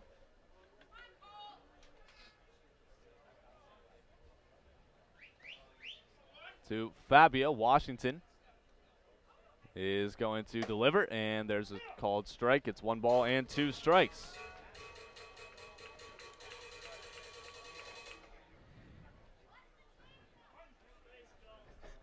I think I just heard a kid who couldn't have been older than 8 years old yell, "Watch the change." That's great. Time is going to be called by Cole. So runners on first and second now. They're both Newport goals with 2 outs and a Newport goal at the plate in Cole Fabio. He is the new second baseman, replacing Nick Michelli. So the 1-2 pitch is in there, called strike 3. And that's the 3rd out of the inning right there, and that will end the 6th inning. We will head into the top of the 7th. The South strands a couple runners on, and we will throw it down as soon as they are ready with another interview. We will see who they decide to get. It is going to be Shannon O'Connell, and it looks like she has a catcher from those North Adams Steeple Cats. So we will throw it down to Shannon O'Connell. Take it away, Shannon. I'm here with John Mazza from North Adams. How are you doing today? I'm doing great. It's awesome to be at the All-Star game. Definitely. So how is it to be playing here at Cardines in front of this kind of crowd? Oh, I mean, it's awesome. Like, historic ballpark, awesome crowd all the time. It's packed ballpark. Great weather, so it's awesome. Yeah. You've only pitched, only caught for 1 inning so far, but what is it like to be catching for people that you've never played with before? I mean, it's unreal. Like, the guys on the team are awesome, good guys. I mean, just keep attacking, good. Everything's going great. What are you looking forward to when you come up bat? Just getting a good pitch, first pitch to see, just swing it, be aggressive, put ball in play. All right, thanks a lot. Back to you guys up in the booth. Thank you very much, Shannon. We welcome you back now for the 7th inning of play, as Chris Starkin, assuming nothing has changed, and it appears that it's Starkin there in the on-deck hitter's circle, will come on and hit next. Although, you guessed it, folks, a new pitcher coming on. And we'll see who it is. It's a Plymouth Pilgrim.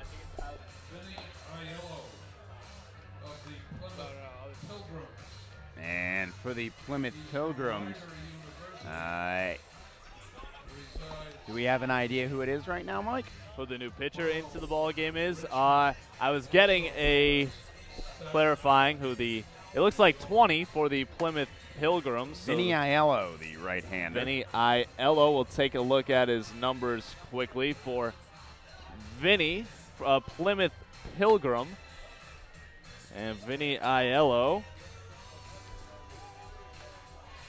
I'm taking a look at it right now. He has made 11 appearances, all in relief, 4.36 ERA, 1-0 record. He has pitched 10 innings and racked up 17 strikeouts. Opponents are hitting .279 against Vincenzo Aiello, or as he likes to be called, Vinny. Good name right there.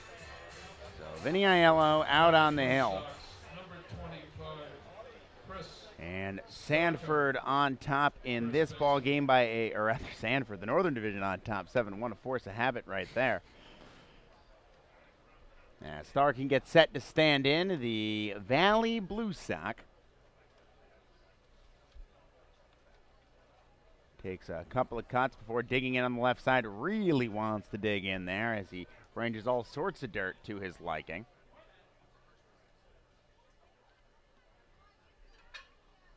Kicks and fires. First offering, fastball upstairs and away. Ball 1 to Starkin.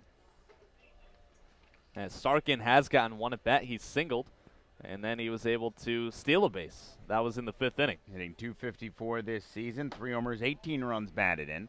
Takes a ball outside, 2-0.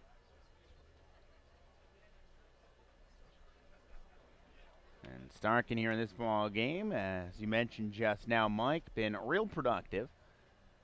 As the Northern Division scored in every inning but the last one, that being the 6th.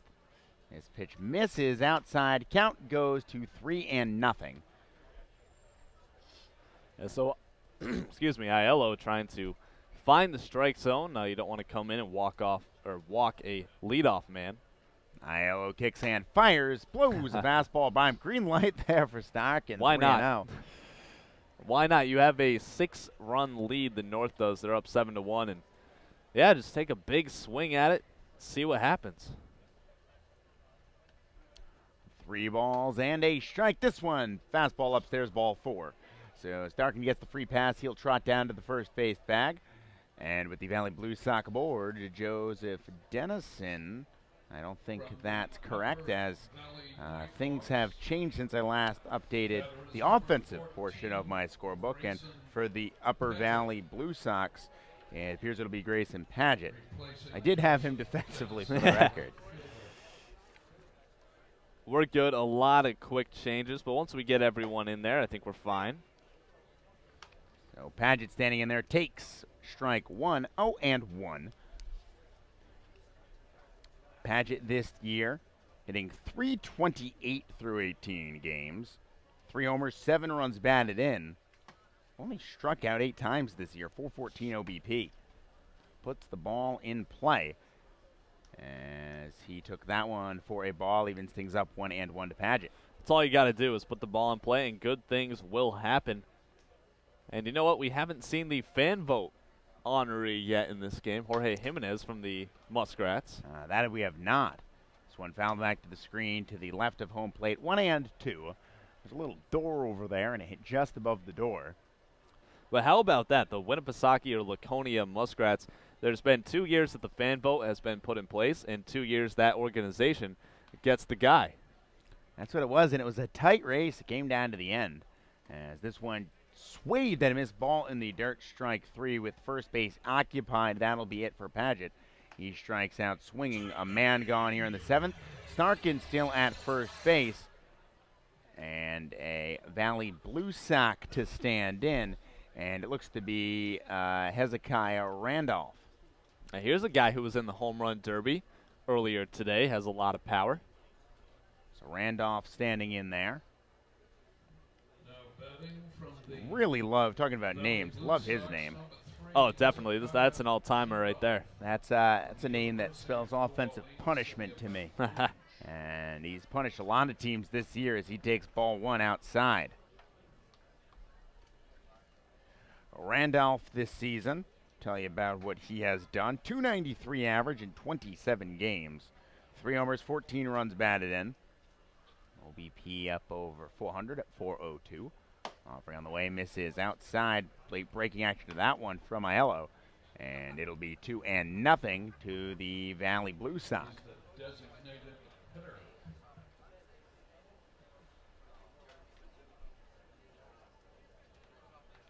So a long look in here for Aiello as he comes set. Tucks the chin to keep an eye on situation at first. Now he fires. This ball belted out towards center field. Steve Scott coming in, lays out, and he didn't make the catch. He trapped it. Throw comes into second base. That will not be in time as Starkin able to get into the second base bag. And it'll be a single for Hezekiah Randolph. A dive out there, but nothing to show for it. And 2 Northern Division All-Stars are on for a North Adams steeplecat here, C.J. Price. Well, it looked like Steven Scott did not get the best jump. He went back at it first, which is what you're supposed to do as an outfielder, but it was in front of him, and he made a nice diving effort, but just unable to make the grab. So in steps Price. Price hitting from the left side with runners at first and second. First pitch in there for a strike to the steeplecat, the Ivy Leaguer. And bases with Blue Sox aboard. Not sure how Blue Sox equals a dog. Still confused on that. The 0-1 on the way. Swung on, hit on a hop out toward shortstop. Now by Hill. Flips the second one. Throw on to first base is going to be offline. Going to get by Gordon. Coming from third base now as the run will score their tag at second. Which happened first? I think because it's a tag play, not a force. And I think, home plate umpire, I think you're right, Mike. Yeah. You pointed at home plate, the run scores. John Leeds pointing at the plate. The run will score. That means it's 8-1 North. And C.J. Price putting the ball in play, and good things will happen. Yeah, that's it. So a weird play, although things finish up there as we are set here for the top of the 7th. Stretch time here from Newport, Rhode Island, Cardines Field. And with that, Taylor Archer, we will send it down to her on the first base side with the New Bedford Bay Sox. I'm here with Ryan Wolfsberg from the New Bedford Bay Sox, and I believe this is your first year in the NECBL, so tell me about how your time in New Bedford has been. Oh, it's been a blast. I mean, it's really refreshing to play for a great organization, led by Pat O'Connor and Kyle Fernandez. It's a great summer to play for them, and I'm just honored to be a part of the whole thing. And since this is your first year, what does it mean to you to be selected as an all-star? Again, it's an honor. I mean, to be able to play in front of all those organizations and play with, great players here and hear all the teammates over there. So, it's a lot of fun. It's a great night. The NECBL did a lot of great work to put this all together, and I'm grateful. What's been the highlight of your night so far? God, well, the home run derby was pretty special. The kid from Newport put on a show, so that was a lot of fun to watch, and just the whole night in general. BP was a lot of fun, and the game itself has been great, so I've enjoyed it. Good. Well, thank you for your time, and back to you guys in the booth. Thanks, Taylor. Thank you.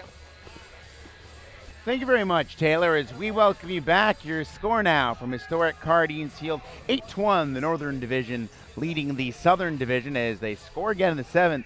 If anything, they have been consistent tonight. A run in the first, run in the second, 2 in the third, 2 in the fourth, another in the 5th, nothing in the 6th, and then 1 more in the 7th.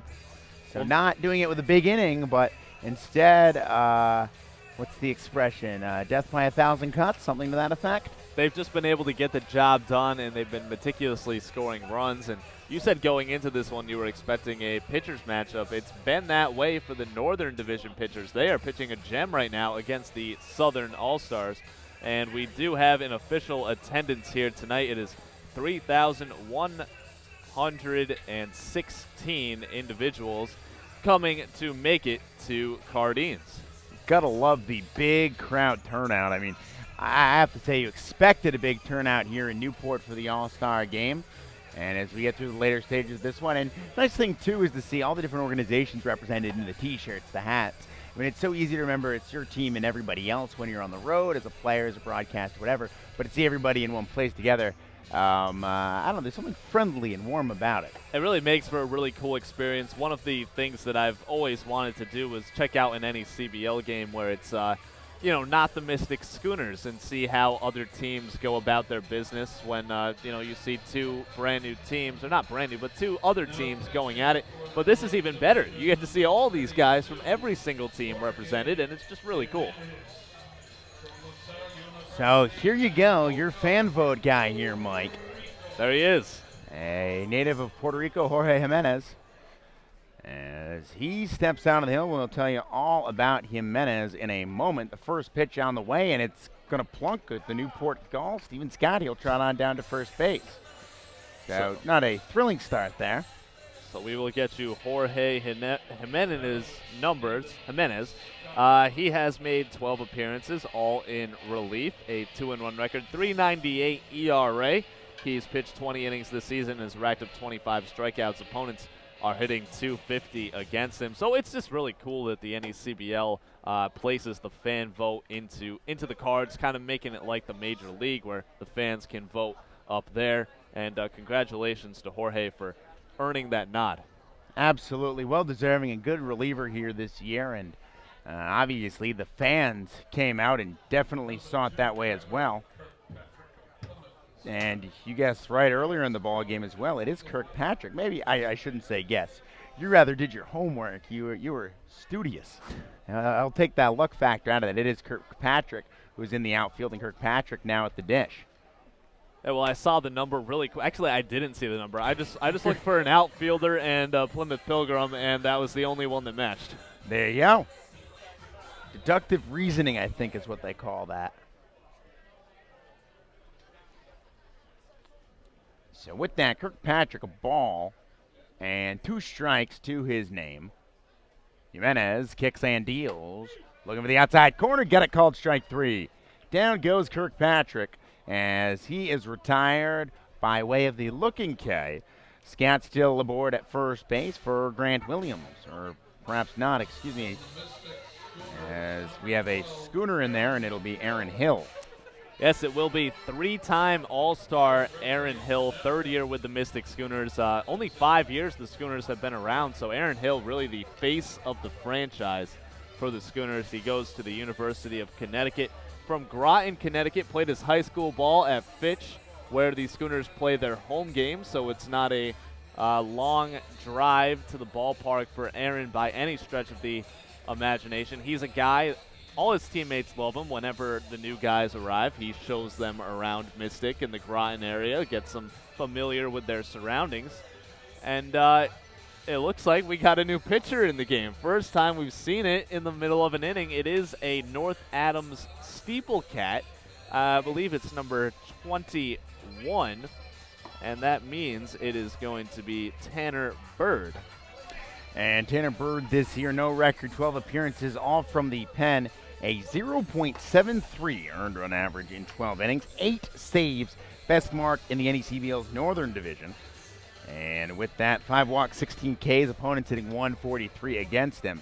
Tanner Bird has soared high and above the rest of the closing pitchers in the Northern Division. So he will take some warm-up tosses. Pretty interesting seeing a pitching change in the middle of an inning. I did not expect to see that at all in this ballgame. I was, I won't say I wasn't prepared, but it took me back a little bit. I mean, obviously you don't want to get everybody in. You go more than 9 pitchers, all that stuff. But, yeah, I didn't quite expect it. So he's going to have to deal with Aaron Hill. And before the game, I got a chance to talk to Aaron, and I said, well, he said I was looking good, which I thank him for that. He's one of the only, probably the only one who thinks I'm looking all right. I told Aaron to go hit a home run so I can call it, and he said, nah, I'm just going to stick with my base hits. You know my game. So we'll see what Aaron does. Well, we'll know here in a couple of minutes here what the outcome of that is. Nice to hear that he's focused on just playing his style of baseball. Exactly. I'd love to get you that dinger. And this offering on the way from Bird misses upstairs. Ball 1 to Hill.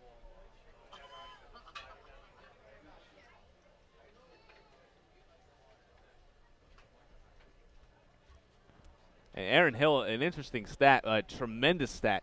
Aaron has played in 28 games this season. As he rips one down the third base side, foul.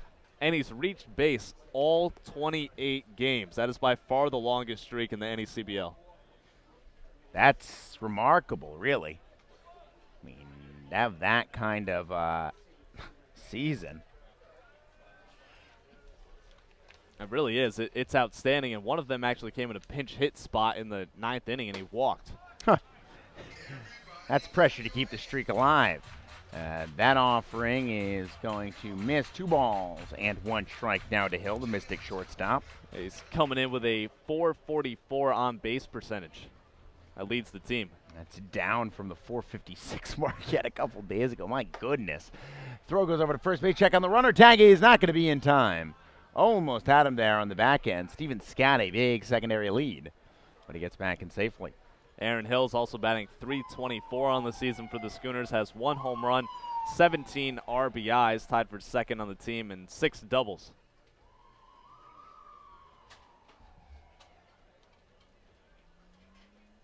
Kicks and deals. Fastball inside. Corner called strike. And that makes it 2-2. Hill didn't seem to care for that strike call. No, he took a step toward first base, and John leads, saying it was a strike. So here we go. 2 balls and 2 strikes. 1 man is gone and a runner at first. Bird deals. Breaking ball flared out towards second. Coming in a charge on a and collision there. And he's safe. Are you kidding me? Aaron Hill plowed through the second baseman charging in right there. He got bowled right on over.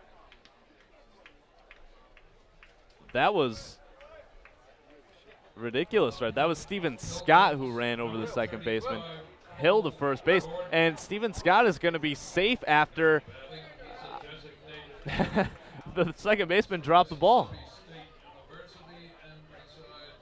Now we'll see how that one gets. Yeah, how is scored. that? Is that a base hit? Is it an error? I mean, in football, it's a pancake. You finished your block and put him to the ground. But you know what? If you want to count the All-Star game, that's now 29 straight games Aaron Hill has reached base. That's amazing. That's absolutely amazing.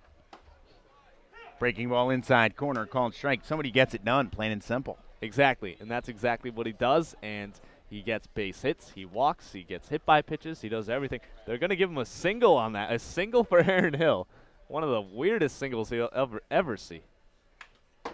Offering to Gordon, fouled back behind home plate. And to Gordon now the count 0-2. Cole Gordon, another home run derby guy, the designated hitter from the Plymouth Pilgrims, the biggest man in the NECBL. Him and Mikhail Mogs battling for that spot.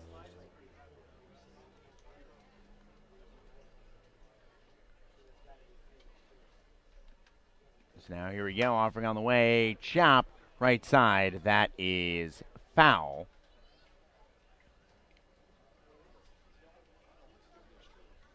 All right, now they'll switch up the scoring on Aaron Hill to a fielder's choice. I don't know if the fielder had a choice to get ran over in that spot, but you know, he'll take it. Gordon swings, chopper first base side, it'll get foul. Count will stay the same, however. No balls and 2 strikes. Well, Cole Gordon, definitely a guy that I'm been looking forward to see all season long. He's got the mullet going on, the just farm boy strength from Mississippi State. 6'5", 240, I think you said during the Derby is how big he is. That's amazing. He chops one that gets right up over our head. No, he didn't get it with the bat. He missed it. He gets away from the catcher, Miles. I thought he got a piece of contact on that. Both runners will advance 90 feet, however. So into scoring position goes Aaron Hill to second base and Steven Scott to third. That'll be a wild pitch right there. And Gordon, he swung at it, so that's strike 3, so 2 outs. And now Ding Kong to the plate. And big bat here for Ding Kong. But yeah, he was out the moment he missed it. First base occupied. And now 2 men are on, as you mentioned, for Ding Kong. Ding Kong, big swing and a miss there. And he's behind 0-1. Ding Kong, a very powerful hitter for these Danbury Westerners.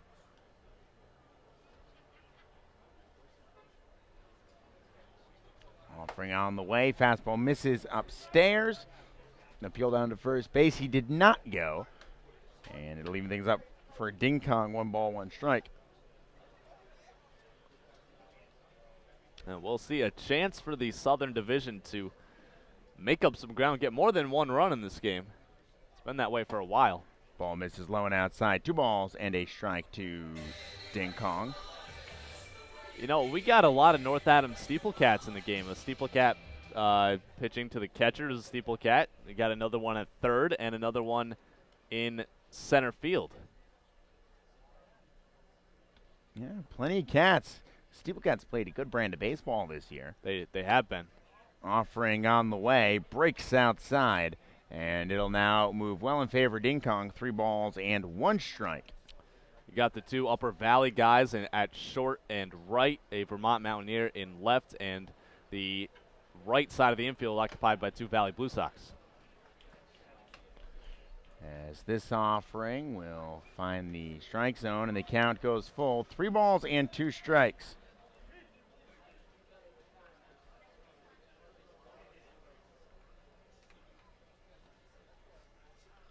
Kicks and fires. Does Bird. Driven out towards right center field. That it could be trouble. That is going to get down and one hop the ivy out there. 1 run is in. Here comes a second run. Hill behind him and a 2 RBI double for Giovanni Ding Kong.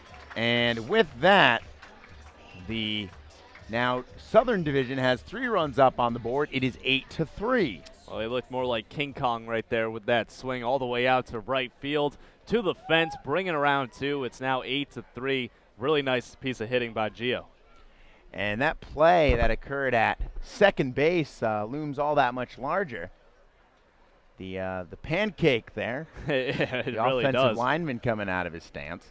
And that could have been out number 3. How easily Brian Sharp to stand in from the left side. He takes low and outside ball 1. Well, see, this is a big spot right now. I know there are 2 outs, but the Southern Division has a chance to make it a 4-run game if Sharp can put it in play. See if they can come back. This offering, though, will even things. Or no, it'll go miss 2-0.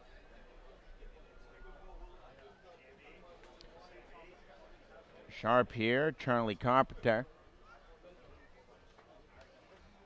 The on-deck hitter, though, he returns back to the dugout. This one misses low in the dirt.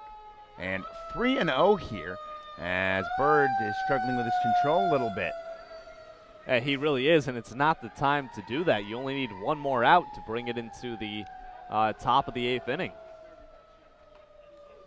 Holding on to a 5-run lead, just got to throw strikes. So here it is, the offering on the way. High strike call there, 3-1 as Bird is able to get that one over. Still a hitter's count, though, for Brian Sharp.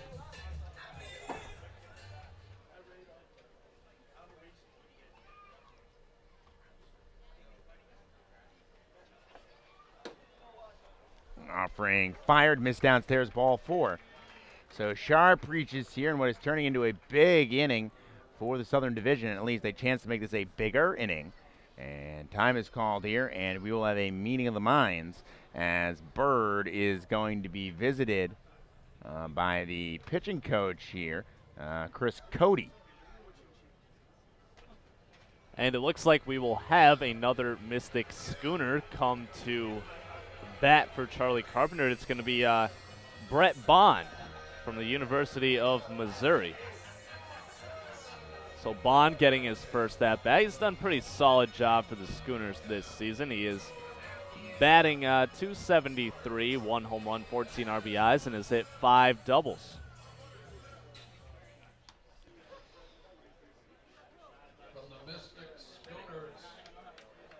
So here we go. Out of University of Missouri, as you mentioned there, Mike. Mizzou. Mizzou.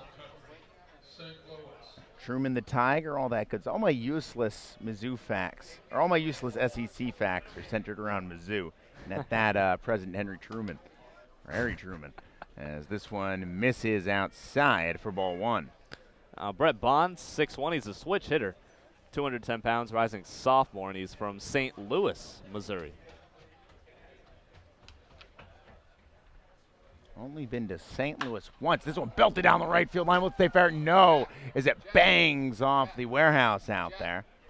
I think I've only been to St. Louis once also. I checked out a St. Louis Cardinals game when I was down there. It was pretty cool. I think it was in the old ballpark, the one before the one they just recently built. I was there on my way actually to the University of Missouri campus in Columbia. Landed there during the 2013 Red Sox Cardinals World Series. You're everywhere. I've been telling you this. I'm a man of legendary. Oh, my goodness.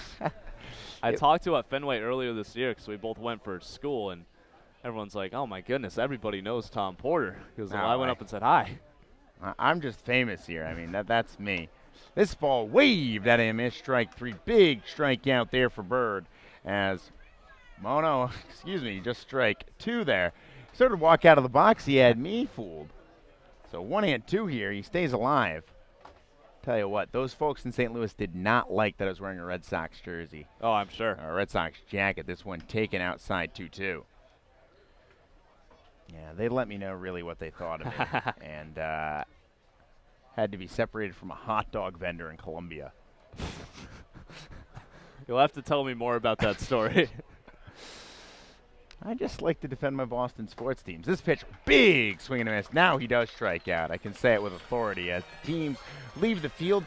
Though the Southern Division able to grab a pair of runs in the inning, they do so on actually only just two base hits in this inning. A one base hit. Aaron Hills was the fielder's choice. So with that, we will step aside here and go to the top of the 8th inning as we get prepared to send it down to the first base side. Shannon O'Connell will have a Upper player Valley down there. And we got a Nighthawk. So I think this is the first Nighthawk we've had tonight. Yeah. Franchise history being set down there as we throw it down to Shannon. Shannon?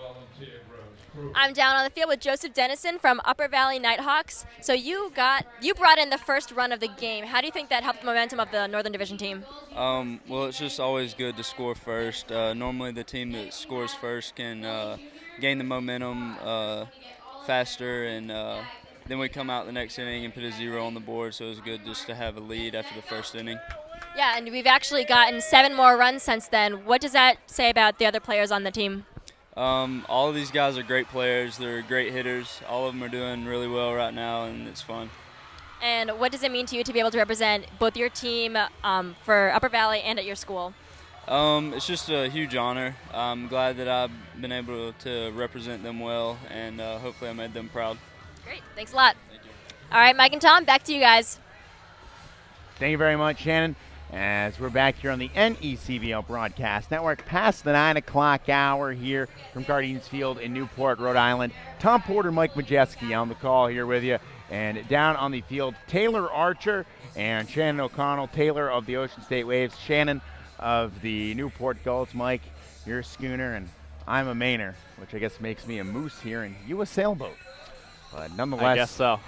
Nonetheless, we are here for the top portion of the 8th. It'll be the bottom third of the visiting Northern Division order as the Northern Division leads this contest 8-3, and the Northern Division may be able to come out, strike early, though the Southern Division making a little bit more noise here as we close in on the closing stages of this one.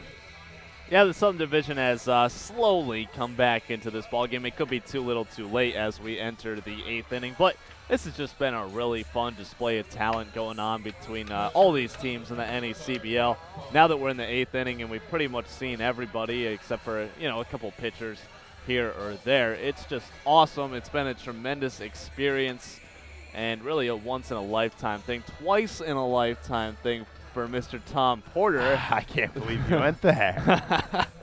But it is really awesome, and it looks like we got a new pitcher in the game for those Ocean State Waves. You're absolutely right about that. For Ocean State, it appears to be John Witkowski, the right-hander, 6'5", 205. The rising sophomore, native of Melrose, Massachusetts, out of Boston College. And the batter, it looks like it's going to be Upper Valley Nighthawk, Al Molina. So Molina standing in here. And tell you a little bit about Witkowski here in a second. Molina, though, hitting .261. Home run, 8 runs batted in. A look now at your Ocean State Wave on the hill in Witkowski. Told you all about what that team has done in terms of overall pitching staff as a first strike issued to Molina 0-1. But Witkowski, a ERA of 1.53, a record of 1-0, 6 appearances, 3 starts, 17 innings hurled.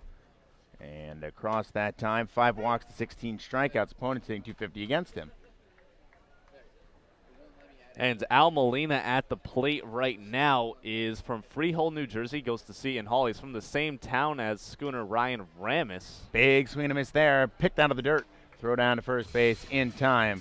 And down goes Molina for out number 1. And Molina from the same school in Seton Hall as a number of guys across the NECBL. It seems like Seton Hall is everywhere around this league. And I think, if I'm correct, they are the most well-represented school in the All-Star game. They have 4 Pirates from Seton Hall in this All-Star game. You know, I don't have the data in front of me to contradict what you just said. I mean, it's one of those things. I think you're right just because I can't think of who has simply more. Ground ball to third, Chopper. Field on the backhand to third baseman, Sharp. His throw to first base is Sharp. And that'll do it for the second out here in the 8th. So to the 9th spot we go.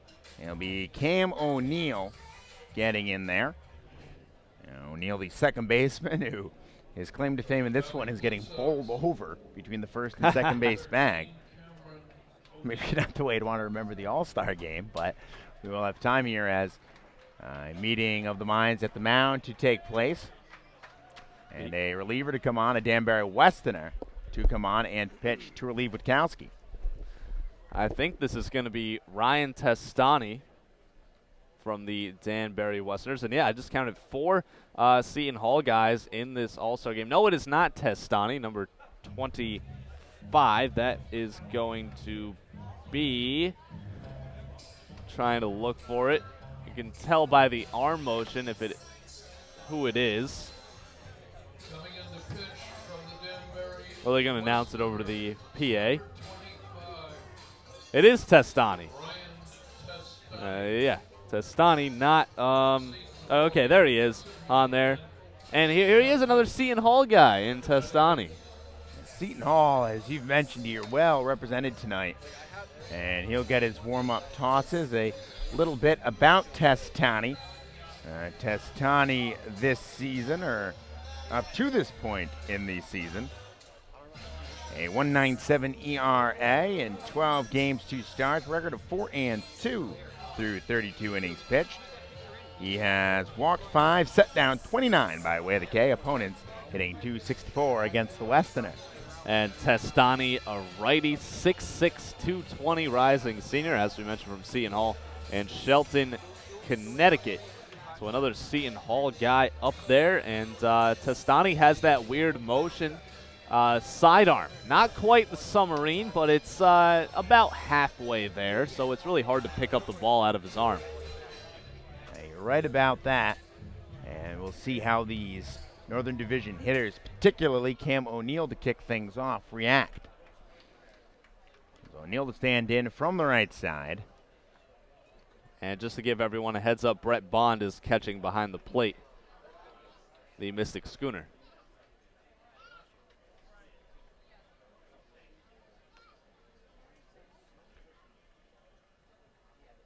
So first pitch is in there for a strike to O'Neill, 0-1.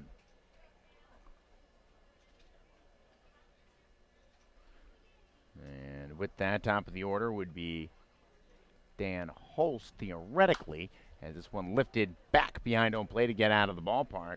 And 0-2, the count goes. I don't see Holst, though. He's not standing on that hitter's area. So, I mean, it could be a pinch hitter. It could just be that Holst is chilling right now. 2 outs. You never know. 0-2 count. Doesn't look great for O'Neill here. The pitch, oh, that was an off-speed pitch if there ever was one. Missed outside, though, 1-2, absolutely frozen. That was a really nice pitch right there in a really good spot, just missing.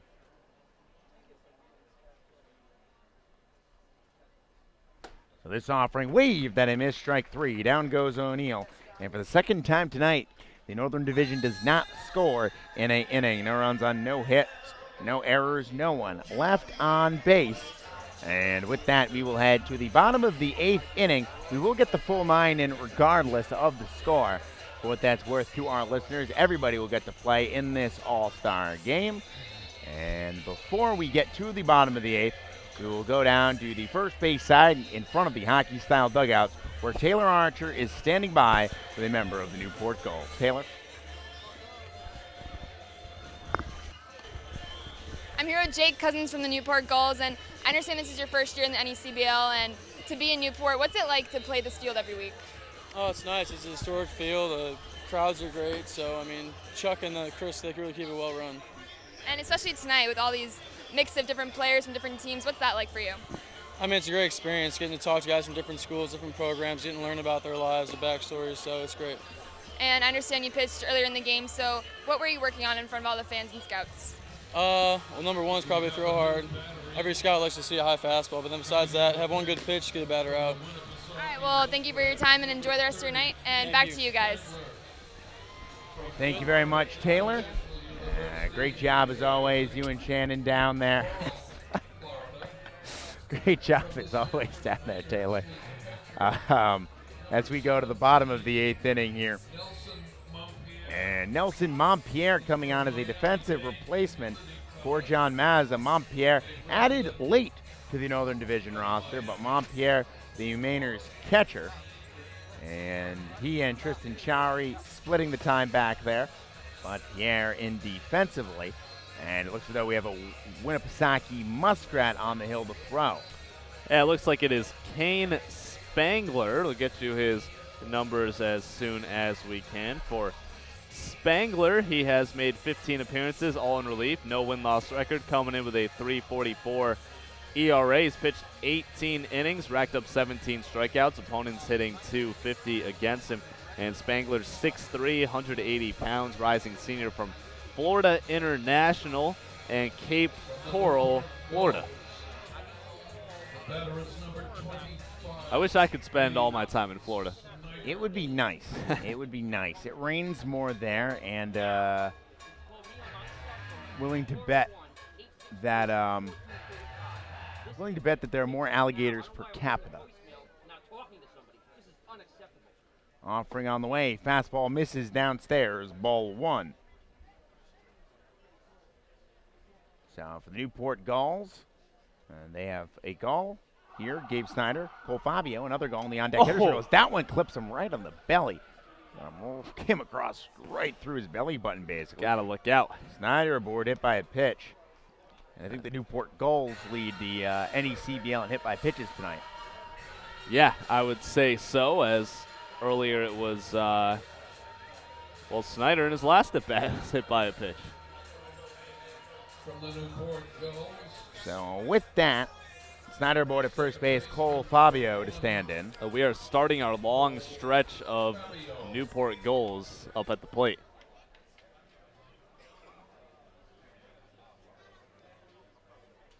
Kicks and deals. Here's the offering from Spangler, looking for the outside corner, missed. Ball 1. Montpierre behind the plate out of Miami-Dade.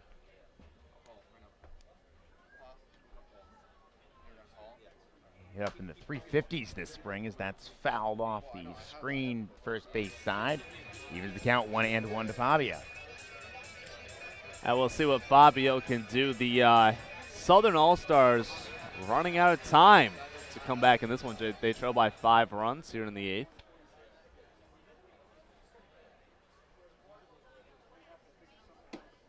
Offering on the way, runs outside. And Fabio ahead in the count, 2 balls and a strike. And you know what, Tom? I got word that we are definitely playing a bottom of the 9th, so the South will have a chance to walk it off no matter what. Or they would anyways, never mind, but I don't know what I'm talking about. It's been a long day. It really has been. And there for a strike, 2 balls and 2 strikes as things draw even to Fabio. The Bryant Bulldog, a Rhode Island school up there in Smithfield. I live a town over in Gloucester. I always thought my entire life into college it was in North Smithfield. Didn't realize it was in just Smithfield. Huh. 2 separate towns, the Rhode Island geography. This one slapped out towards right, falling quickly. Beat on it is the right fielder, Padgett. He's going to make the catch. Retreating back to first base is Snyder there. And that will do it for Fabio. Steven Scott to stand in next with the man away and a runner on. But now that I think about it, what I said actually does make sense. We will definitely have a bottom of the ninth, and the Southern Division will have a chance to walk it off.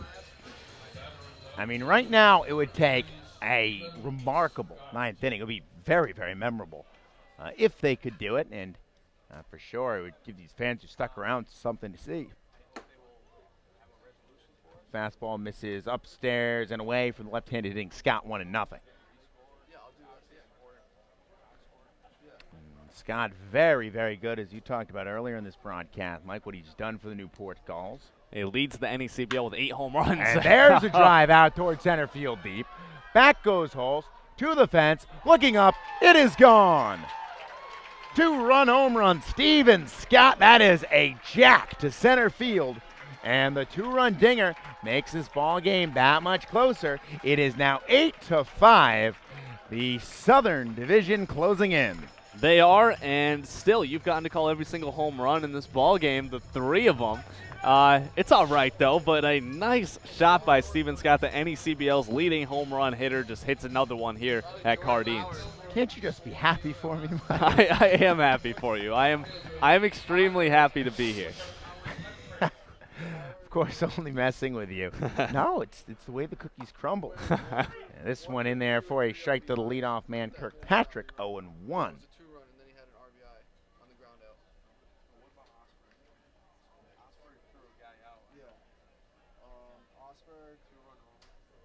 So that's a jack there for Scott as we talk about his abilities. Good to see that we've had some power in this game, too.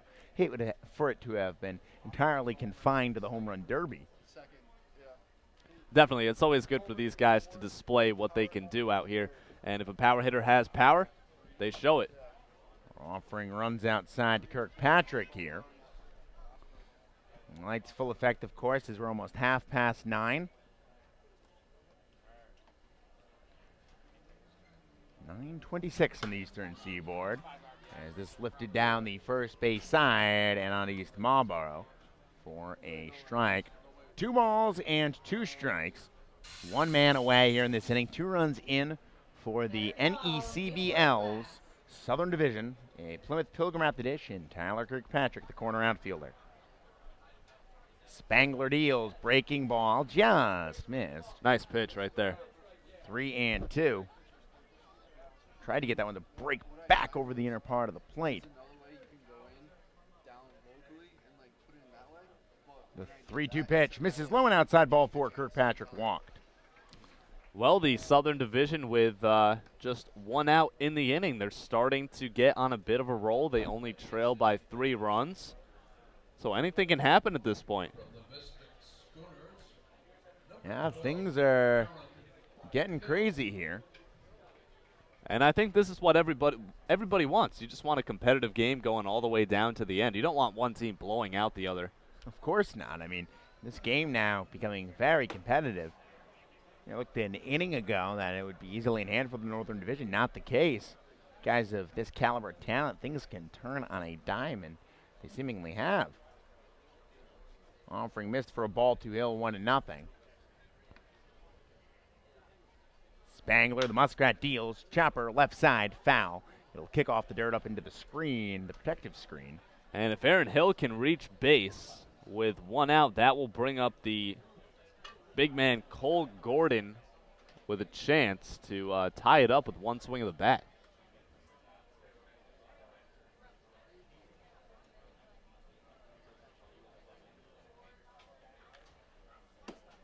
This pitch looked to miss. Throw down to first base is not going to be in time. Back in safely was Kirkpatrick. Get you that count here. And it's 2-1. It did indeed miss to Hill. Yeah, missed low and outside, and the catcher there, Montpierre, tried to pick it out of the dirt and get Kirkpatrick on his toes.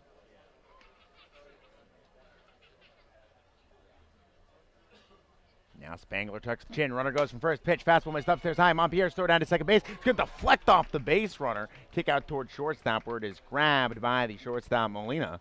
And a successful theft for Kirkpatrick. The stolen base also gets rid of the double play opportunity for the Northern Division as they count 3 balls and a strike to Hill. And nice job by Kirkpatrick, able to take second base, and a Good hitters count right now for Aaron Hill, and he has a chance to bring around Kirkpatrick, and if Hill can get on base, that bring up the game-tying run to the plate. Oh, how things can change. Southern Division, a great example of that. This game has heated up in intensity. Over 3,000 here at Cardines Field. Paid attendance today. Spangler deals, fastball misses inside. He will walk Aaron Hill. He's aboard for the second time tonight. Back-to-back walks for Spangler. And that's what Aaron Hill does. He reached on a fielder's choice, reaches on a walk. He just gets on base one way or the other.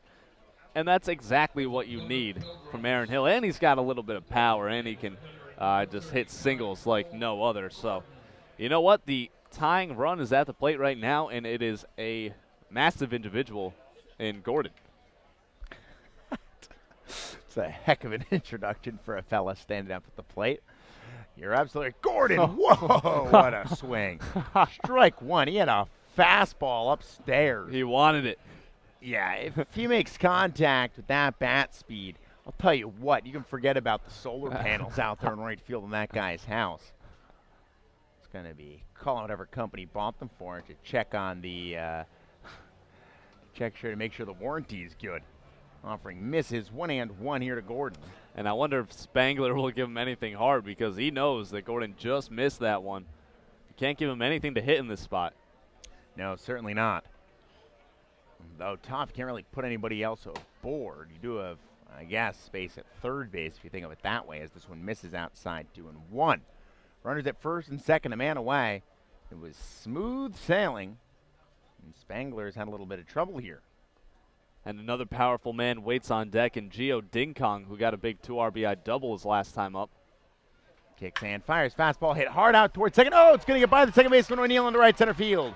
Rounding third base, here comes Kirkpatrick. He will score. Racing around is Hill. Throw's going to come into second base. He will score as well. And it is a one-run ball game, a base hit, a 2 RBI double for Cole Gordon. And that now makes it an 8-7 ball game. My goodness. Here comes the NECBL Southern Division. Tom Porter, we got a game. This is awesome right here in the bottom of the 8th. It's 8-7. Only down by 1 run is the South, and they got a runner on second base with another really good hitter. All these guys are great hitters, but Gio Dingkong is a powerful hitter to the plate, and it looks like the North is going to make a pitching change right now, and they will bring in what looks like to be a keen swamp bat. Call to the bullpen here on the NECBL Broadcast Network. And keeping an eye on the stuff out there on the field. You know, I touched up a bit there with Spangler in his relief appearance. But the new pitcher on a keen swamp bat, as you mentioned. I'll try to get you who that is. 27, that is Michael LeBeau, 5'11", 200 pounds, rising senior from Castleton State College, and we'll get you his numbers as well. For LeBeau, he has made 16 appearances, all in relief, 2-1 record, 1.33 ERA. He's pitched 20 innings, racked up 24 strikeouts. Opponents are 250 against him, and LeBeau is from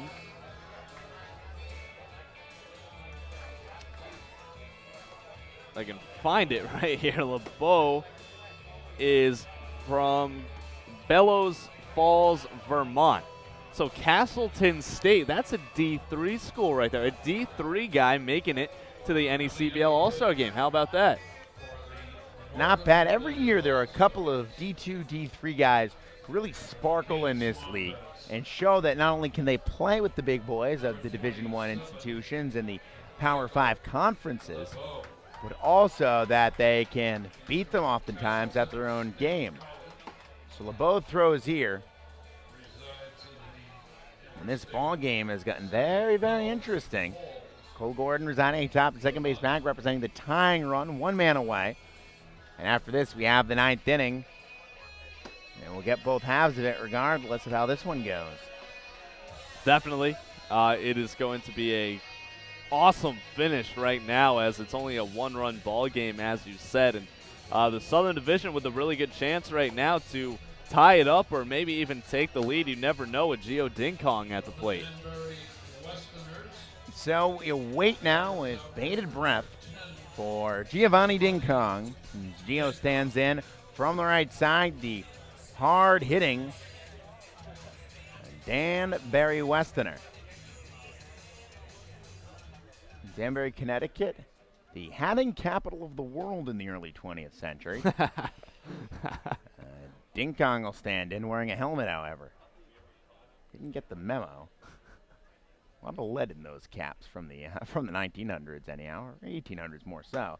As this one finds the outside corner, a called strike one. And Danbury joke around with Chris Walker. Danbury's so out of the way from the rest of the NECBL teams. That's why they are the Westerners. They control the western part of New England. I must have missed that part of American history class, as this misses outside where there are cowboys in Connecticut. I might have missed that day of APUS, but interesting. I'll say that. The hat makes sense, why they got hats and everything. As a breaking ball gets the outer part, 1-2. And, of course, the Westerners playing at Rogers Park, very small ballpark, so a lot of the Westerners with a bunch of home runs, but Ding-Kong is the real deal. He has a lot of power. Coming set, here's LeBeau. Kicks, deals. This one breaking ball in the dirt. Waved at a miss. Tag applied to the backside. And down goes Ding-Kong on strikes. A crucial second out of the inning for the Northern Division. And Brian Sharp to stand in. And a key at bat, his Plymouth Pilgrim teammate at second base, representing the tying run here in the 8th. And he will take practice cuts and step in from the left side, opposite Mike LeBeau, the right-hander. Big spot in the game right now with 2 outs. First pitch, strike, 0-1 to Sharp.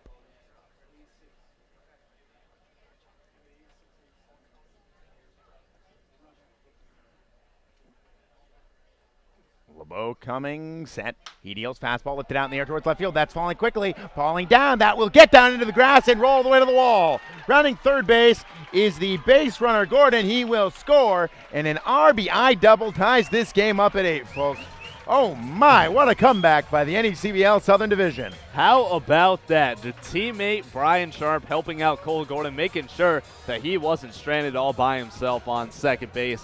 Brings them in with a big-time RBI double. Just a little flare out to left field, and it drops. Gordon scores easily. The Southern Division has now scored 5 runs in this inning to tie it up at 8 in the 8th.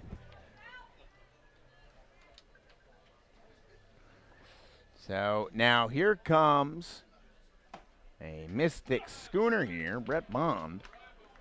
And Bond is the 9th man to bat here in this inning. This has been a huge frame for the NECBL South. Trying to get it done on their home turf here in Newport. This offering on the inner part, a called strike. And it is now 0-2 to Bond. LeBeau looking for a way out of this one. I don't know if we get to go to extras. We're tied I don't know 9. either. Where's Bud Selig? Our eyes turn to you. This misses upstairs and away the fastball, 1-2.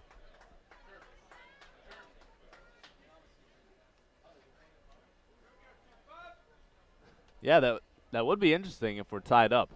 We'll see. We'll have to figure it out. This one belted hard out towards second. It is going to roll. Ground by the second baseman, O'Neill. Throw to first base. Great play by the second baseman as Bond grounds out 4-3. That'll do it here in the 8th. But 1, 2, 3, 4, 5 runs tie this ball game up. It is now 8-8, folks, in the inning. And we are through 8 complete. As we go to the 9th, we will take a look down to the first base side. And we will wait as we do indeed have Shannon O'Connell down there. And she's got a swamp bat in the wings. As I'm down on the field with Jordan Howard from Keene. How are you feeling tonight? I'm feeling great. You know, I got a couple RBIs in. It's a great day for an all-star game. So You got the first home run of the game. How did that feel? It felt great. You know, my first at-bat, I had a strikeout, but I was going down swinging. And my second at-bat, I said, look, it's an all-star game. I just want to have fun. He gave me a pitch, and I drove it. So What is it like to be playing here in Cardines with the biggest crowd, with as big of a crowd as we have? it's awesome. You know, with summer ball, you don't really expect, a lot of people to be interested, but it's great to have a turnout like this, especially at an all-star game. So it's a great feeling, And how has your experience with the All-Star team been so far? It's been great getting to know a lot of the guys from the other teams that we played against. It's been good getting to know them, competing against them in like the home run derby and the 60-yard dash. So it's been pretty cool. All right, thanks a lot. Back up to you guys in the booth. Thank you very much, Shannon, as we welcome you back on the NECBL Broadcast Network. We have 8 on the scoreboard. In fact, we have 2 of them and a 9 between them, 9th inning of play.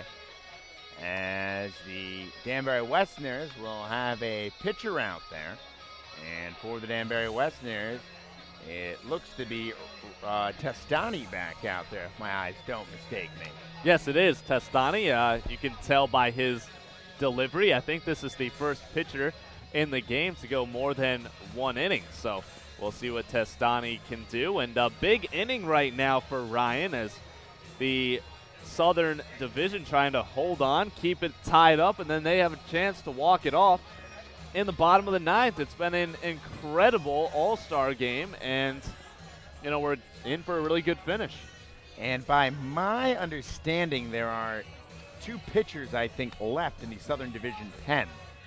Darian Raggins, the New Bedford Baysock, I don't believe we saw him tonight, and also Jake Cousins, the Newport Gull. We did see Blake Cairns. Cairns? Yes. There we go. I defer to you Southern Division folks on that. But he has gone. I do not believe we've seen Jake Cousins. It's funny because they interviewed Jake Cousins, and they asked him about his pitching out there, but I'm with you. I don't remember Cousins out there. Northern Division, number 9, Daniel Holt. And I think the Northern Division is out of pitchers. Okay. He's from North See if they call on any position players. I'd imagine they're going to send a swamp bat out there for the 9th. Same one who closes. The first pitch misses. 4-1 here in the 9th to Dan Holst. I'm thinking for these Northern Division guys, it is almost 10 o'clock. It's around the time that a regular game would end, but these guys have very long drives back to their towns, and you do too. Well, I think you're going to stay over here in Newport. This one belted out towards right field. They got it down for a base hit. Takes a weird bounce going out to the fence. Mishandled out there briefly by Ding Kong. Although that one is nabbed up there. And Holst, a leadoff single. And coming up clutch there, Bradley Smart, the beat writer for the Times-Argus Vermont Mountaineers. Jake Cousins has thrown. He threw in the 6th inning. All right. Darian Raggins is coming out for the 9th, whether he likes it or not.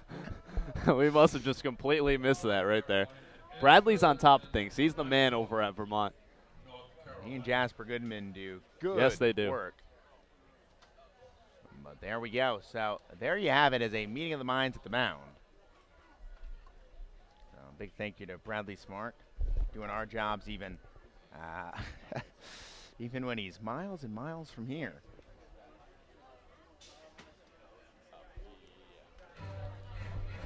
Looks like we got a new batter into the game. I think it'll be Joe Tejan from the Vermont Mountaineers. Tejan's has been a dangerous force to deal with in terms of offensive productivity.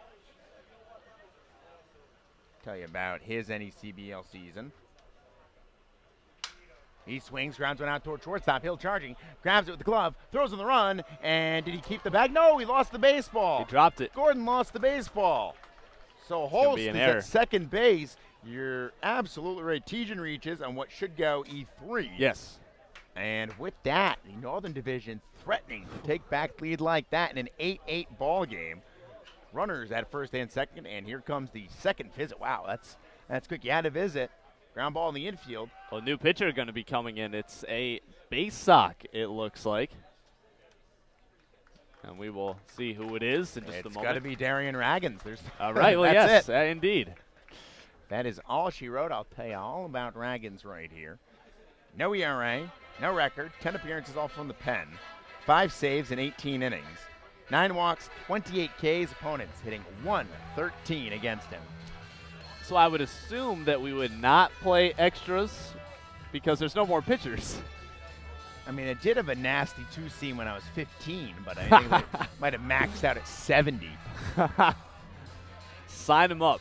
I don't think many of these scouts are here to watch Tom Porter hurl. They might hurl if they saw me throw, though. Oh, my goodness. That's Mike Lordish right there. It is. I'm looking forward to seeing Mike Lord tomorrow. Broadcaster for the Valley Blue Sox. And a base sock on the mound. First and second for the North. I mean, they got a really good shot right now to take the lead back and make it really tough for the South in the bottom of the ninth.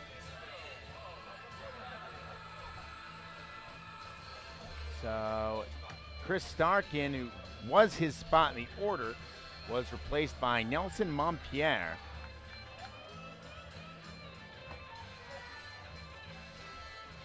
Montpierre takes his cuts out of Miami-Dade. He had one of the biggest hits of the NECBL season for Sanford, trailing the Newport Gulls at Goodall Park. He hit a grand slam to right center field to put the Mainers on top in that game. That was right at the end of June, and since then the Mainers have been white hot, winning 8 of their last 10. And the Mainers are on a tear, first place in the North. Both of our teams, the Mainers are in first in the North, the Mystic Schooners first place in the South. Very lucky to watch very good baseball. Absolutely. Kind of gets spoiled at some points. 2 in steps, Nelson Montpierre out of Miami-Dade. Offering the way, big swing and a miss at a high fastball. That was a challenge pitch and a challenge swing. Nothing in 1. I like watching Reagans. He does a big turn, and his arm goes all the way back, and then he delivers. Deceptive. You talk about where that ball gets released, the release point, the body motion. That's a high fastball inside 1-1. It's hard to pick it up because you see the ball back behind the body, but then you lose it as he comes back across, and then before you know it, the pitch is right at you. So 1 ball, 1 strike to Nelson Montpierre. Steps in here. The gorgeous looking stirrups that both he and Michael and Destoy rock. Destoy at a Texas Christian. Offering on the way, ground ball, pushed out toward shortstop. Hill charging, gobbles it up, throws to first base. That will be in time. And that'll do it for Montpierre as he grounds out 6-3. However, it was hit softly enough where Holst could advance to third, Tejan to second, and Sanford with a man away, a chance to bring some runs across the Northern Division. Second time I've done that tonight. I almost did it. I went miss, and then I stopped myself. So we're in the same boat here. It is very different, especially Northern Division, Southern Division. Just sounds different. But that's a nice play by Hill, the only play that he had right there. You're absolutely right about that. He did what he had to do.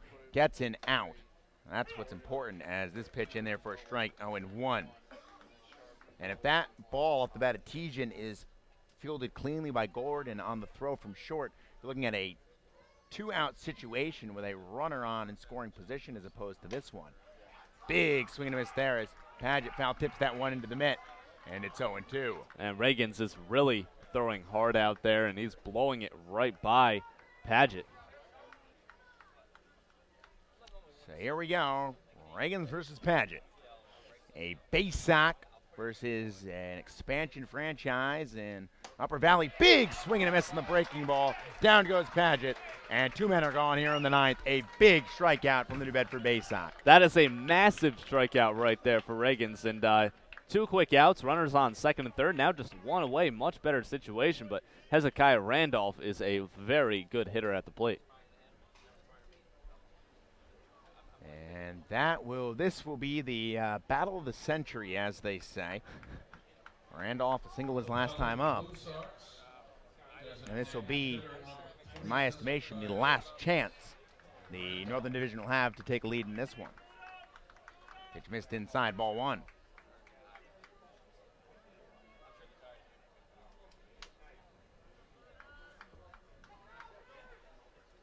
North Adams Steeplecat in the on-deck hitter's circle. Offering on the way, ground ball it out towards short. Hill's got it. Collects, throw to first base in time, 6-3. Randolph grounds out. The Northern Division with a chance to plate runs. That's big time stuff right there. And it is all up to the NECBL Southern Division. A chance to walk away victorious in this one as we go 8-8 to the bottom of the ninth.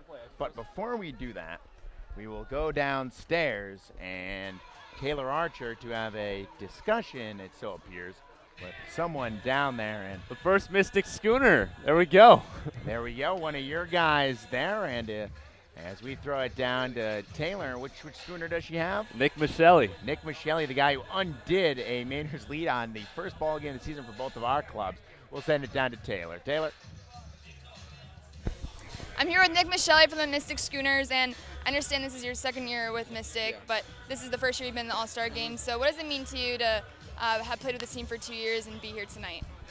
It's an honor. There's so much talent in this league, and to be out here with the best of them, it's just an honor. It's a great day. It's fun, and it's what it's all about, just having fun. Right, and what have you been working on in front of all these fans and scouts today?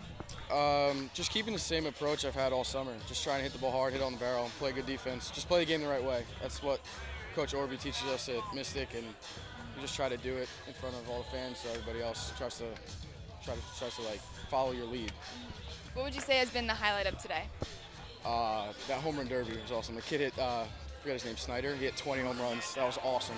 So much fun to watch. Gabe did really well. Well, thank you for your time. I'm glad you had a good night. And back to you guys in the booth. Well, thank you very much, Taylor Archer and Nick Michelli. The first Schooner getting some love down there with the interview. It's good to see. So the Southern Division All-Stars have a chance, Tom Porter, to walk it off here at the All-Star game. It's 8-8 heading into the bottom of the ninth, and this is going to be a lot of fun. It's going to be, we're at that point right now, it's going to be all these Newport Gulls, and what else could you ask for? The Newport Gulls playing at their home place. This is a chance. That's it. I mean, a chance to do something very special and walk off.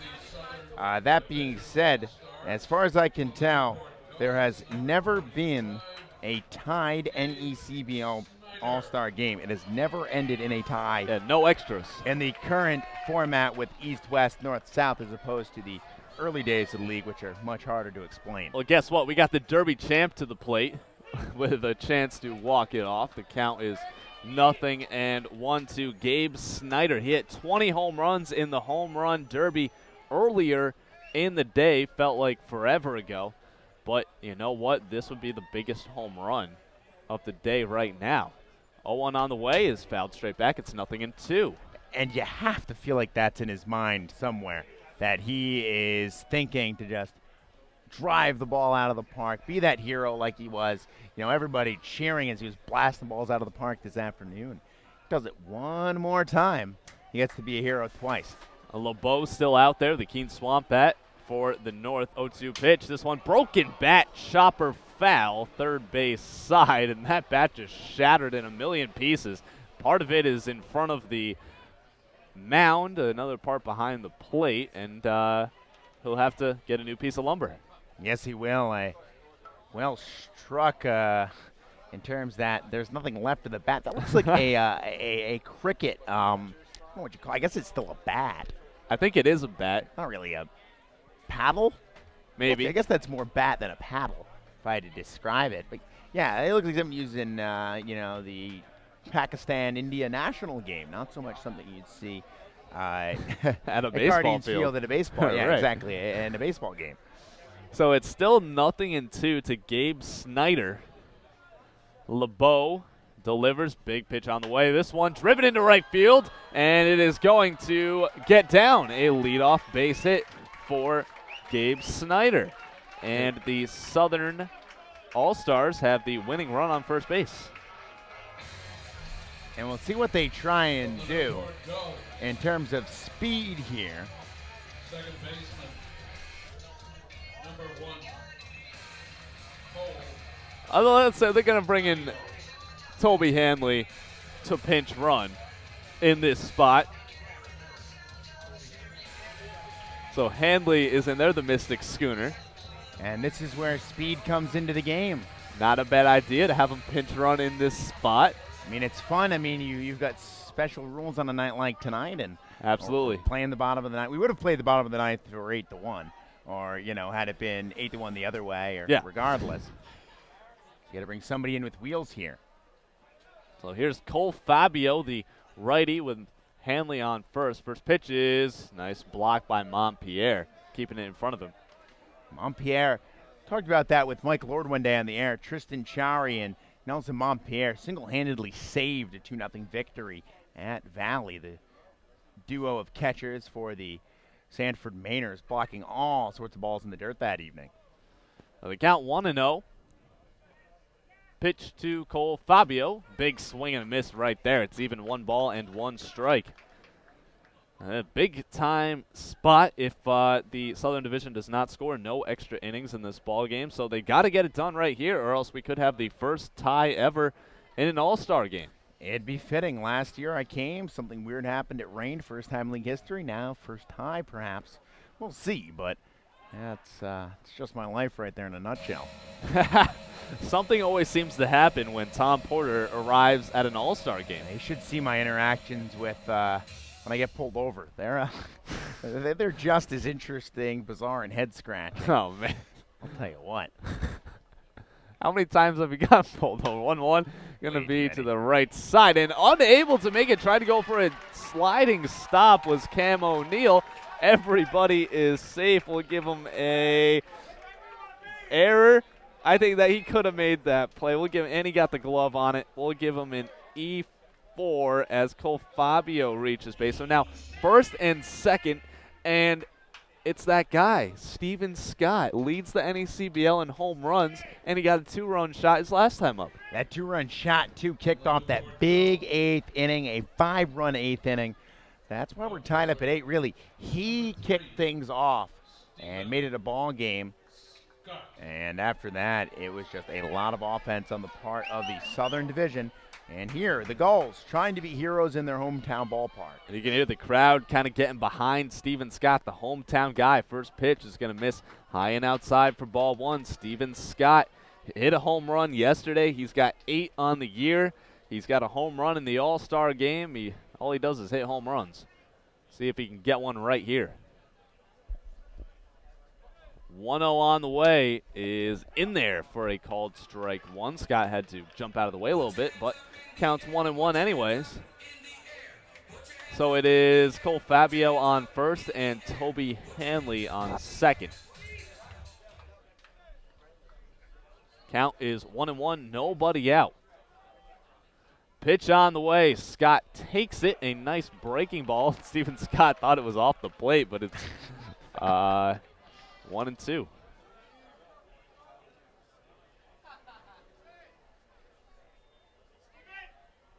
One ball and 2 strikes. Michael LeBeau trying to get out of this jam and make it a tie. 1-2. This one grounded to third. Making the play is going to be C.J. Price. He throws to second for 1, and it is going to be safe at first base is Steven Scott. And at third base is Toby Hanley. What is C.J. Price tagged the man out, or step on third base. And it had been a little bit of a run. The problem would have been the ball, he kind of came in on it, and he had a choice. Run to the third base bag, try for the foot race there, or throw to second base and turn 2. It was one or the other. He chose to try and turn 2. By cutting down that middle runner, they do preserve the chance for a double play ball in this inning, although that winning run 90 feet away, I don't know if we'll continue playing to the third out of the inning because we would have played this regardless. I'm not sure how that'll work out, but in any case, it is an 8-8 ball game, and run number 9 sits 90 feet away. And that is Toby Hanley on third base. A base hit will do it. The infield not playing in on the grass, as the winning run is just 90 feet away. What do you think about that? They get a lot of faith they're going to turn 2, I think.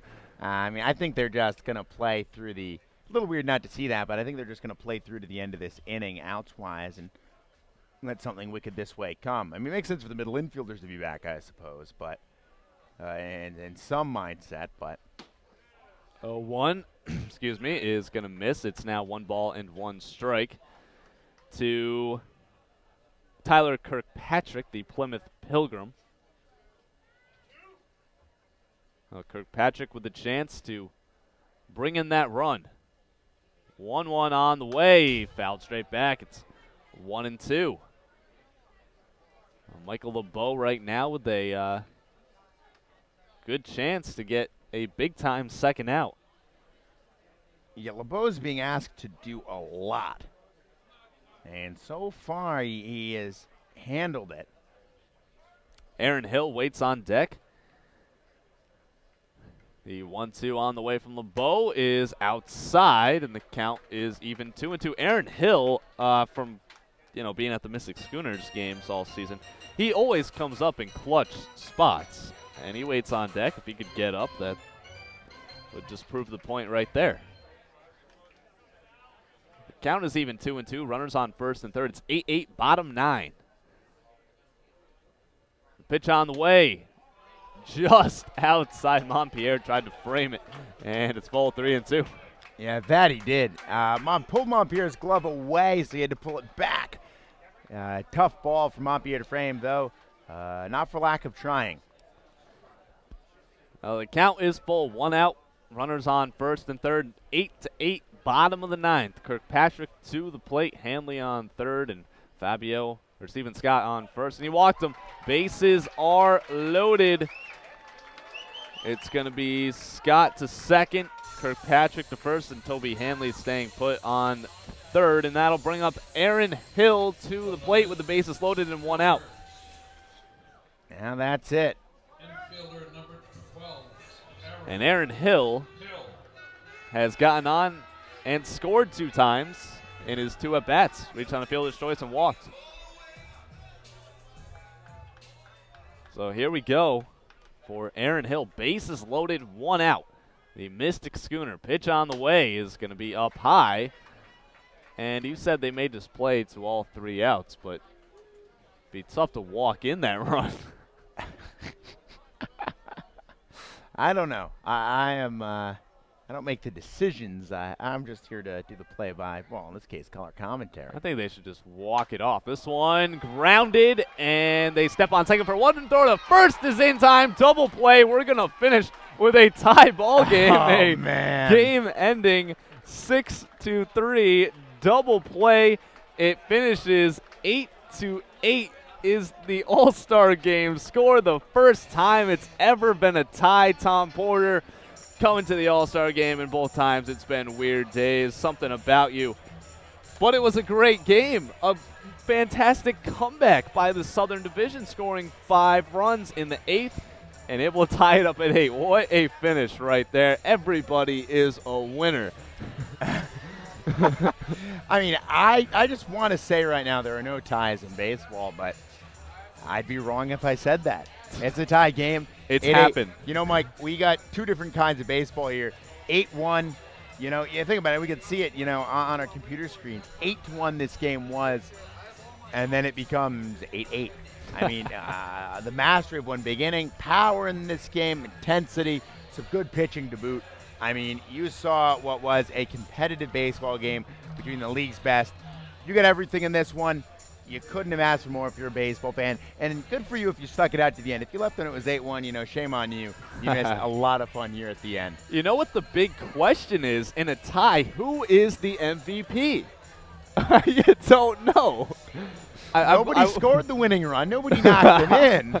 I mean, a number of guys with 2-run home runs. Stephen Scott got a 2-run home run.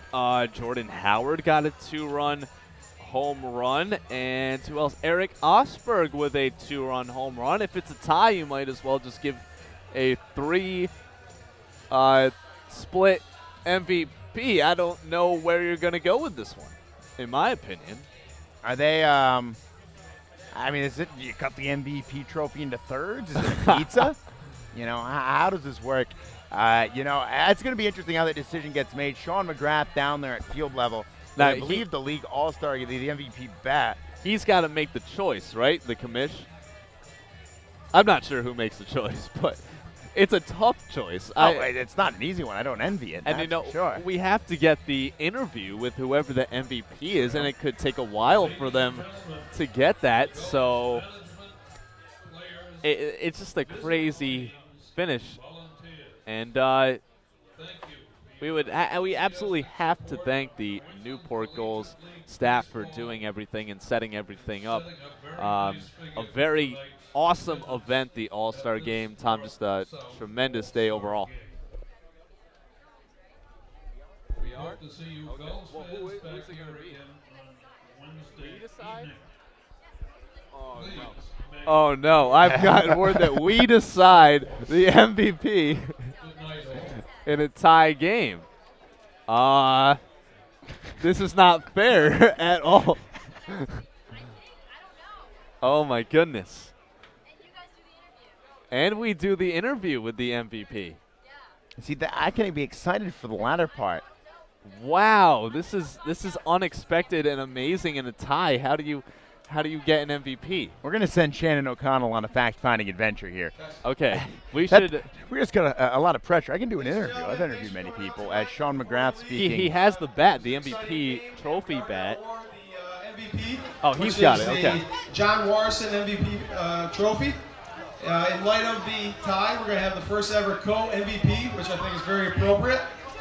For the South, we're going to give it to the pitcher who came in with a first and second, no outs, and had 2 punch outs and an out. New Bedford Bay Sox, Darian Reagan.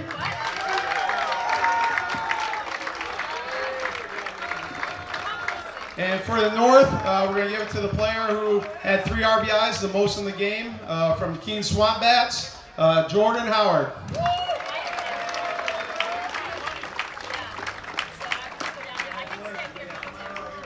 Again, thanks for coming out. Enjoy the rest of the NECBL season. Make plans to be in North Adams, the home of the Steeplecats, for the 2017 All-Star Game. Thank you and have a safe trip home.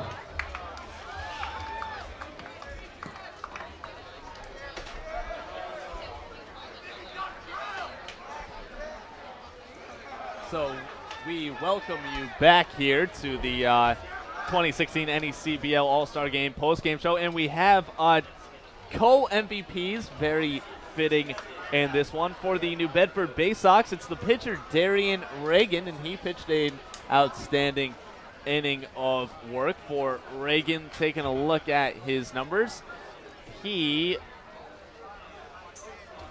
don't have the updated stats just yet, but I think he went an inning. He did not allow a hit.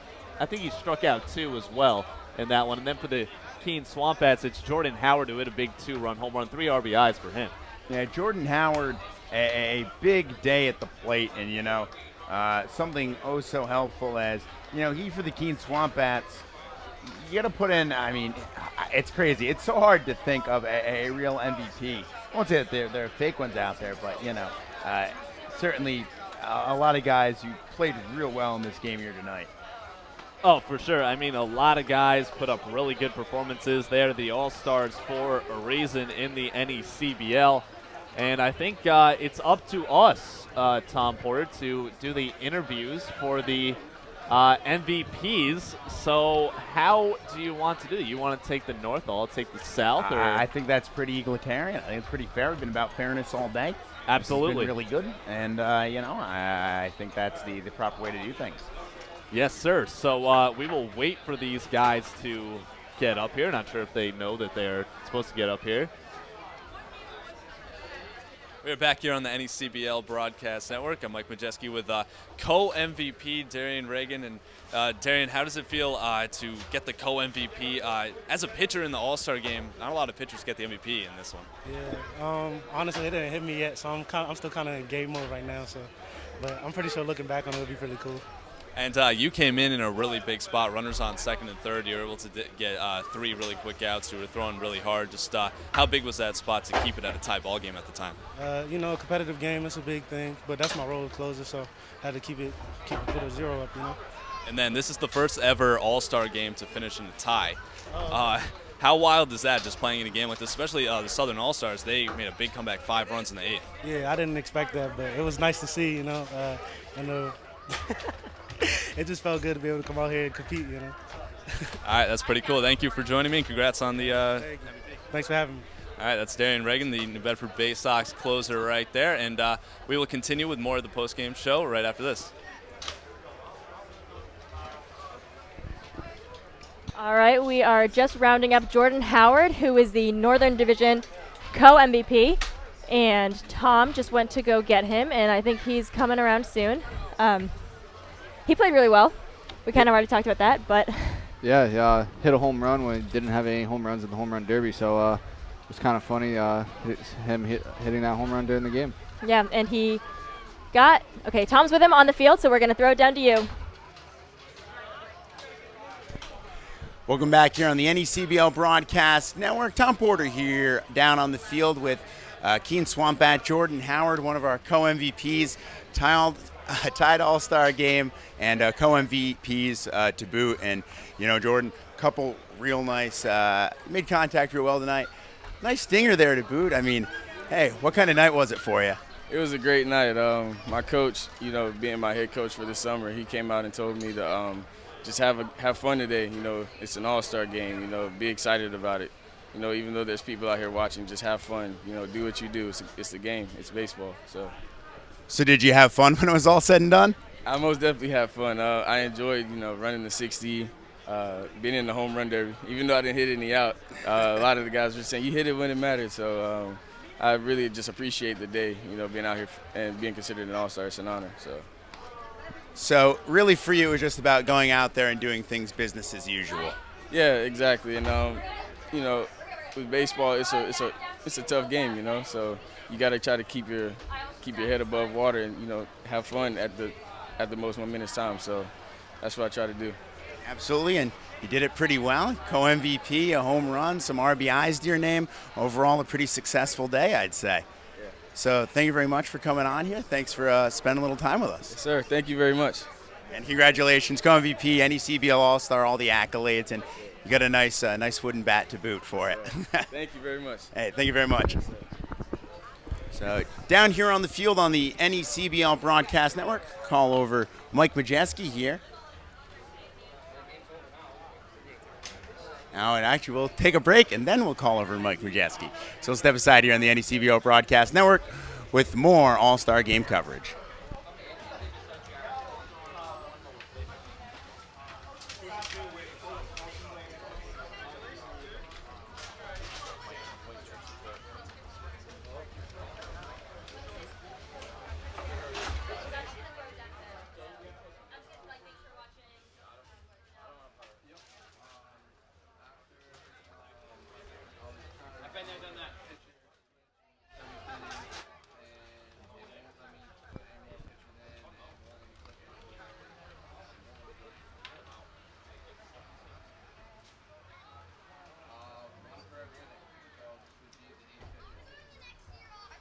All right, just wanted to thank everybody once again for watching the NECBL All-Star Game here on the NECBL Broadcast Network.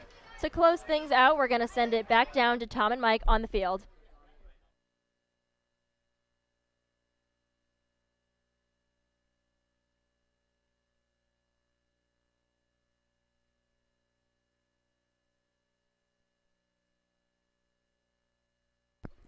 And welcome back here on the NECBL Broadcast Network.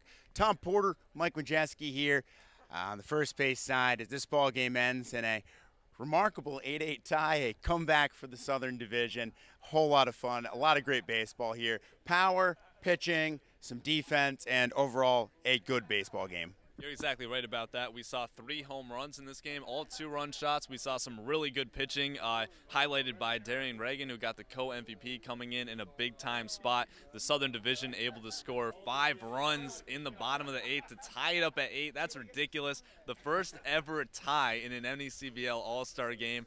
I mean, as I said up there, everybody's a winner tonight. Everybody here had a great time. The fans, the players, us, all the production staff. It was just a tremendous event and awesome to be here. Absolutely glad I got to be a part of 2 firsts. The first rainout in league history, and the first tie baseball game. So that'll just about do it here from Cardines Field in Newport, Rhode Island.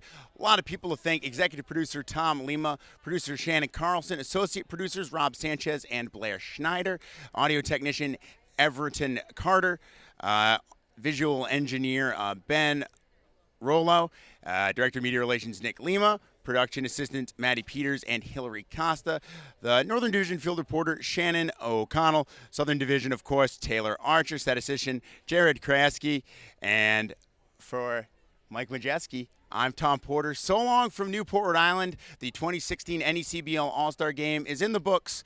Good night, everybody.